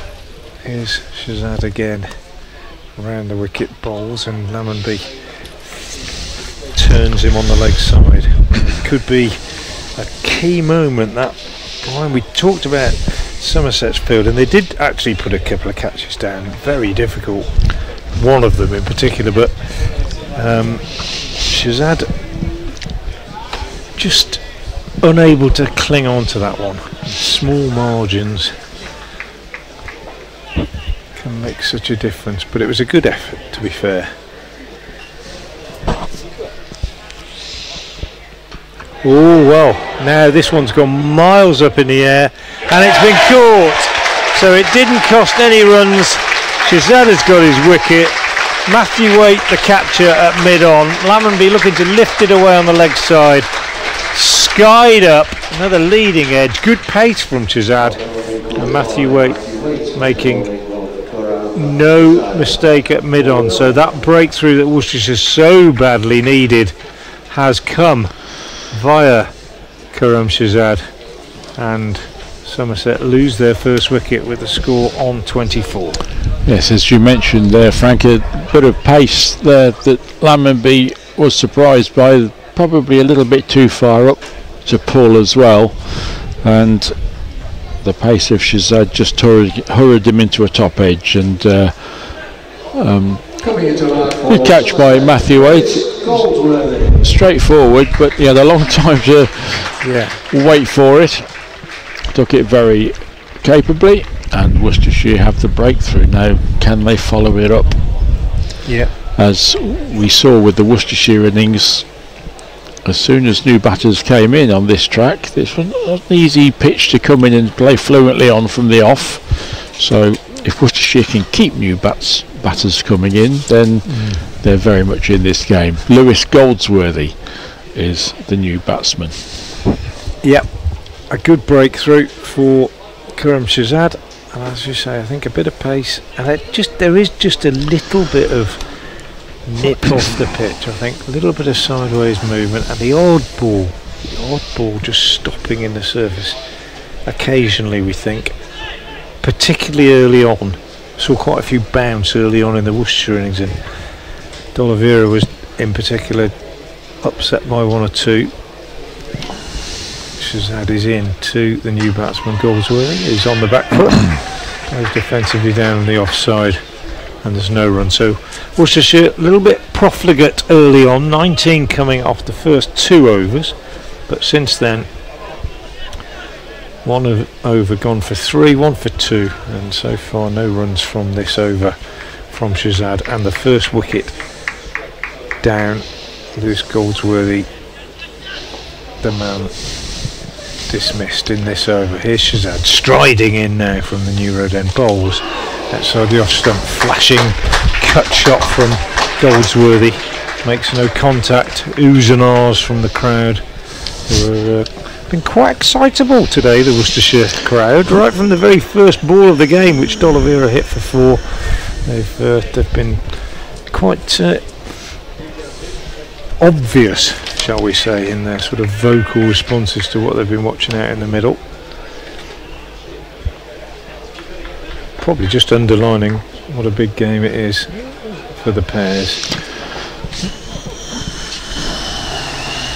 And that's another good one from Shazad. A very, very good maiden over from Karam Shazad. A wicket maiden, no less.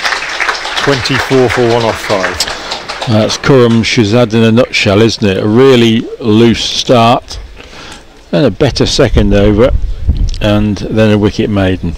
So if he carries on in that ilk, he'll be unplayable by his 5th over.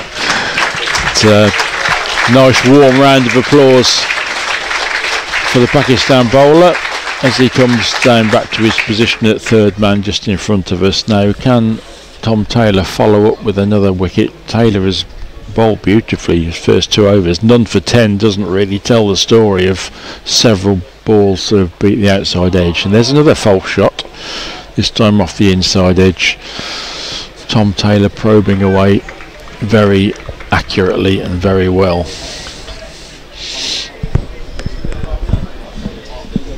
Just had another message from our technicians, Brian, just responding. Think the new kit's too sensitive. Anyway, we'll get there in the end. 24 for 1. Sun's coming back out. Could be a nice evening. I think the forecast has been proved to be wrong, hasn't it? In the sense that the percentage of potential rain early afternoon was very, very high, and we hardly got any. but now we're through that, and I'm hoping we'll get through the day with no interruptions.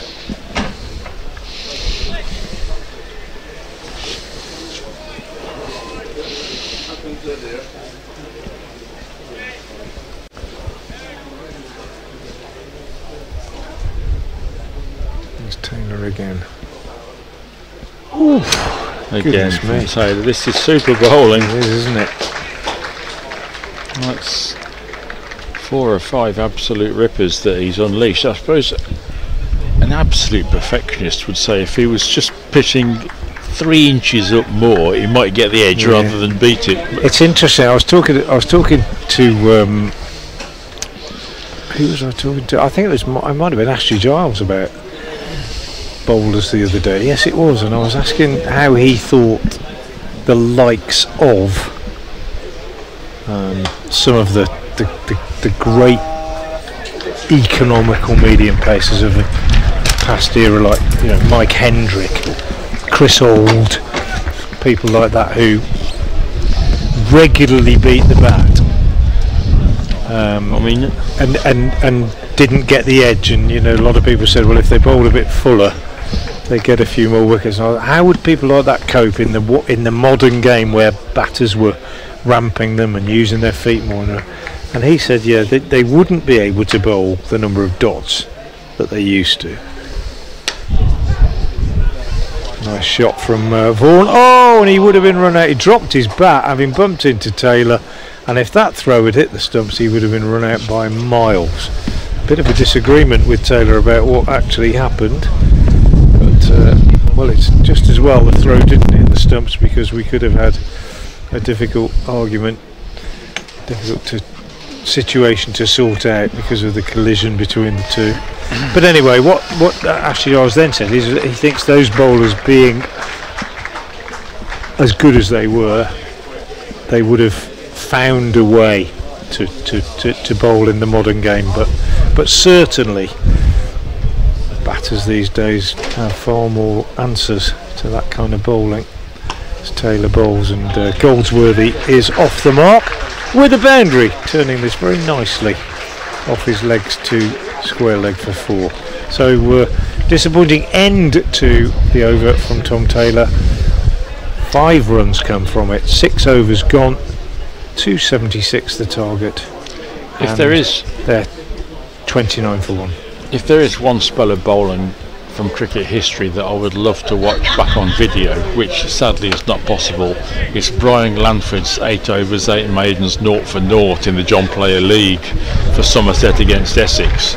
I'd just love to watch that and see, was there any attempt in a 40 over game? How can the guy be allowed to bowl 8 maiden overs? When I was doing my sorting out my quiz question last night, and you start trying to, what am I going to look at, and I got a couple of books out, and I started looking at some Somerset records, and there were 2 that stood out, and I can't remember one of the names, but Bill Alley bowled something like 85 consecutive dot balls in limited overs cricket. Could it have been limited overs cricket? And another bowler for Somerset beat that the next year, or a year later, got bowled an even more economical, not in one game but over a period of 2 or 3 games. So many dots, it was just amazing figures. Unfortunately, having said that, now I need to get a grip and find out what I'm actually talking about so it makes some sense. But there were 2 stats. Bill Alley was definitely one of them.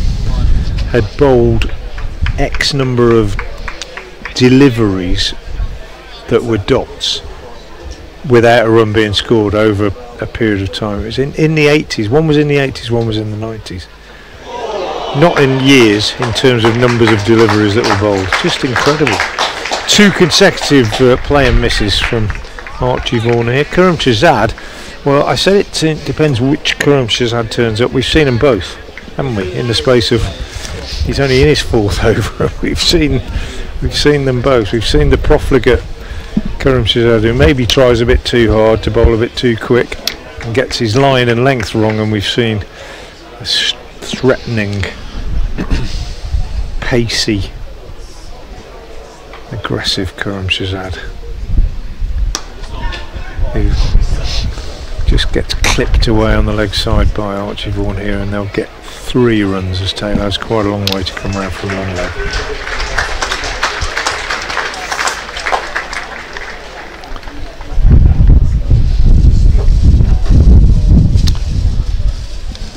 Worcestershire without a spinner today, yeah, unless Brett Oliveira has a twirl, so you've got to hope that the seamers do the job. A capable seam attack, maybe a little bit samey.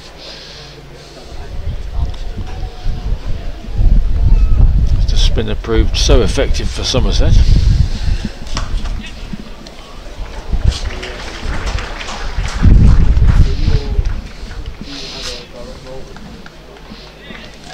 Two more runs off that one from Shahzad, so 34 for 1.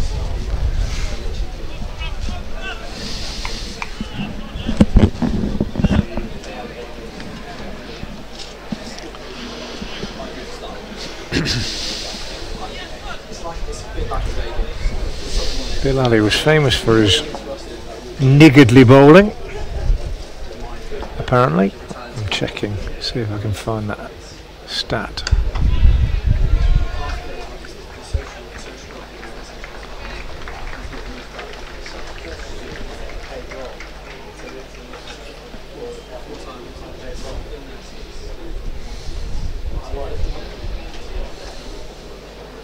I'm not sure I can at the moment, but anyway, handed that over, 34 for 1, but famous for his niggardly bowling, and I think it probably was in the early years of the Gillette Cup when he did, he bowled I think it's 88 consecutive dot balls. Imagine the value of that in modern franchise cricket, goodness me. Here's Taylor in the sunshine from the Diglis end, bowling to Vaughan, who drives up to mid-off, and there's no run. Lammonby the man out for 9. Shahzad the successful bowler, 276 the target for Somerset, 34 for 1 the total, and it was a no ball. That one apparently, I didn't see that, so a free hit has been signalled by the umpire. Tom Taylor just asking for clarification. Now, what will he bowl? Breezy, sunny, early evening here. Early evening, late afternoon, mid-afternoon. Mid-afternoon we'll settle for. As Taylor is in. And bowls a short ball outside the off-stump with Vaughan. Cuts for 4. Lovely shot, Archie Vaughan. Square of the wicket, and the total goes on to 40 for 1. I just rustled up that scorecard, Frank, from Brian. Langford 8 overs, 8 overs, 0 for 0. Just wondering who the batters might have been. Yeah, and Greg Chappell was actually playing. Really? For Somerset, but for the Essex side, Keith Boyce scored 46. I can't imagine he faced much of those Brian Langford overs. Well, the run for Vaughan here turned off his legs. Will he come back for 2? He will come back for 2. It's good running. As fielder has quite a long way to come around the boundary. That long leg, Matthew Waite. Back for 2 they are. Extraordinary scorecard. Somerset against Essex, Yeovil, 1969. 8 overs, 8 maidens, 0 for 0. Extraordinary feat by the spinner. I mentioned Bill Ali.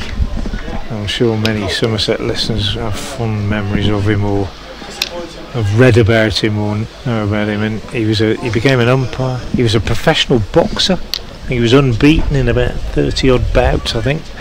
But just reading something here about him that's taken from the Wisden Cricketer a few years ago. I just love this, and I think you'll appreciate it too, Brian. The last paragraph, it just says, Bill was many things. Southpaw welterweight, dance hall bouncer, manual worker, and he had an opinion on most things. He won matches because of his competitive nature, yet he will be remembered, especially in the West Country, for those cherished cross-batted 4s and 6s. He was made for rustic Somerset, where he shot rabbits, played skittles and kept sheep. Fantastic.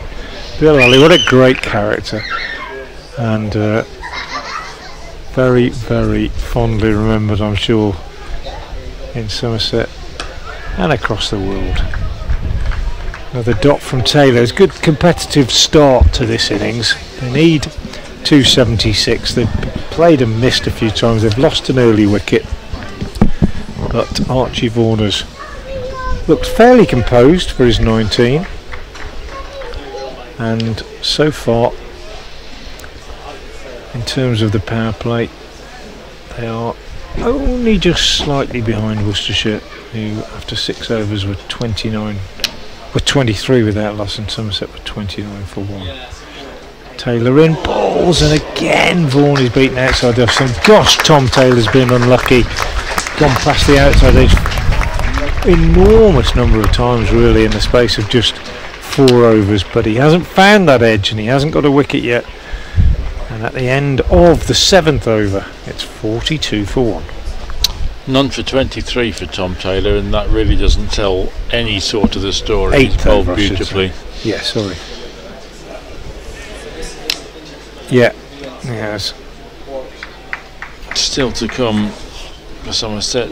Next, James Rue and Thomas Rue, 2 exceptionally talented youngsters.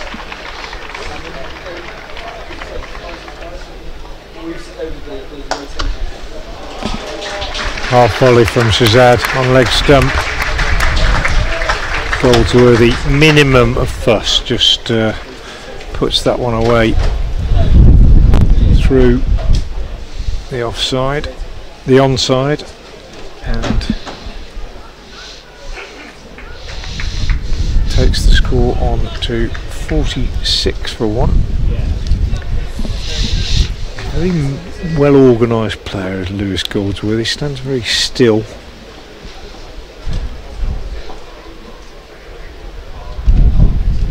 Oh, but has just got out, and it's another one, top edged, a hook shot, ball flies up in the air, and Ethan Brooks takes the catch just behind the stumps at the non-striker's end, having run in from cover. It went up miles, but Shazad has taken his 2nd wicket in very similar fashion to the first, and suddenly Somerset just in a bit of trouble. Goldsworthy out for 10. Karam Shazad strikes again, and remarkably similar dismissal, Brian. absolutely. Both times the batter beaten for pace, and the ball went up instead of away to the mid-wicket fence that, as they were hoping. It was actually a good catch by Ethan Brooks. I'm guessing it went very high, and it's very windy, so that ball would have been moving quite a lot in the air, but Brooks is amongst the better fielders in county cricket, and he made no mistake. And Worcestershire have done exactly what they needed to do. They've hit back with a couple of wickets, and it's been a real mixed bag from Shazad, hasn't it? But in that mixed bag, 2 balls that were fast enough to defeat the attempted pull shots, and both times catches with a result. So Worcestershire are in this game. Somerset 46 for 2, needing another 230, but with 2 key men out. And 2 of brightest young prospects in county cricket at the crease. James Rue, captain of the side in this competition, albeit a fairly youthful captain himself, and he joins Archie Vaughan, who is a very young man indeed, but also opening batter in county championship, off spinner, highly thought of. These are two of the best young players in county cricket coming through at the moment.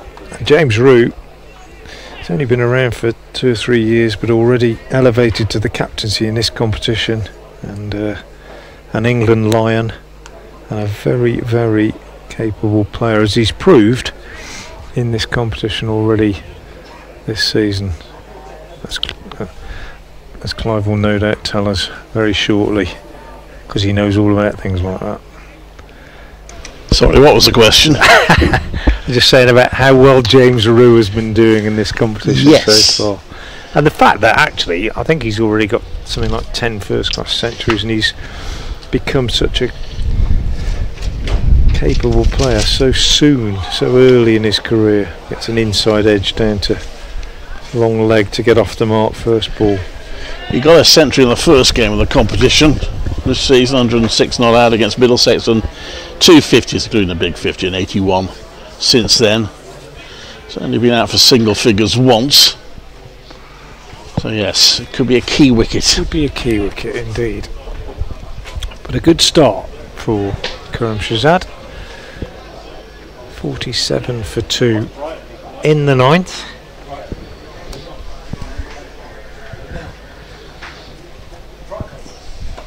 And nearly turns Vaughan around as he looks to play that one away on the leg side, and it runs out on the offside. Both the wickets miss-hit aggressive shots against fairly short deliveries, top edges skied up in the air.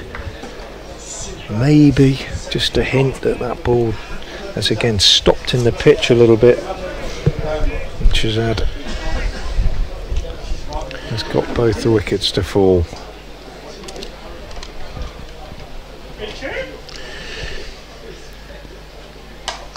And that's a lovely shot from Archie Vaughan. Short outside the off stump, but using his height, standing up tall, high left elbow, punch through the covers. Very, very good shot to bring up the 50. Yeah, 9 off the over, so the 50. I know it's not finished yet, is it?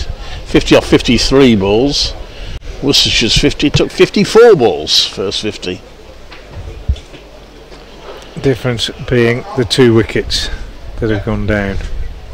Shahzad in again, bowls, and Vaughan's caught! Magnificent catch! Ben Allison at mid-wicket, diving to his right, one-handed, just chipped it in the air, Vaughan. But it was dying on Allison. He's a big man, he had to get down low to his right, scooped the ball up, one-handed, inches off the turf, and that is a big blow for Somerset. They are 51 for 3 in the 9th.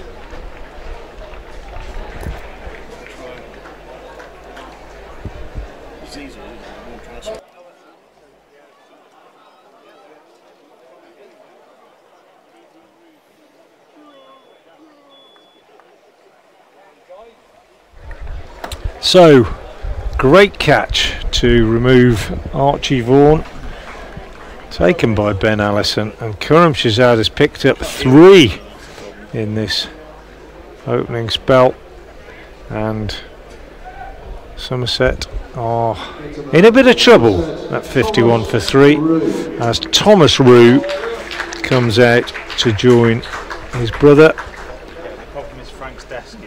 and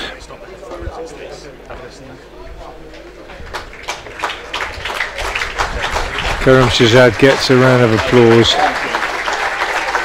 coming down to his position down in front of us here from the fielders.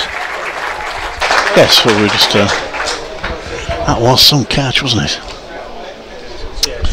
The crowd, absolutely, it was an absolute crowd lifter, that catch. It was a superb Low grab by Allison, and it's really put this game in the balance. Duckworth-Lewis has Somerset well behind. Now they can change that, they can get a partnership going, but at the moment Worcestershire looking good as that's fielded at mid-on. Duckworth-Lewis could come into it because we were told there might be rain about 4 o'clock. I have to say it doesn't look likely at the moment because it's blue sky that's about to be above us,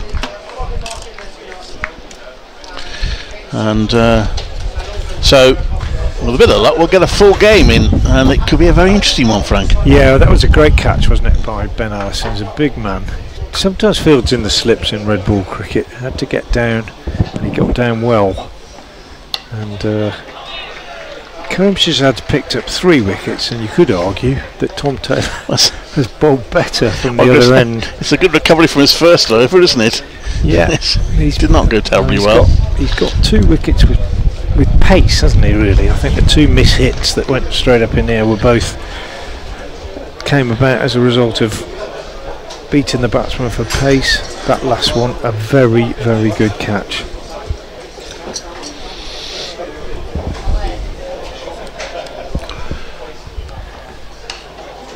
This one turned on the leg side by James Rue. So James Rue and Thomas Rue at the crease together, as they have been quite a few times in this competition. But how exciting for Somerset supporters and for their parents maybe even to watch them and think, you know, these two could play a big part in the future of Somerset cricket in the next few years. Both exciting, talented players. A bit of a job on here as Taylor is in round the wicket, and James, the senior of the brothers, clips this one up to mid-on, and it's fielded by Jake Libby, the captain. Goodness, the wind is picking up again here.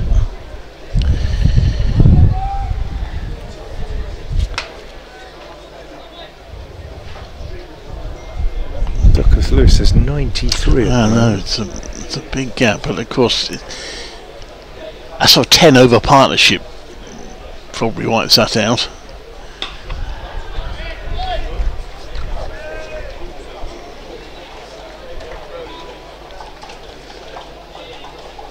Big partnership this, you know. You look at the rest of the scorecard. Josh Thomas, who may or may not be suffering with an injury. Finn Hill, Ben Green. Then you're through to Jack Leach, Casey Aldridge. These are the last 2 seriously recognised batters, I would say. That's a lovely shot from James Root through the covers for 4. Just leaned into it, effortless, lovely timing. And he moves on to 5. And the total at the end of the over onto 55 for 3. So that's the end of the power play, and in terms of runs, it's very close. The Worcestershire power play score was 59. Well, they were 59 without loss. So they do win the power play, but as we've seen in the previous matches, that often does not have a bearing on the final result. And Worcestershire had a good power play, but then found it quite tough until the latter part of their innings. So, even though Duckworth-Lewis has a big gap, I'd say this game's pretty close at the moment. Shazad to Thomas Rue, very correct forward defensive from Rue the younger, who in the competition this season has made 2 half centuries, but only really failed once. Got 2 in one game. That was against Lancashire. His lowest score other than that is 30. Didn't actually have to bat in one game.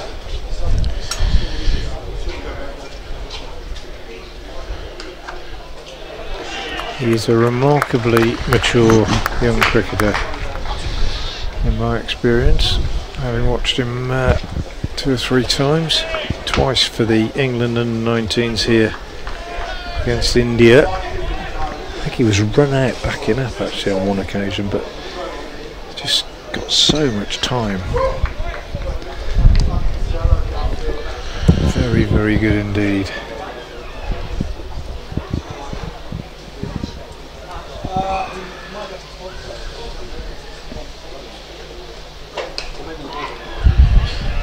Shazad in his 6th over.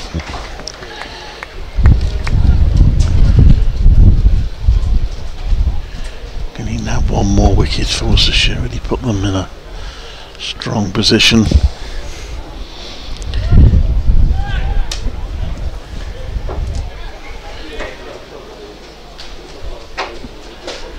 Well, whoever said it was going to rain at 4 o'clock, I don't think they're going to be right. Because there ain't no sign of it at the moment.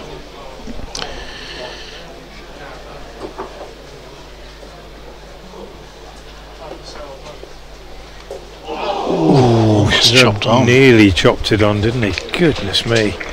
Nearly got that 4th wicket you were talking about. Did check the regulations, and of course it's never very clear, but I'm pretty sure I'm right in saying that we'll only use the reserve day if a result is not possible today. So in other words, once Somerset have faced 20 overs, as I understand it, we have a result today even if they're not able to complete the innings because of the weather. It'll go down to Duckworth Lewis Stern. Only use reserve day if you can't get a result on the original day. Didn't used to be the case in years gone by, of course. You'd finish the match off, but these days they try and get it done on the allotted day if at all possible, and I think it's looking pretty good that we will be able to wrap this up today one way or the other.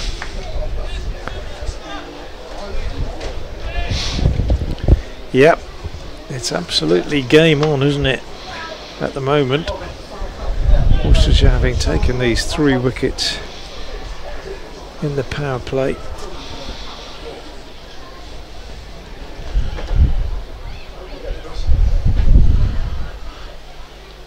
Oh, the 4th. Thomas Rue's gone. Shazad's got his 4th. Edge to first slip. Brooks again is the fielder. And Thomas Rue, who you said hadn't failed, Clive, well he has now, and this run chase is derailed somewhat. It was Rob Jones, not Brooks, the catcher. Rob Jones at first slip, and Thomas Rue's gone for naught. Khurram Shazad has his 4th, and Worcestershire are in a great position as they bid to reach their first one-day final for 21 years, yes. Clive. That said, James Rue, the captain, is still there, and he will no doubt be made even more determined by the loss of his brother to produce something very special here. But it will need to be something very special because Thomas Rue has gone. Josh Thomas, who was injured in the field, is fit to bat. He's coming out now to join his captain. Somerset are 55 for 4 in the 11th. There was one match where Somerset had a calamity at the top of their innings, which they went on to win. That was against Sussex, when both openers were out for a ducks. They were 21 for 3. By the way, huge applause down here for Khurram Shazad, who's doing some bowing to the Worcestershire supporters down in front of us.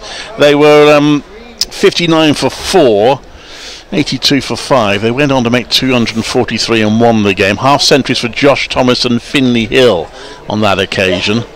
Yes, so I mean, I was being probably a little bit disrespectful when I said that those were the last 2 sort of really big batters. Josh Thomas and Finley Hill can both obviously play. Ben Green, obviously quite capable too, but it's a long way back now, isn't it? It is. There we're desperately hoping now we do get a full 50 overs, because I think they'll struggle to win it on Duckworth Lewis. Well, they won't be ahead 60, for 70 behind. Yeah, it's going to take them most of the innings to get ahead. If they do get ahead, you'd think. That was a second wicket maiden, by the way, for Shahzad, and his best figures in the competition this season now. Tom Taylor's bowled really well, and he's got nothing to show for it at all. Karim Shahzad 4 for 28, despite the fact that he went for 11 off his first over.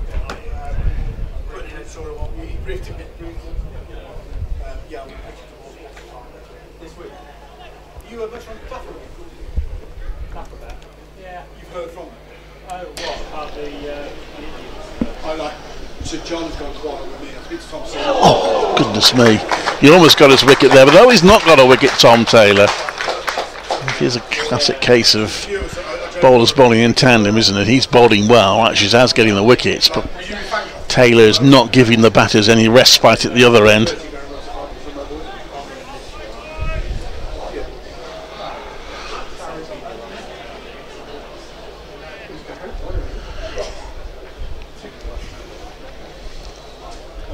Bit of a buzz around the ground now. Oh my goodness. Came through.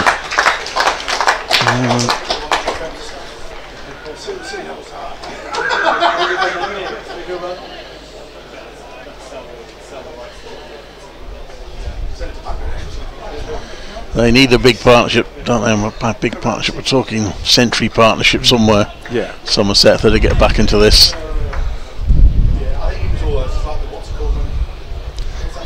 First catch at slip or wicket keeper, that was, wasn't it?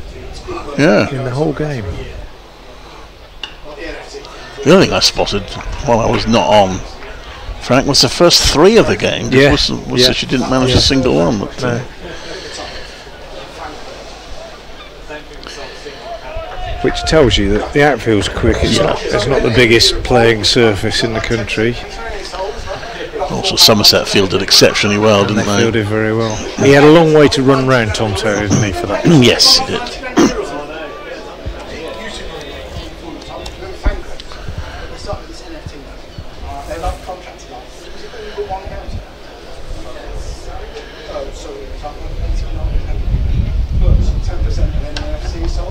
Beautifully timed shot from Rupert, a second successive maiden as Worcestershire turning the screw here. 12 overs gone, 55 for 4. Somerset needing 276 to win, and the fact that Duckworth Lewis is 124 tells you just what a big job they've got on. It's not impossible, certainly if they have a century partnership with one of these two. Perhaps James Rue, the captain, can play a really, really big one. He's still in with a chance, but you'd have to say that Worcestershire are absolutely on top. Karim Shahzad is continuing his longest spell by some way in this competition as he bowls outside the off stump to the new man Thomas, who lets that go. Good pace again from Shahzad. If Somerset supporters want any encouragement, maybe get it from the other semi-final, which changed dramatically because Hampshire went from 167 for 5, a partnership of 136 for the 6th wicket. They finished 304 for 6, so that game is still in the balance. Yorkshire started well, 37 without loss after 11. It started well, although not scoring particularly quickly, 37 without loss after 11. Shahzad with the Yorker beats Thomas. Ball is absolutely on top of the bat at the moment, isn't it? 14 dots. 13 dots and a W. in the last 14 deliveries. Jake Libby will have to change the bowler fairly soon. I don't think he wants to though. Looking quite happy. Keep these two going on indefinitely at the moment.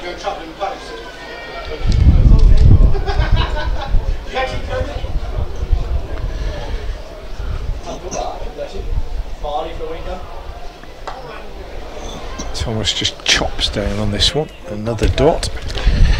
Well, Ben Allison's preparing. I mean, he's been taking wickets in this competition, so it'll be a good time for him to come in. Yeah, absolutely. Brooks may well bowl. Waite, who opened the bowling in the early part of this competition, has been pretty consistent. Shazad the man today, and he concedes a run off this one, banged in short, and Thomas just swivels round and pulls it down to a long leg for a single. Played it nicely actually, rolled his wrists over the top of it, and he's off the mark. 56 for 4.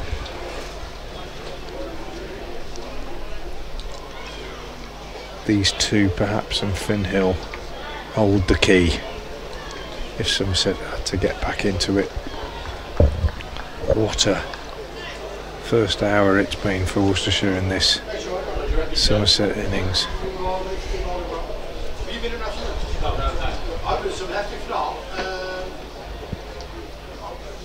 Yorker, or attempted Yorker from Shazaz, didn't quite manage it, and James Root squeezes it out of the block hole, and they come back for 3. Good running, the second 3 of the innings. I thought he might have to hurry a bit when came back for that third one as D'Oliveira threw it in, but yeah, difficult for D'Oliveira, but had the throw been more accurate, yeah, it could have been tight. Yeah.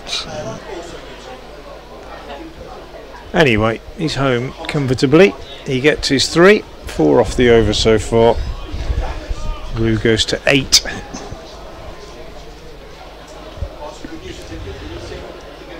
$59 for 4.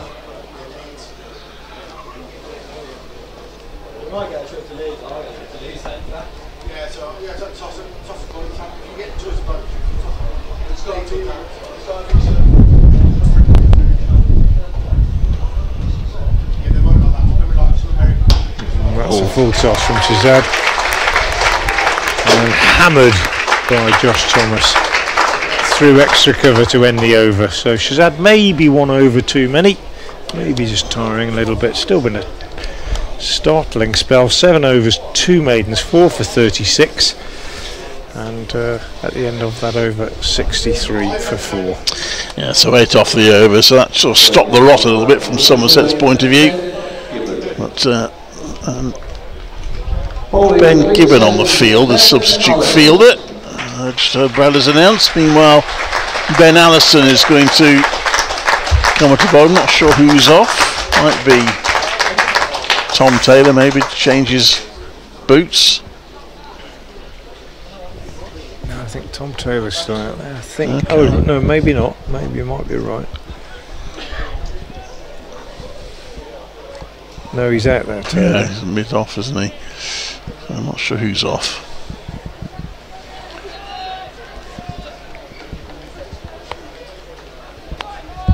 Oh, unless Ben Gibbon has gone off now, maybe he was on for the last over. Anyway. No, he's on. He's down at long leg. Okay. Might be on for Matthew Waite, I think. Well, perhaps Matthew Waite's going to get his bowling boots. Yeah. Although I'm sure he would have had them on anyway.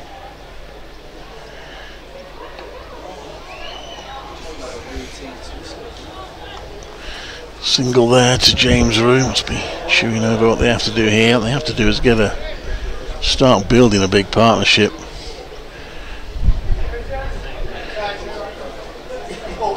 Get themselves in a position where they have a chance of going for it in the last 20 overs or so, but they've got a lot of rebuilding to do.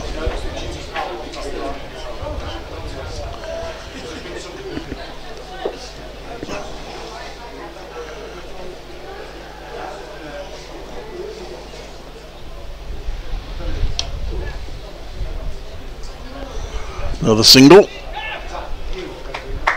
Well, it's rainy, by the way. It's Scarborough now. They haven't yet had enough overs for a result, so they might have to go into reserve day yet.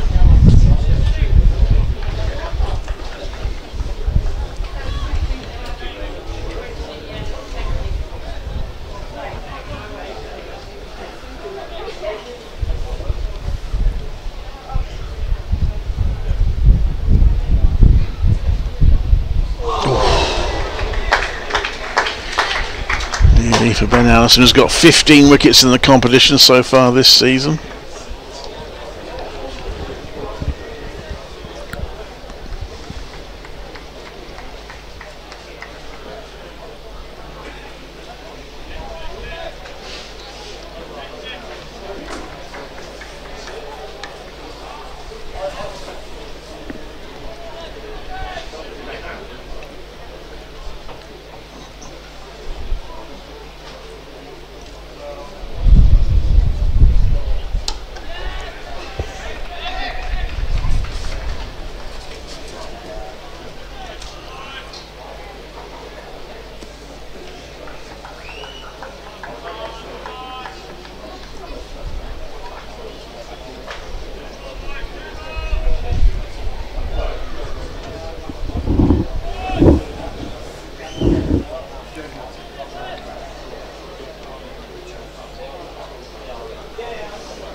Valley in from the mid-wicket boundary to field. Another run.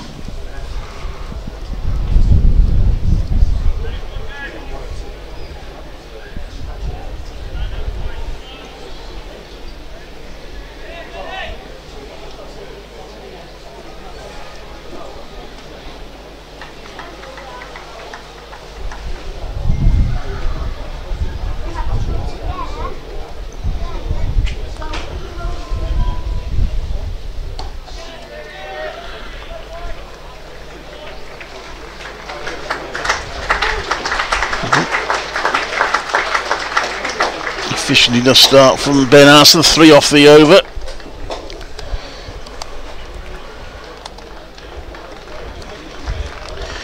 Worcestershire have lost 2 semi-finals since our last final, 2017 and 2018, both here, Surrey and Kent. A decent chance of winning this one. Matthew Waite it is to bowl.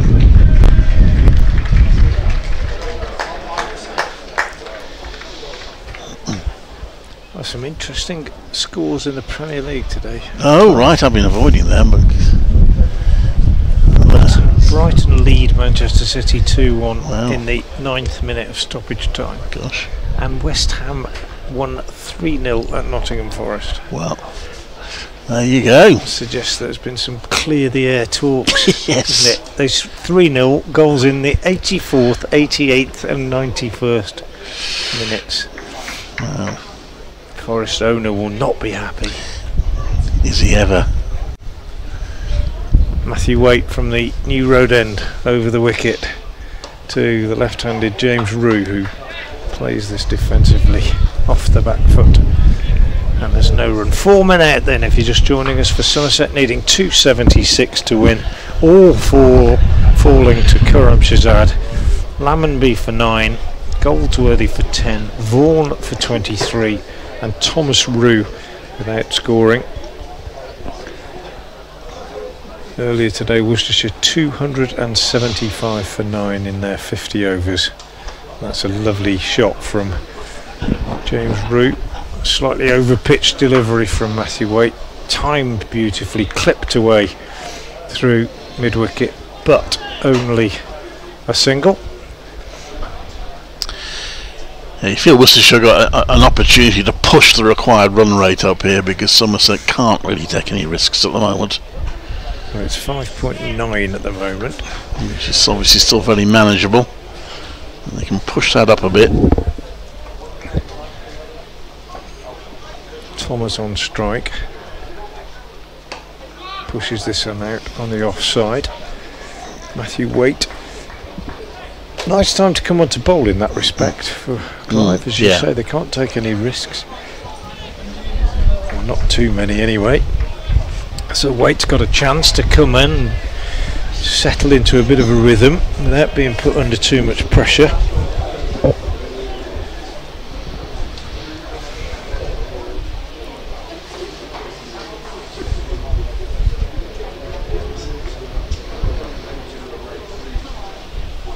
Not for the first time. A bowler running in to the breeze from the newer end has pulled up in his run up. Disturbed slightly. Thrown off his balance, I think, probably.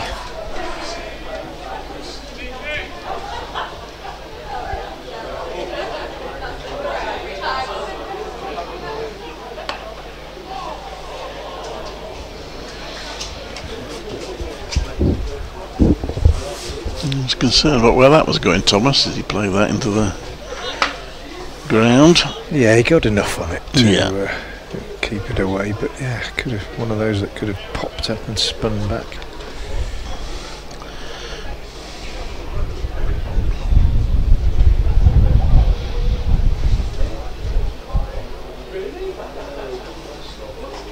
That's a nice looking shot, but straight to the fielder at mid-off. Good crowd.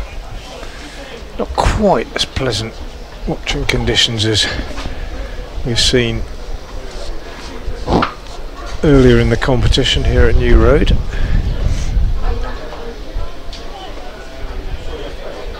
But plenty to keep them interested. And quite a bit of latent excitement, I'd say, around the ground at the moment. As this one's heaved away on the leg side and caught! At deep mid-wicket by Latigan, I think, running around to his left, and the 5th wicket is down. A first wicket for Matthew Waite. Josh Thomas got hold of it, but got underneath it too much, and Latigan running around the mid-wicket boundary to take the catch. And Worcestershire absolutely on top now. Somerset 67 for 5. Well, we've seen Latigan feel really well in that sort of area of the ground throughout this tournament, and that was another example of it. He had to be very wary of where the rope was, but he held the catch, kept himself steady. That was going to be 6 or out, and Latigan made it out. And well, there will be excitement around New Road. Everyone knows it won't be done until it's done, but right now Worcestershire looking in very good shape indeed. Yeah, they are indeed. Brian, I'm going to come in to join you in a minute, Clive, and by the time I come back it could be all over. Well, let's wait till all those chickens have hatched. But yeah, Worcestershire well on top,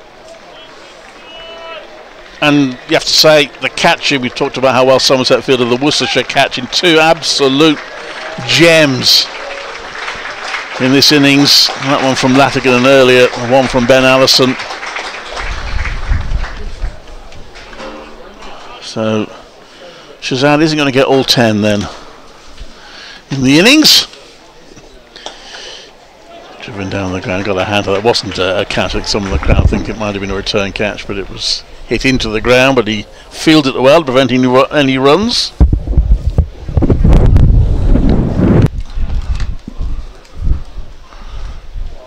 And it's 67 for 5. Welcome back, Brian. Thank you, Clive. Hello, everybody. Worcestershire, well placed. Ah, it was dropped. I think that did carry. dropped at slip. It was a difficult low chance. But this time, Jones couldn't hold on to it.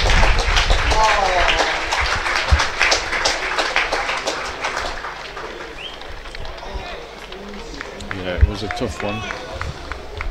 Possibly the thought that a really good slipper would fancy taking, but got two hands to it. Very low though, so it just bumped out. He's had to dive a little bit to his left as well.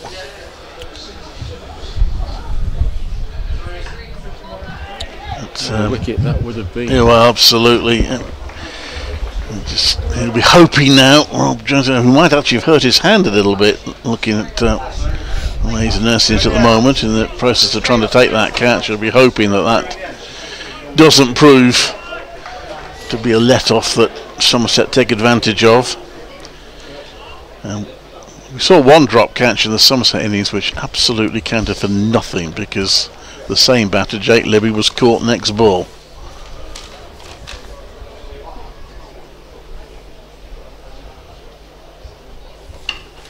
Solidly played. Just one slight quirk as we come, we're 2 balls away from it now, but the last 3 wickets have fallen in the last ball of an over.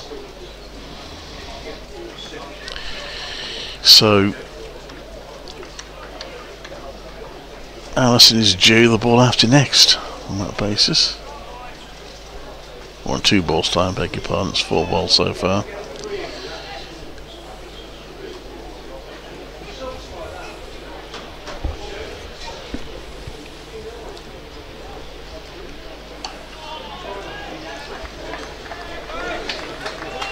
Got to give enormous credit to Worcestershire here.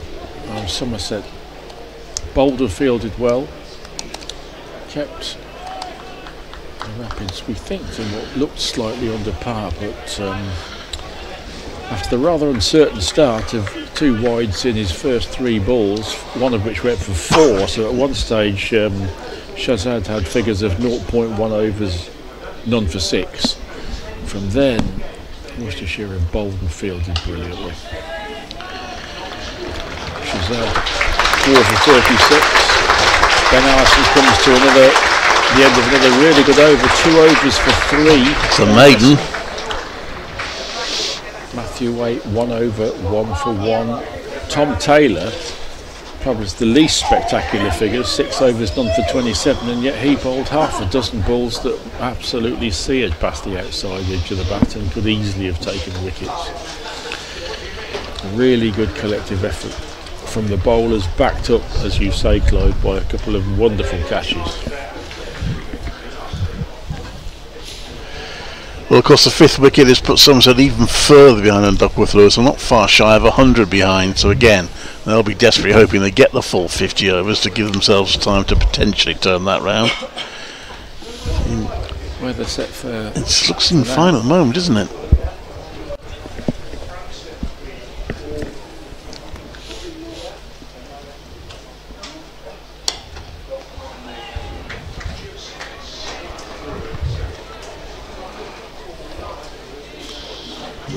There, so they do have an opportunity, even if they don't get wickets for a while, Worcestershire to push the required rate up, which is still only just over a run a ball for Somerset, but you'd think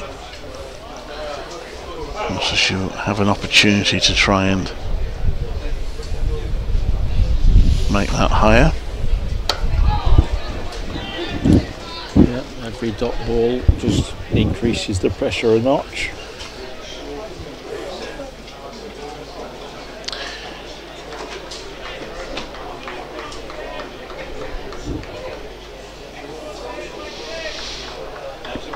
Still not back on at Scarborough. Right.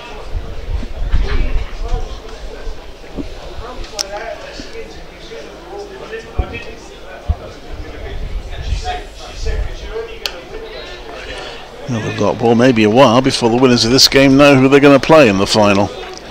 Yorkshire were 43 without loss in the 13th over, chasing 305 to win.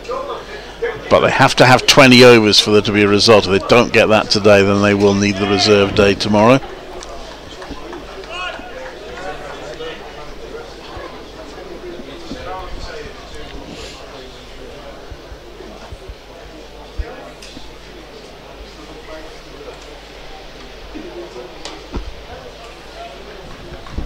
Should just be one. That's just suddenly clouded over, but nothing threatened at the moment. That breeze has just blown my tissue paper away into the crowd. Could blow different clouds across fairly quickly.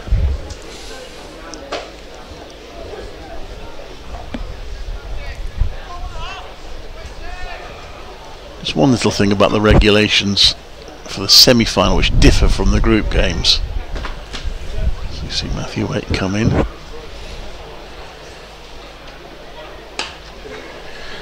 That's a single, whereas in the group games you start losing overs immediately if the players are forced off by rain. We saw that against Surrey here when we had the briefest of interruptions and the match was immediately reduced to 49 overs per side. There is half an hour's grace in the knockout stages, so if we were off for half an hour, we wouldn't actually lose any overs. Start losing them if we're off for more than half an hour.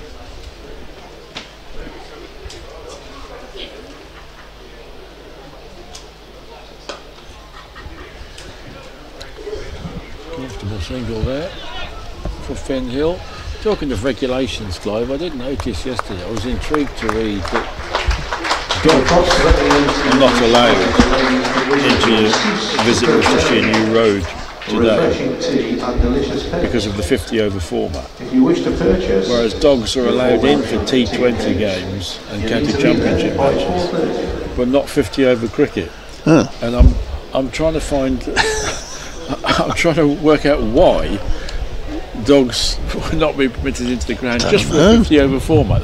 That intrigues me. I don't know. I shall have to talk to somebody high up at the Rapids to find that out, because I just find that they said it was the competition regulations. So what is it about the Metro Bank One Day Cup that does not want four-legged friends here? Curious, but isn't cricket full of curiosities? Ben Allison continuing on the dot ball there. The 5 overs been 11 and 15 by the way, 12 for 2, so it's safe to say that was a pretty good 5 overs from a Worcestershire point of view. Ashley Giles just taking his seat to our left. He's looking sort of anxiety of a chief executive who knows his team have got a great chance of winning but aren't there yet.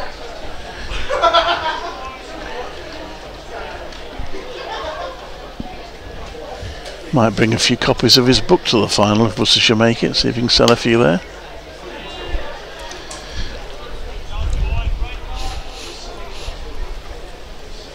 Another dot ball from Ben Allison.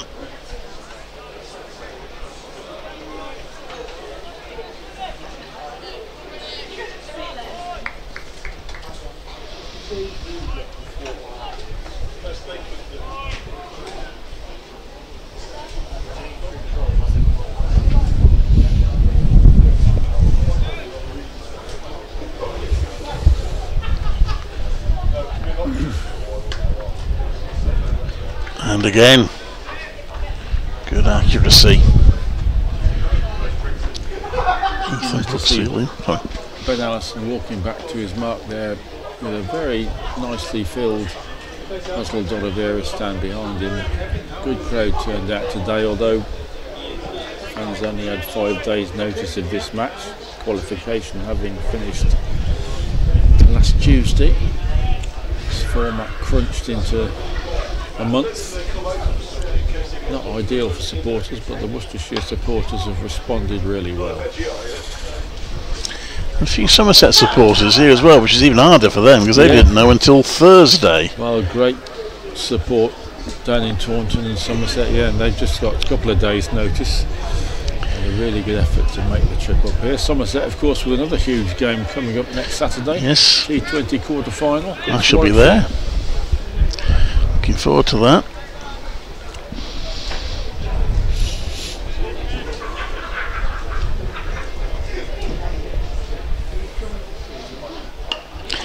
Mentioned at the start of the game that Somerset are, at least in theory, still in with a chance of the treble, although that's in danger of slipping away from them here today, but still in the T20 blast. And although Surrey and Notts strong position. Somerset are certainly not out of contention in the county championship. Ball skills displayed there by Ben Allison.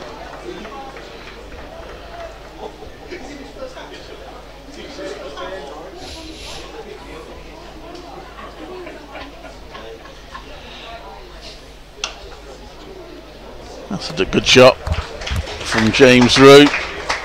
Won't go all the way, but he's desperately trying to hold things together for his team. He's on to 14, 73 for 5. Again, just 3 off the over.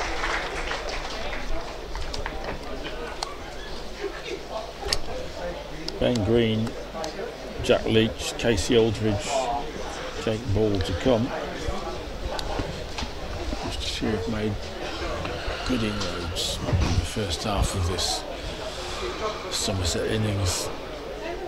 And while 50 over games have the capacity and the time to twist and turn and fluctuate, Worcestershire would be devastated not to close it out from here.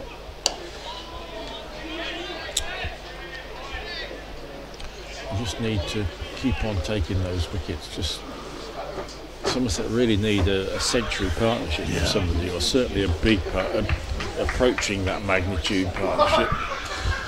And if the Rapids can keep on just striking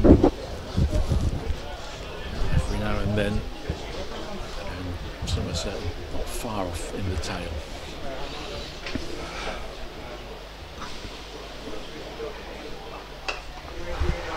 Yeah, I go as far as saying they do need a century partnership, and probably a bit more. Which does happen, of course. We've talked a lot about 50 over cricket, and you do have time to turn things around. But he's going to need something like that, surely, for Somerset. And that being the case, with 5 wickets down into the middle order already, Somerset will be looking to these two. Ben Green, obviously, has scored some very important runs. Jack Leach can hold a bat, but Worcestershire probably a couple of wickets away here from really being close to the final.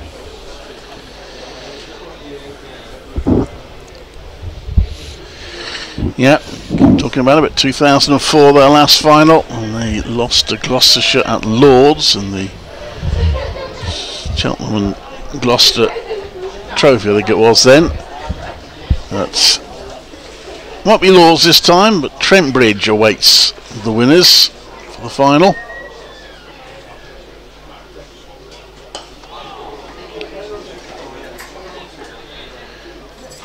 Quickly taken single.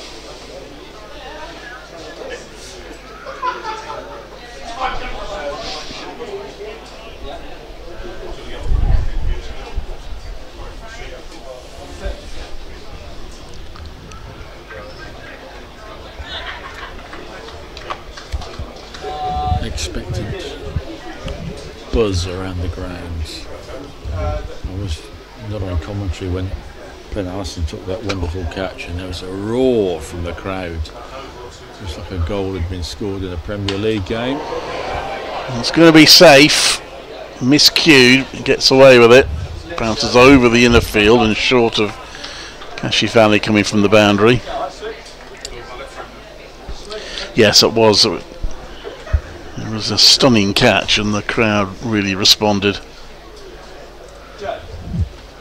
James Frew looking a little frustrated. 15 from 30 balls. Gifted stroke maker. Not used to having to work this hard. Oh! Well, a second slip would have snaffled that. He's fielded down at third, so it's only a run, but and again it's 3 off the over. Had there been a second slip in place, it might have been a wicket as well.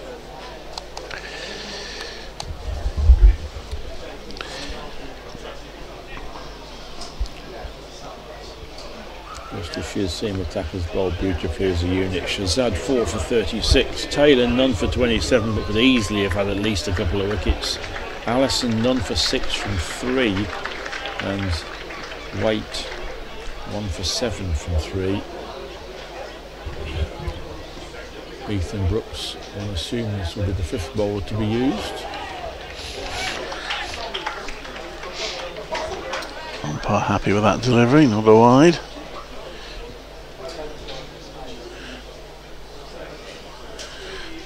Mentioned Shizad's first over. He did manage to give Somerset all their wides back in the first over. Somerset bowled 6 wides. He did. That wide going to the boundary, it meant that he was 6 wides down at the end of the first over. Yeah.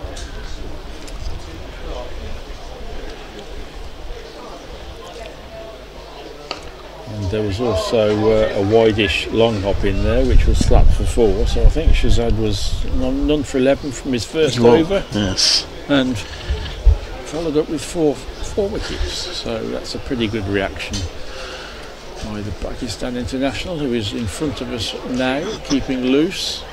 A rather strange exercise. Still got 3 overs to come, but one would imagine they'll be a little way down the line. I want to keep 3 overs of Shazad in the bank. Oh, just short of Brett D'Oliveira. A backward point. I do wonder if, with Somerset just on the defensive at the moment, it might be worth popping a second slip in, Clive, because this is a real chance for Worcestershire to seize the moment. There is a little bit happening out there with the ball.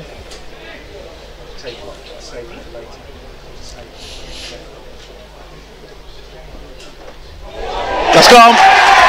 That's gone to slip where Rob Jones, who dropped one earlier, takes out. It's Finn Hill who's gone for 5.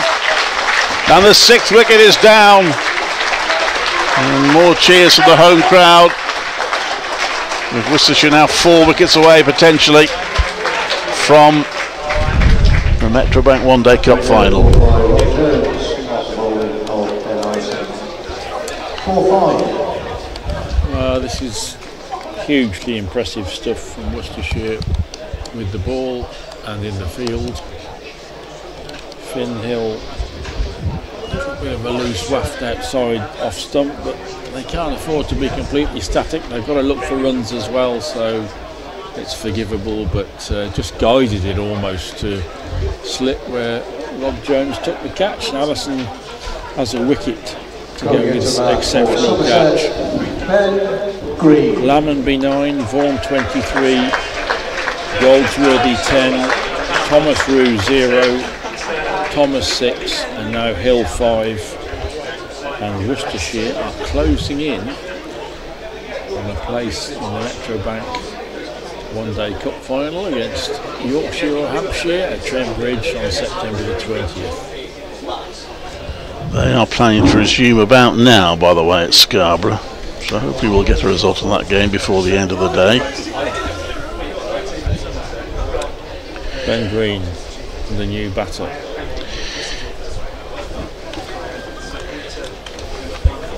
Capable batsman, certainly a danger man. Another danger man, averages 49 in list day cricket, highest score of 157. So Ben Green is a man who can turn a match and win a match. Somerset in trouble, 76 for 6. That last wicket from Allison, by the way, is 16th of the competition. He puts him level with Ben Green in joint 4th place in the tournament. He's 2 behind Ali Green of Leicestershire and Taz Ali of Warwickshire. Both their competitions are over.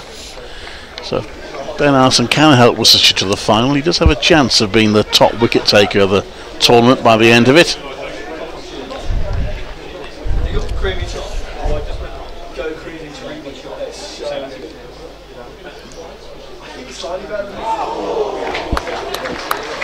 A really good delivery, and a very warm round of applause for Ben Allison. It's another wicket maiden. It's the 3rd wicket maiden of this innings. And this may even rise to the top of that list today if he can. Oh, it could, yes, indeed. Go through the Somerset lower order. 76 for 6. 200 runs needed from 30 overs. That batch of 5 overs, 9 for 1. Wait continuing. Oh, Worcestershire at 20 overs, they were 103 for 1, so in a somewhat better position. It's the value of Daniel Latigan's list A maiden half century is towering at the moment. Yeah. And he's added a very tidy catch to that as well, right down on the long leg boundary when it would have been 6 had Latigan not taken a good catch.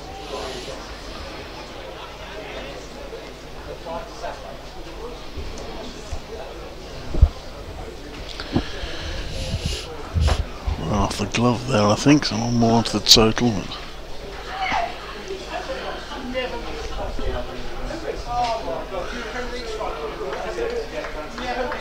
Jake Libby just having a chat with Karim Shazad. So it's an interesting one for Jake Libby. Does he try and go for the kill now, or does he keep bowlers like Shazad back in case Somerset do take this match deeper?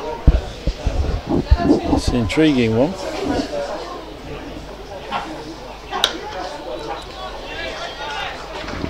I think I might be tempted to keep him back because the other bowlers are looking quite dangerous, aren't they? So one thing he hasn't got is a frontline spinner, and we saw Jack Leach bowl particularly well for Somerset. Brett D'Oliveira is available, of course, should he go for that option, but with Fatih Singh not selected, it's essentially a seam attack.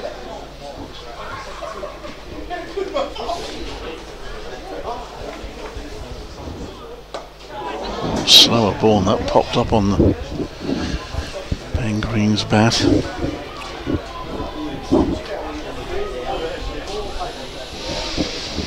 It's only the 3rd time he's had to bat in the competition this season, Ben Green. But, before this match he had 41 runs to 1 dismissal, making 31 not out against Durham. Taunton. Oh, that'll be wide. Trying a little bit too hard there. Matthew 8.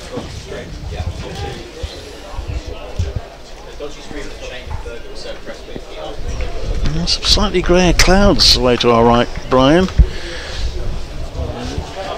we have had a few of those, haven't we? But it's a windy day, so they are moving quite quickly, so let's hope they continue to do so. One thing we can say, if I have understood the regulations right, and I think I have, is that we definitely now will not be using the reserve day, because Somerset have had, oh, schoolball's gone, Somerset were in the 21st over, are in the 21st over, so if the weather were to suddenly come in, then the match would be decided on Dr. Lewiston, because they've faced enough overs. Needs to say Worcestershire are miles ahead on that score at the moment.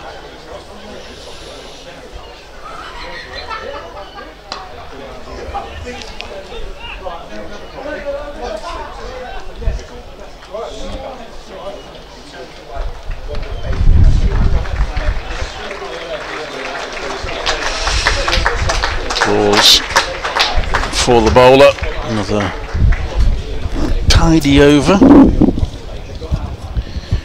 3 off it. Batsman having a chat numbers 54 and 55 on their strokes.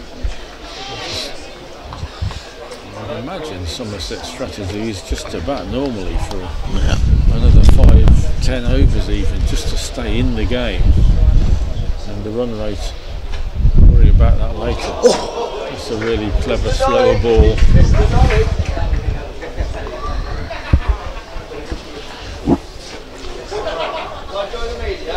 Somerset must not lose any more wickets imminently, otherwise they're going to be out of the game. So that does give Worcestershire the chance just to get dot balls in, and so when and if Somerset can go on the attack again, they need to score.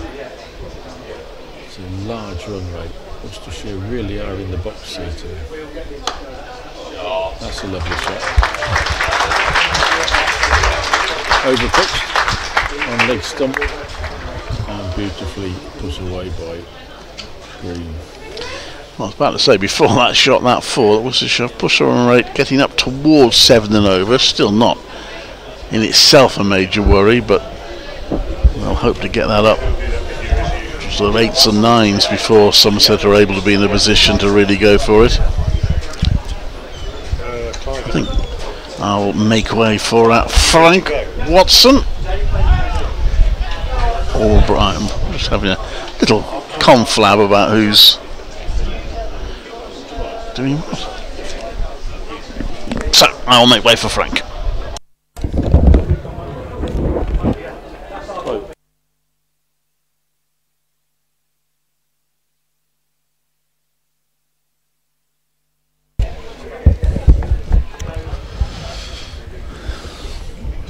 Probably the biggest bank of cloud we've had today is building up above the pavilion. Oh, that's 4 lucky runs there. They've just taken the slip out and that would have gone down his throat. That's a bit unfortunate. But Ben Green gets his second boundary of the over. And I'm a little surprised that Worcestershire took the slip out, because just when I was advocating Frank that they should attack a bit more and get a second slip in, they took the only slip out. Yeah, that one would have been went right through into the middle of his chest.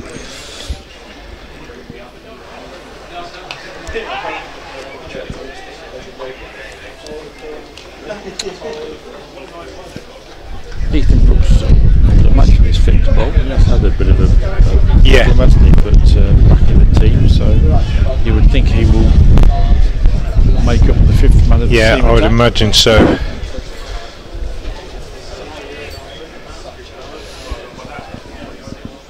I don't think I've ever seen Duckworth Lewis 100 runs ahead.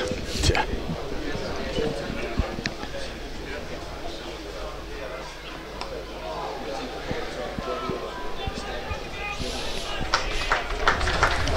Another good effort from Ben Allison.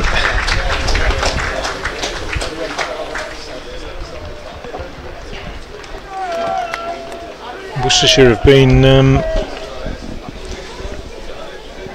very good in this second half of the game. Almost since the first over. 11 runs came off the first over. Courage has had a bit wayward, but since then, very, very tidy stuff.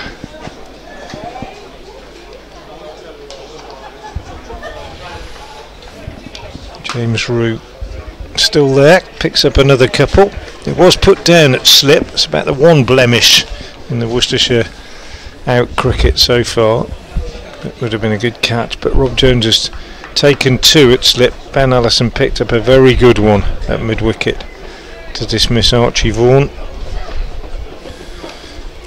And generally the pairs have had a good day.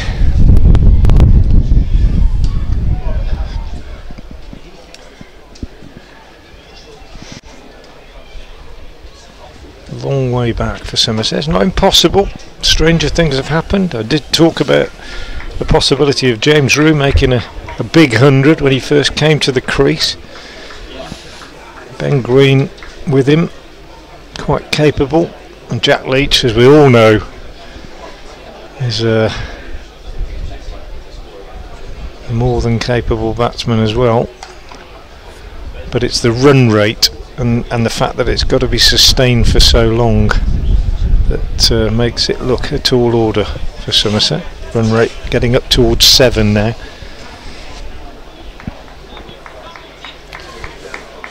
We were just thinking before you came back on, Frank, would you be tempted to give Shazad his last 3 and try and make the final breakthroughs, or would you leave him in the bank?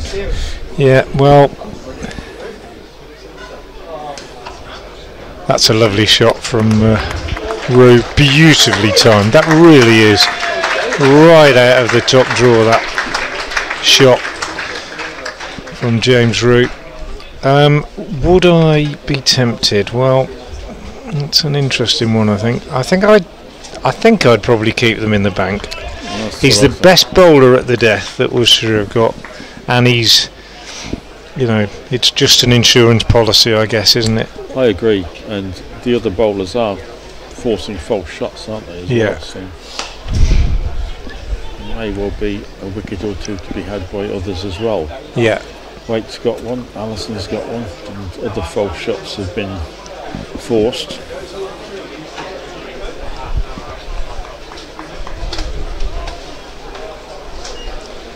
Yeah, I think so.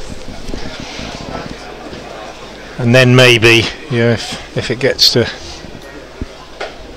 8 down, then 9 down, you bring him back. I don't know. But that's a lovely shot from Ben Green. 1 bounce for 4. Second boundary of the over. And that's what I mean. I don't think Worcestershire can get too complacent yet. Bound to feel that the expectation is that you can you're going to win from this point, but at the same time, as soon as any kind of degree of complacency sets in, then you're in trouble, I think. 100 for 6, indeed. 100 up at the end of the over. And Ben Green has started very well. The boundaries already, 14 from 14 balls. James Rue got a lot of quality, so the job is far from over for Worcestershire.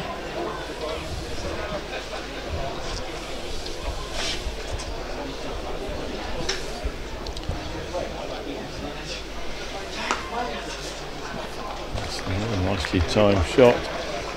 Just get a couple.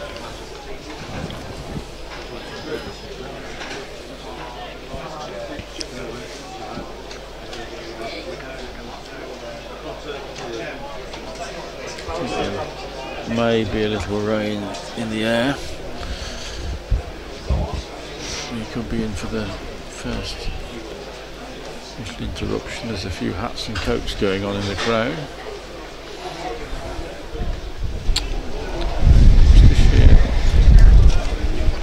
A bit ragged in the last couple of overs. The first couple of wides have crept in. Yeah. Can't afford to do that. Can't afford to ease up. No, absolutely. Complacency is the enemy of the victor. Oh, but that one edged by Rue, and again, had there been a slip in there, Rob Jones been in there at slip where he was before, that would have been a comfortable height as well, but it's down to third man to the boundary. If they'd kept the slip in, Frank, they'd have had both these batsmen in the last 10 minutes. So that is, I mean, Worcestershire done very little wrong in the field, but I'm afraid that decision is curious.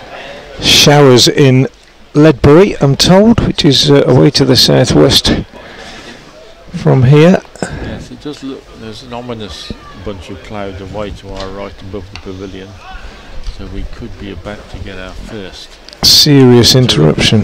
Yeah, but that's frustrating, isn't it, Frank, for Worcestershire to remove the slip and then for both batters to send one through there. It is, if you ask the captain. I mean, some captains are just bolder than others, and some captains is coming back in now. Some captains would just say, well, you know, we're going to knock them over here, we're not going to even let them have a sniff. Others will say, well, you play the percentages. Doesn't matter because they got the next wicket. Ben Allison picks up Ben Green. Missed time drive, caught at mid-off. And so the 7th wicket goes down with the score on 108. It's not the batsman that edged through slip, but it is nonetheless the 7th wicket. And Worcestershire surely now, with Somerset 108 for 7 in the 24th over, are on the brink. Ben Green the man to go. caught at mid-off by Tom Taylor off the bowling of Ben Allison for 14. And he's being followed off the pavilion, into the pavilion by the rest of the players because the rain has thickened up and we have our first interruption. And Ben Green will reflect on the oranges, that won't he? He gets out and it rains. Yeah, he will. It rains, the players leave the field. Worcester miles ahead on Duckworth Lewis, over 100 runs ahead in fact. So if there's no further play they will go through. On the other hand, Somerset will feel that where there's life there's hope. Anyway, that's the situation. Worcestershire are way ahead on Duckworth Lewis. Somerset 108 for 7 in the 24th over as the rain comes down here at New Road. And meanwhile, in the game up at Scarborough between Hampshire and Yorkshire, Yorkshire replying to Hampshire's 304 for 6 are 71 for 1. Well, he tore through Warwickshire on his way to career best figures of 7 for 15 at Edgbaston. Completely ripped the heart and soul out of the Bears, and of course in this year's quarter-final rain interruption at Radlett, here 4 for 33. New Road. His first game back. I mean, we've already seen that career best 142 with the bat in hand. 275 for 9 in their 50 overs. Somerset in reply 108 for 7, rain falling, and I think you can now look at the game between Hampshire and Yorkshire.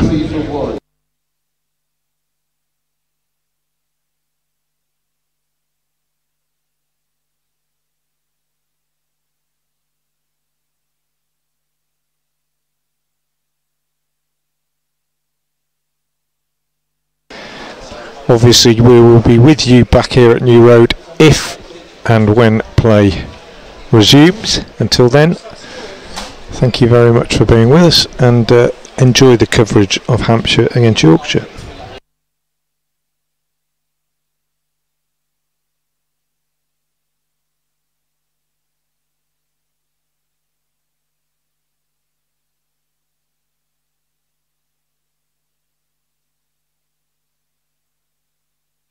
Sweep that again from Roderick. He's picked the gap between Lewis Gregory at first slip and Josh Davies at a backward point, and right between them, and that's raced away. Twice he played that shot. Some things are built over time, not just in moments, but in choices.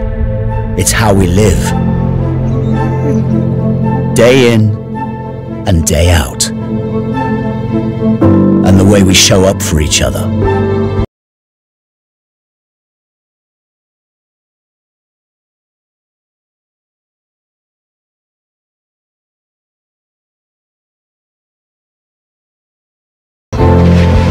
Trust in those who dedicate themselves to others. Inclusiveness in those who bring people together to make a difference.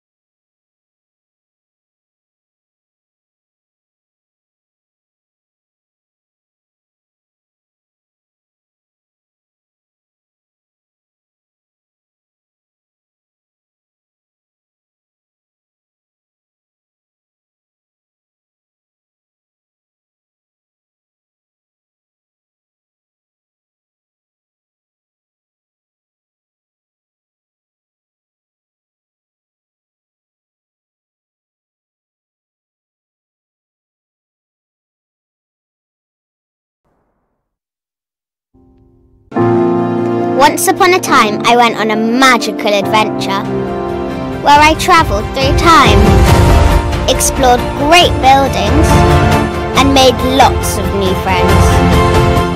There are forests, rivers, and ice cream. My story was one of excitement and wonder. And what happens next? Well, that's your chapter. Make Worcestershire part of your story.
Well, I'm joined here by Worcestershire CEO Ashley Giles. Ashley, thank you for joining us. The ground is full of buzz today. Excitement ahead of a big tie today.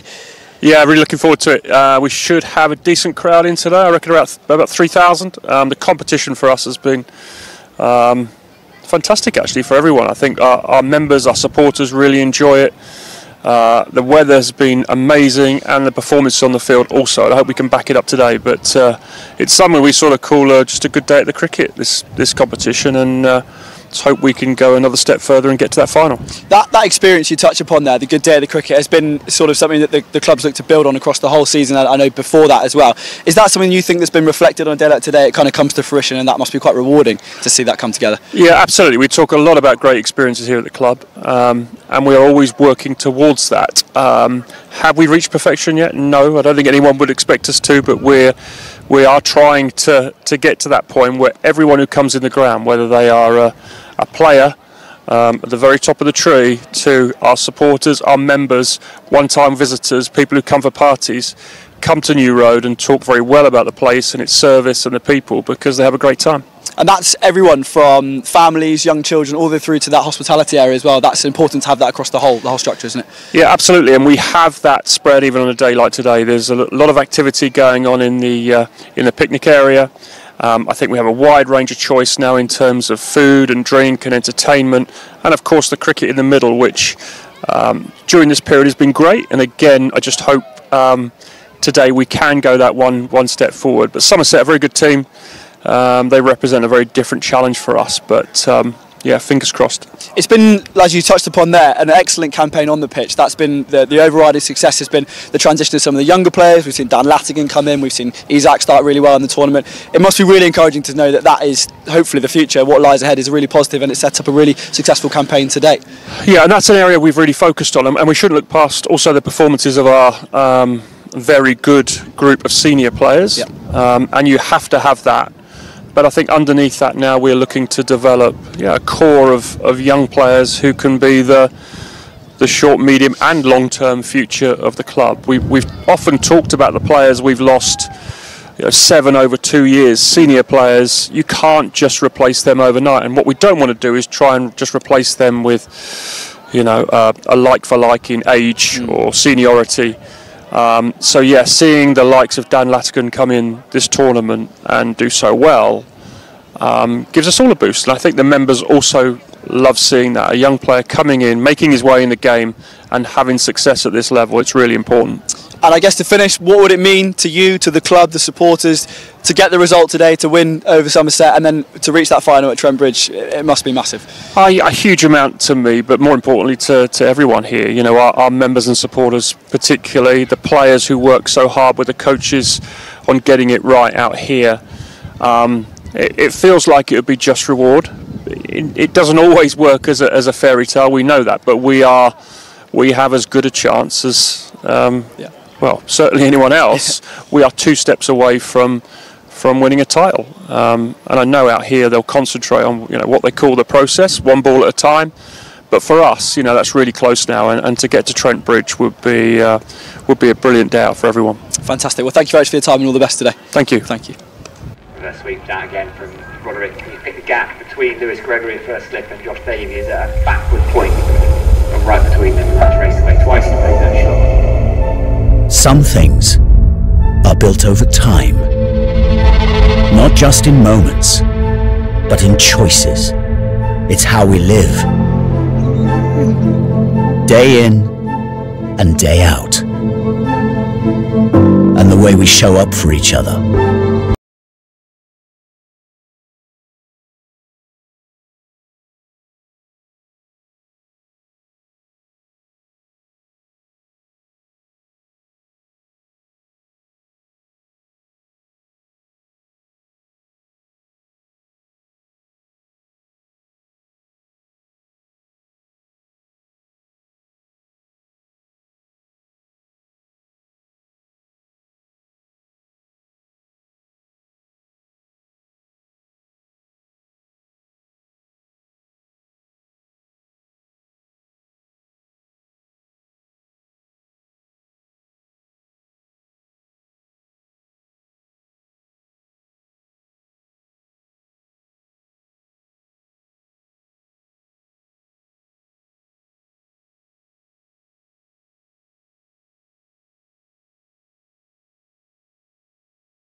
Well, I'm joined by Worcestershire head ground staff Steve Manfield. Steve, thank you for taking the time to join us. Can I have a quick chat about the season so far and the competition, and maybe what's been slightly different with the One Day Cup? How have things been from your point of view? Obviously, a really good run scoring ground for the side so far this year. It must be quite pleasing. Yeah, it's been nice. Pitches have played well, so it's always a welcome change, and some good wins at home. It's nice to be a part of it. Absolutely. And what's the difference in maybe preparations from the red ball to white ball? Does anything change very much for you? Not so much, but the weather tends to be nice because obviously the white ball stuff's played in peak summer as opposed to early April, late September and stuff like that. It helps to make for better pitches, and the ball's a bit different, so it gives us a few different challenges, but they're nice challenges. Of course, and we've been blessed with a fantastic August, which has helped with some fantastic pitches, and I'm sure it makes your life a lot easier in comparison to the challenges you face during the winter. It must be quite nice to be able to deal with some of those problems as opposed to what you have to deal with out of season. Yeah, the sun is a lot nicer than the flood, can't lie about that. It's a lot better to be in. We've seen pretty quick outfields, we've seen tracks with good carry, good pace, good bounce. It must be really nice to be able to see those good pitches transferred into, we've had full days, almost 100 over games, which must be ultimately what you're after, really. Yeah, they're sort of nice even contest, and Worcester coming out on top is exactly what I'm after, and so far we've done that quite well, so and hopefully we'll do that again today. And then just specifically on today, what can we expect to see from today's wicket? Anything different? I'm not allowed to say, but hopefully much the same. It's a used one which we played Surrey on, so we're hoping that'll play much the same as that. Brilliant. So we'll see.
plan for that.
think the gap between Lewis Gregory at first slip and Josh Davey is at a backward point, and right between them, the last race away. Twice he played that shot. Some things are built over time, not just in moments, but in choices.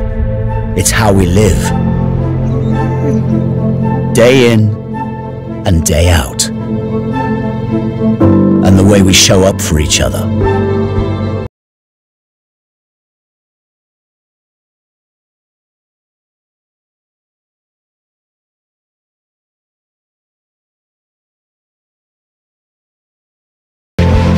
Trust in those who dedicate themselves to others. Inclusiveness in those who bring people together to make a difference. Kindness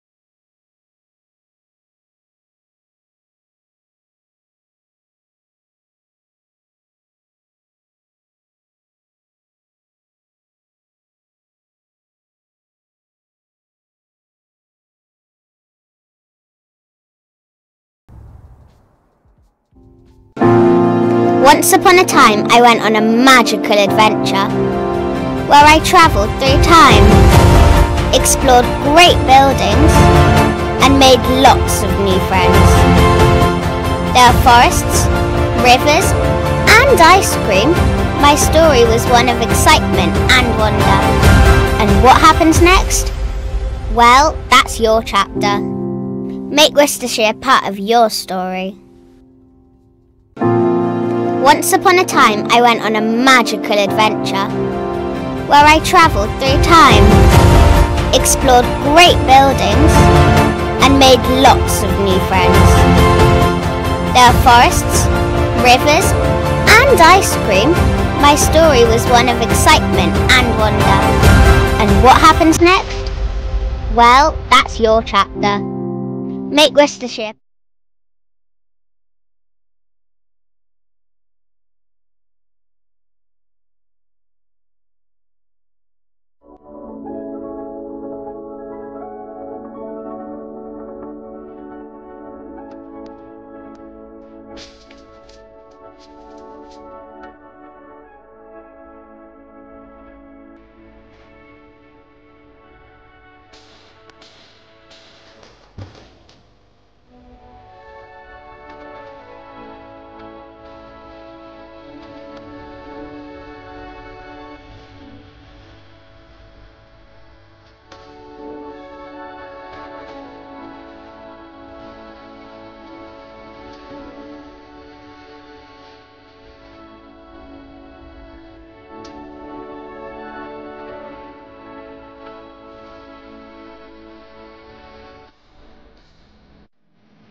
He is about to resume, believe it or not, in this Metrobank one-day Cup semi-final between Worcestershire and Somerset. We've had a fairly lengthy rain interruption, but mopping up operations have been completed and play will begin again in about 3 minutes time at 6:10. And it's not good news from a Somerset point of view. They were 108 for 7 when rain stopped play. That was in the 24th over. They've lost 12 overs.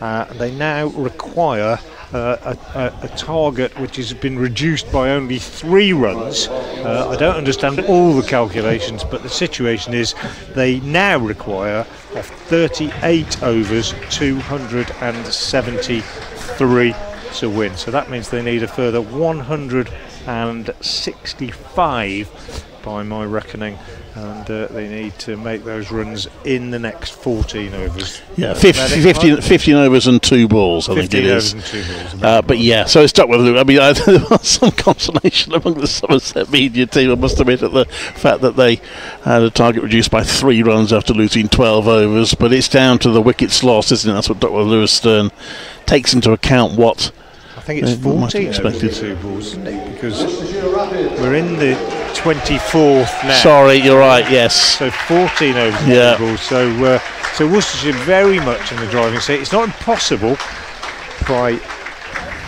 Somerset to get this target. It's 11 and a half and over. It's 11 and a half and over, and it's with only 3 wickets in hand. It's not impossible. James Root, as I keep saying, and I've said since he came in, quite capable of getting 135 not out, but he hasn't received much in the way of support from the other end. He is on 31. That is the top score of the innings so far. The men out: Lammonby 9, Goldsworthy 10, Vaughan 23, Thomas Root without scoring, Thomas for 6, Hill for 5 and Green for 14. That said, Worcestershire will have to find some bowling from Ethan Brooks shortly. Karam Shahzad has 3 left, Tom Taylor has 4 left, Ben Allison is in his 6th over and Matthew Waite has 5 left. And presumably they're now restricted to 8 overs or 7. Some I think 2 can bowl 8 overs, can't they? And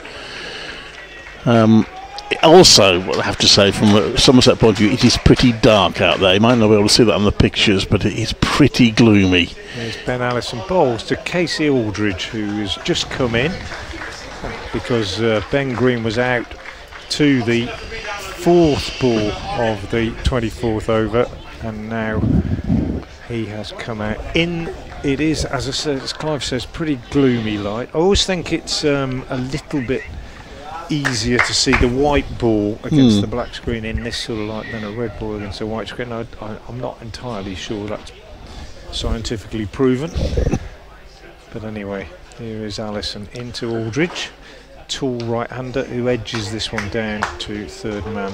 Karam Shahzad is the fielder, and they go through for a single, which means that Aldridge will keep the strike, and at the end of that 24th over the score is 109 for 7.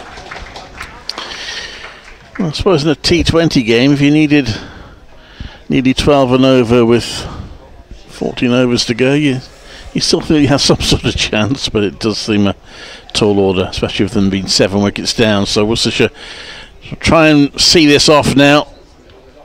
Chances are the winners here will be playing Yorkshire, as Yorkshire need just 93 and 68 balls, so 7 wickets left to beat Hampshire. They were actually ahead when they came off. They were ahead on Duckworth Lewis, but they're back on at Scarborough.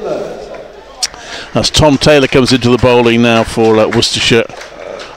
Most of the crowd, I have to say, have gone home, but there are a few hardy souls who've stayed and want to enjoy this to the very end. In fact, the members' pavilion is quite heavily populated. Tom Taylor from the New Road end, and Aldridge whips him down to long leg for a single. And a single's not a problem from Worcestershire's point of view. They try and play themselves in for a bit, but Somerset are going to have to go for boundaries pretty quickly. Probably need 2 boundaries and over really from here. Yeah, a lot of pressure on James Root, but James Root is an outstanding player, and hammers this one away for 4. So there is the first boundary. Bit of width given to him by Tom Taylor, nicely driven behind square on the offside for 4.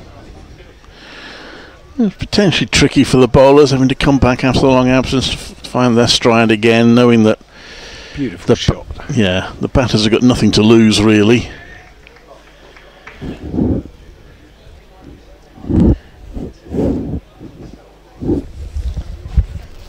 Taylor again round the wicket, and Root again forcing off the back foot, this time just a single.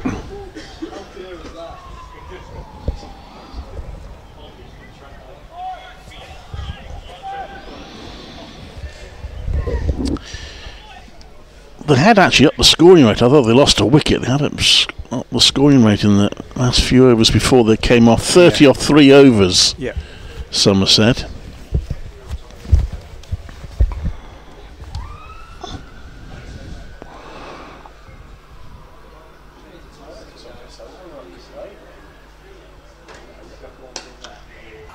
Nice shot from Aldridge, but straight to Libby at mid-off. They go through for a single. The thing is, every over that even just keeps it below 10, say, is raising that run rate. If it gets up to sort of 13, 14, it's going to get very difficult. If they lose another wicket, then, especially if it's Rue,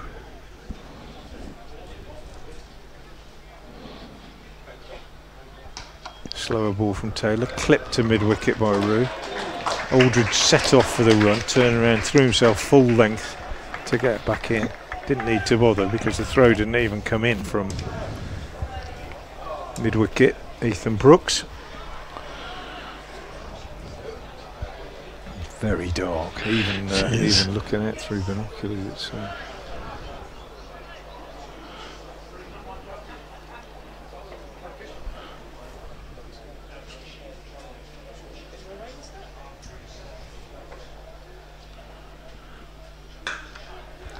It's a good shot from James Rue, but well fielded by Brett D'Oliveira in the covers, and that is the end of the over from Tom Taylor.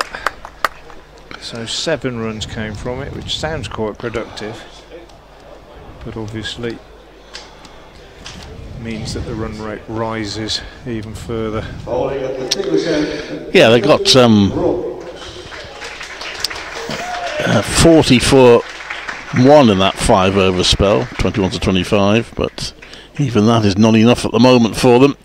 Ethan Brooks to come into the bowling, 5th bowler used.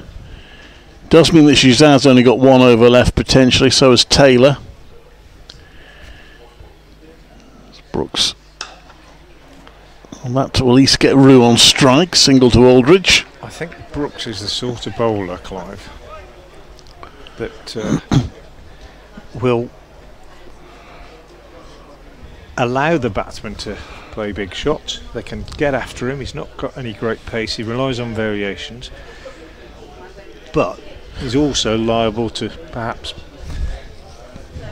induce a false shot with a change of pace or something like that. So it might be a case of conceding a boundary or 2, but eventually getting a reward. Keeper standing up, and that one is smashed away by Rue out to backward square leg, where there's a misfield by Kashif Ali, but the ball doesn't move away from him too far to allow the second run, so a single is taken. But keeper Henry Cullen standing up to the stumps, and well, whatever happens in the next half an hour or so, Clive, I think it's going to be quite entertaining. Yes, you would think. We definitely get a result today. Was a reserve day available, but because Somerset have faced 20 overs, definitely get a result, and that's out. Got a wicket. Henry Cullen standing up to the stumps, good catch. Casey Aldridge trying to cut, gets a nick, and Ethan Brooks picks up a wicket in his first over. Casey Aldridge has gone for 4, and it's 118 for 8. Very well taken by Cullen, and well, Rue is still there. I suppose while Rue's still there is some hope for Somerset, but that hope is dwindling by the minute. Yeah, the thing is, Rue can't farm the strike, can he? He's got to take every run that's available, which means that Jack Leach or Jake Bull, the 2 men left in, will have to take their fair share of the strike. Leach is no slouch. We know that for sure. Got some experience of being at one end while a batter hammers it at the other. Unlikely one would have thought to score at 12 and over. Comes out now to join his captain. I wonder what the conversation is. Rue maybe just saying, well, just give me as much of the strike as you can and I'll see what I can do. Brooks with a wicket in his first over, and who would have thought that Worcestershire would be in this position when they made their first innings score? As Jack Leach drives back to the bowler, and when I say that, what I mean is that, you know, I thought it was about par, 275. Some people said they thought it was a little bit under that. I don't think they expected to be looking at Somerset being 118 for 8. Oh, nearly 118 for 9 as Brooks goes past the outside edge. Quite rate now. Over 12 and a half and over, so more than 2 a ball now. So when you get to a stage where even 2s aren't enough, yeah, you really are in trouble.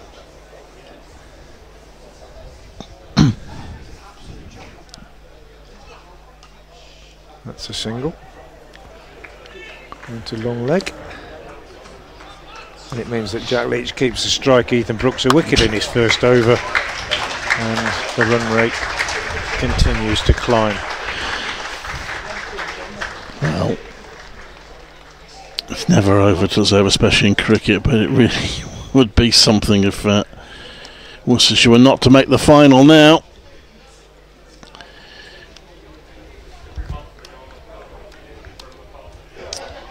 But James Rooster, that will be an all-strikers end. He's just had a chat with Leach. What he's saying, just get me at that end. Yeah. There's nothing for it now other than Roo to try and hit everything for 6. Yeah, well, or 4. Yeah. Taylor it is.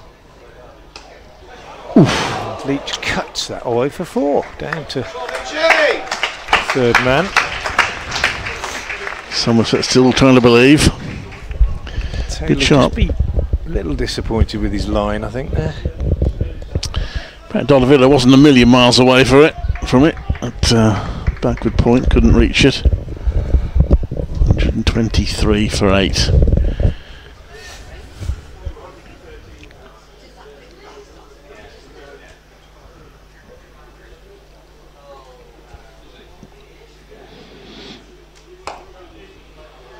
Good delivery from Taylor this time, just squeezed out of the block hole by Leach to Dolavira at backward point.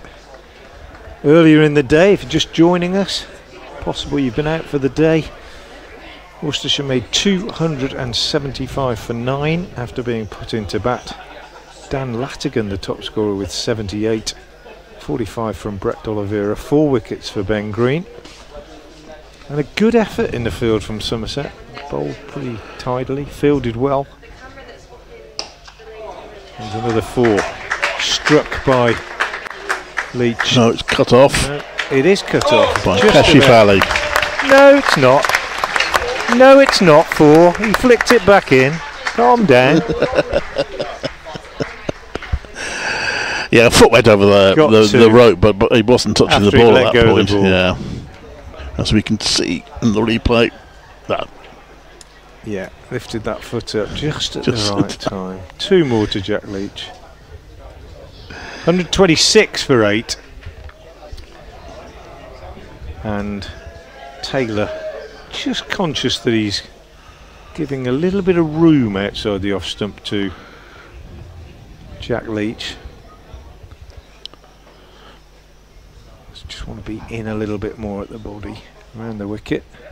He's in, and he overcorrects perhaps, and Jack Leach plays a lovely shot out on the leg side, timed it beautifully, but unfortunately picks out the fielder on the boundary, Dan Latigan, so just a single. But good stuff from Jack Leach so far in this over. Oh, that was Roo, I beg your pardon. They got 3. They must have got 3, yeah. They got 3 from good stuff from Jack Leach. Roo's timing excellent. But 8 runs from the over so far. Get 1 more boundary. He's got pretty much what they need off the over. Needed, yeah. Taylor to Leach. Just steered again to Dolavira at backward point, so a dot. 127 for 8. So far only Vaughan with 23 has reached 20, with the exception of Roo, the captain, who has played so well for his 38, but he's been hamstrung by the loss of partners at the other end. But he's, in a way, his mind's been made up for him now. He's just got to be as positive as possible. Quite capable of going big. Taylor round the wicket. Leach goes for a massive swipe outside the off stump. Misses it. Taken by Cullen. 8 off the over. 127 for 8. Well, good last 2 balls then for Tom Taylor. It has pushed the required rate up to over 13 and over now, with 11 overs to go. So it's getting harder and harder for Somerset, but Roo will be on strike at the start of the over from Brooks.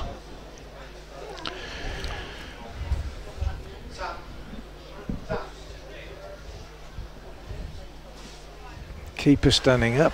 Field obviously very well spread. 4 in the circle, all on the offside. Brooks round the wicket.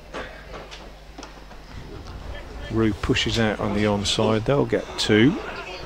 They won't get 2. They were thinking about 2. The intention was to get 2. But Latigan at long on, in fact Allison at long on, in quickly, and just a single. Things have changed a bit at the other match. Yorkshire lost a couple of quick wickets, 175 for 5 now, needs 79 and 54 balls to beat Hampshire. Into that Hampshire, haven't they? Yeah, so still don't know. Well, either finalists yet. Brooks round the wicket to Leach. Nice shot from Jack Leach, but a good stop from Brett Oliveira at backward point. Probably would have got 2 otherwise. Fielder down at third man was on his way round. But good work from Brett Oliveira. Quite gloomy, even though there's quite a bit of blue sky overhead. We're getting towards 6:30, last day of August. We had a splendid double rainbow over the cathedral earlier. Yeah. There's Brooks again, round the wicket. And that'll be a boundary. I think top-edged heave on the leg side. It's not going to go all the way. Flick back inside the rope by Matthew Waite, but it'll be 3. James Rue, I beg your pardon, looked to hit that away over the leg side, a top edge down to third man. Matthew Waite. 3 more. Yeah, Matthew Waite doing the fielding. Yeah, clearly, as you said earlier, Somerset can't turn any runs down, so Leach isn't even thinking about trying to get Rue on strike. He's playing his shots as well. Absolutely.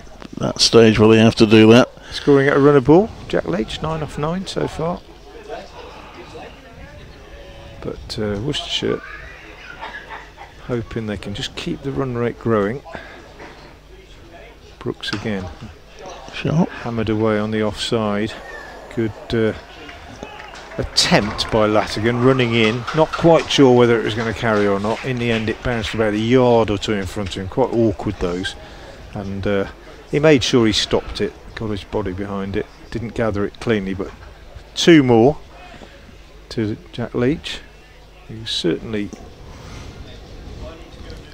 making a good go of it out there at the moment, having bowled so beautifully earlier. Brooks bowls, Leach drives up to mid-off, and this time not such a good attempt by Jake Libby, but they get 2 as he finds the ball bouncing in front of him.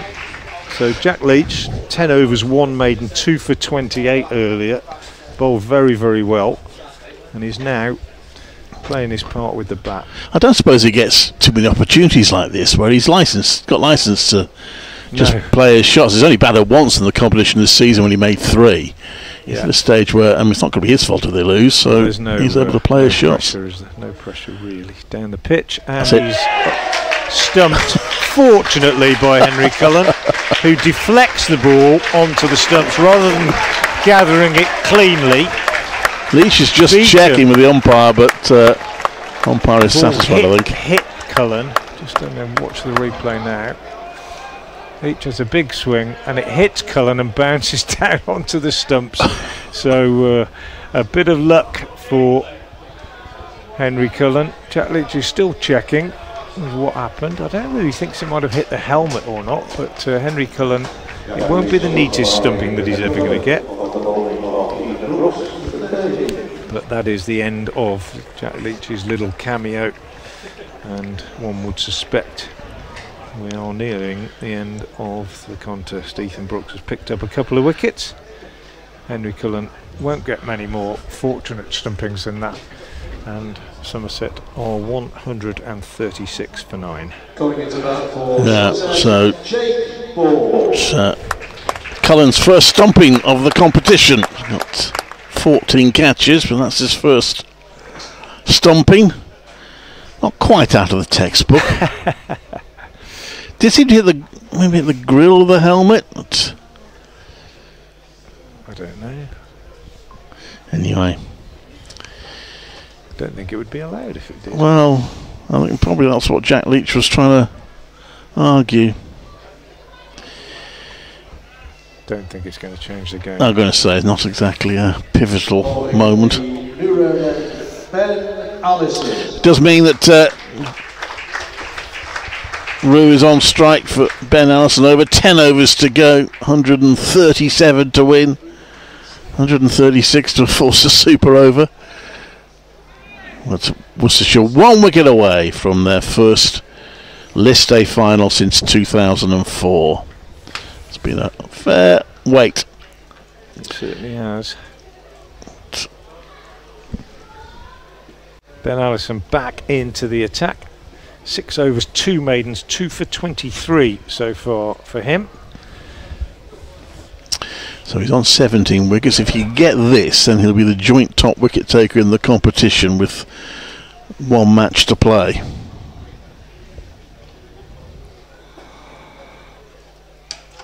And Bruce smashes his first ball away to and turns down the run. Deep mid wicket and turns down the run.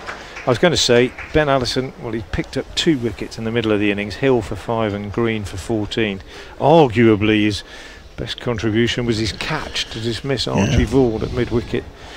Vaughan made 23. It was 51 for 2 at the time in the 9th over, and Vaughan clipped the ball away on the leg side, and Ben Allison at mid-wicket dived to his right, picked it up one-handed just inches off the turf. Cracking catch, and it was a highly significant moment.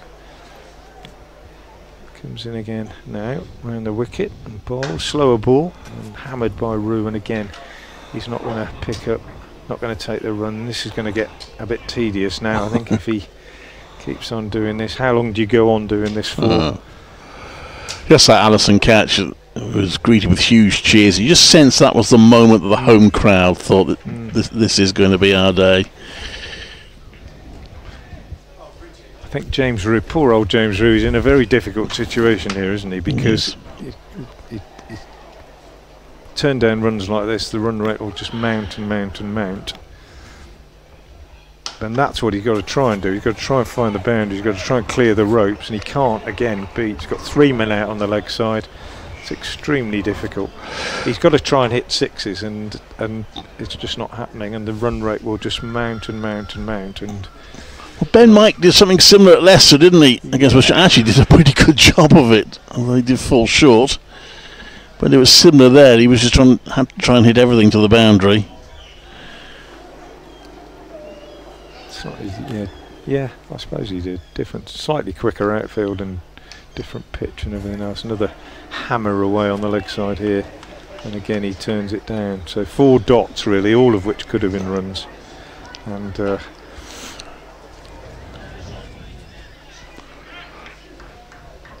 James Rue has been stranded really by his teammates. He's on 42 men out. Lammonby 9, Goldsworthy 10, Vaughan 23, Thomas Rue 0, Thomas 6, Hill 5, Green 14, Aldridge 4, and Leach 13.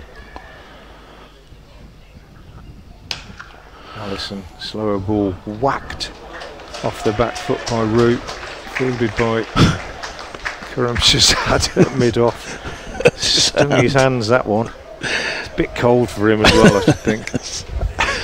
Well, presumably he will go for a run now, a single now, won't he? And the field is still well spread out. But then, you know, what's the point? You can't do that for more than an over or 2 without it becoming... Well, it's 15 and over now, nearly. In fact, he's gone for the big shot. The big one, and he's got away with it. Rob Jones, great effort, running in from long on. Genuinely thought he was in with a chance of making the catch. Slid in, but couldn't quite get there. So they do get a singles, 1 run off the over to 137 for 9. Well, does Ben Allison's final figures no harm at all? And well, any moment now, I think Worcestershire can celebrate. Now got actually quite good light and lovely sunshine. That's Ethan Brooks. As Ethan Brooks prepares to bowl his 3rd over, 2 for 12 so far. I think this is the over James Rew's really got to target, isn't it? Yeah. He goes for the shot there, and he has got that away for 4. Well, he probably needs, well, at least 3, if not 4 and over of those, but he started off this over a little short from Brooks, and he's managed to bisect the 2 fielders on the leg side boundary for 4 runs. Drew on to 47, so it's also, it won't matter too much to him, but he's also close to another half century in the competition.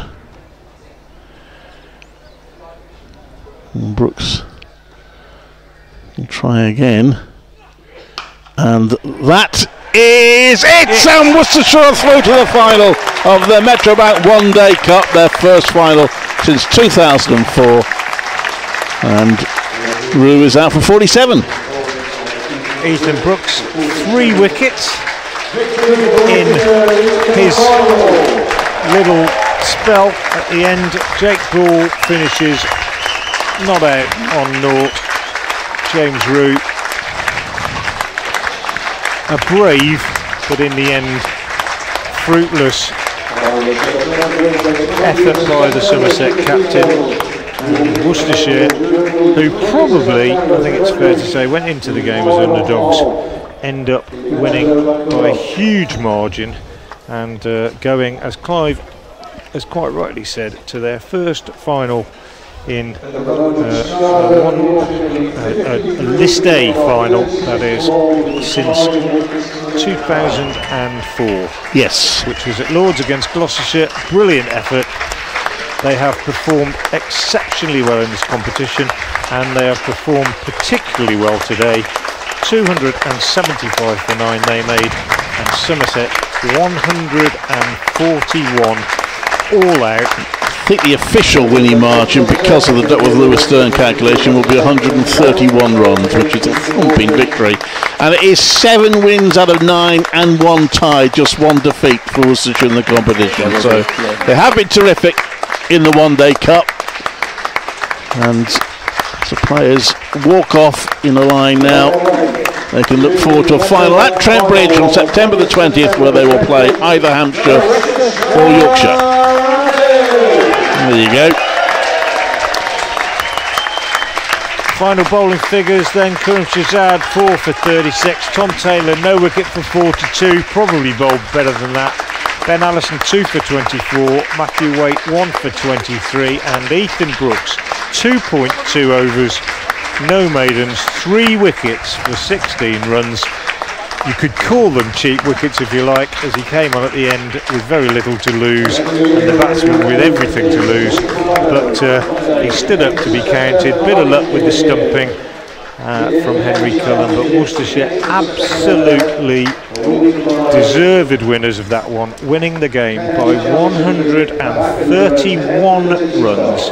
They will go to the final at Trent Bridge on September the 20th, where they will play either Yorkshire or Hampshire. And that one's tight to call at the moment. Yorkshire need 51 and off 34 balls with 5 wickets left. I suppose they're probably still marginal favourites there, but yeah, the crowd in the pavilion all on their feet celebrating. It's sad that we had the rain interruption, which meant a lot of the crowd understandably left. There's a decent number of members in particular who are here to congratulate the team. Outstanding performance. The Brooks family are delighted, and so are most of the Worcestershire faithful here at New Road. A brilliant effort by the Rapids, and they will go to Trent Bridge on September the 20th. We very much hope that there'll be coverage of that game on all sorts of media platforms. We hope that we'll be there, Clive Eakin and I, until then, or at least until our next game, which is at New Road shortly, back in Red Bull mode. This is Frank Watson on behalf of Clive Eakin and Brian Halford, who has also been assisting us today, saying a very good evening to you. Thank you very much for being with us. I hope you've enjoyed our coverage. We certainly have enjoyed this day here, and until the next time, a very, very good evening to you.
that again.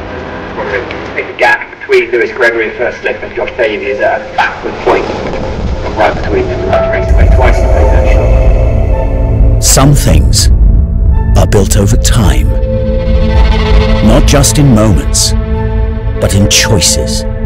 It's how we live, day in and day out, and the way we show up for each other.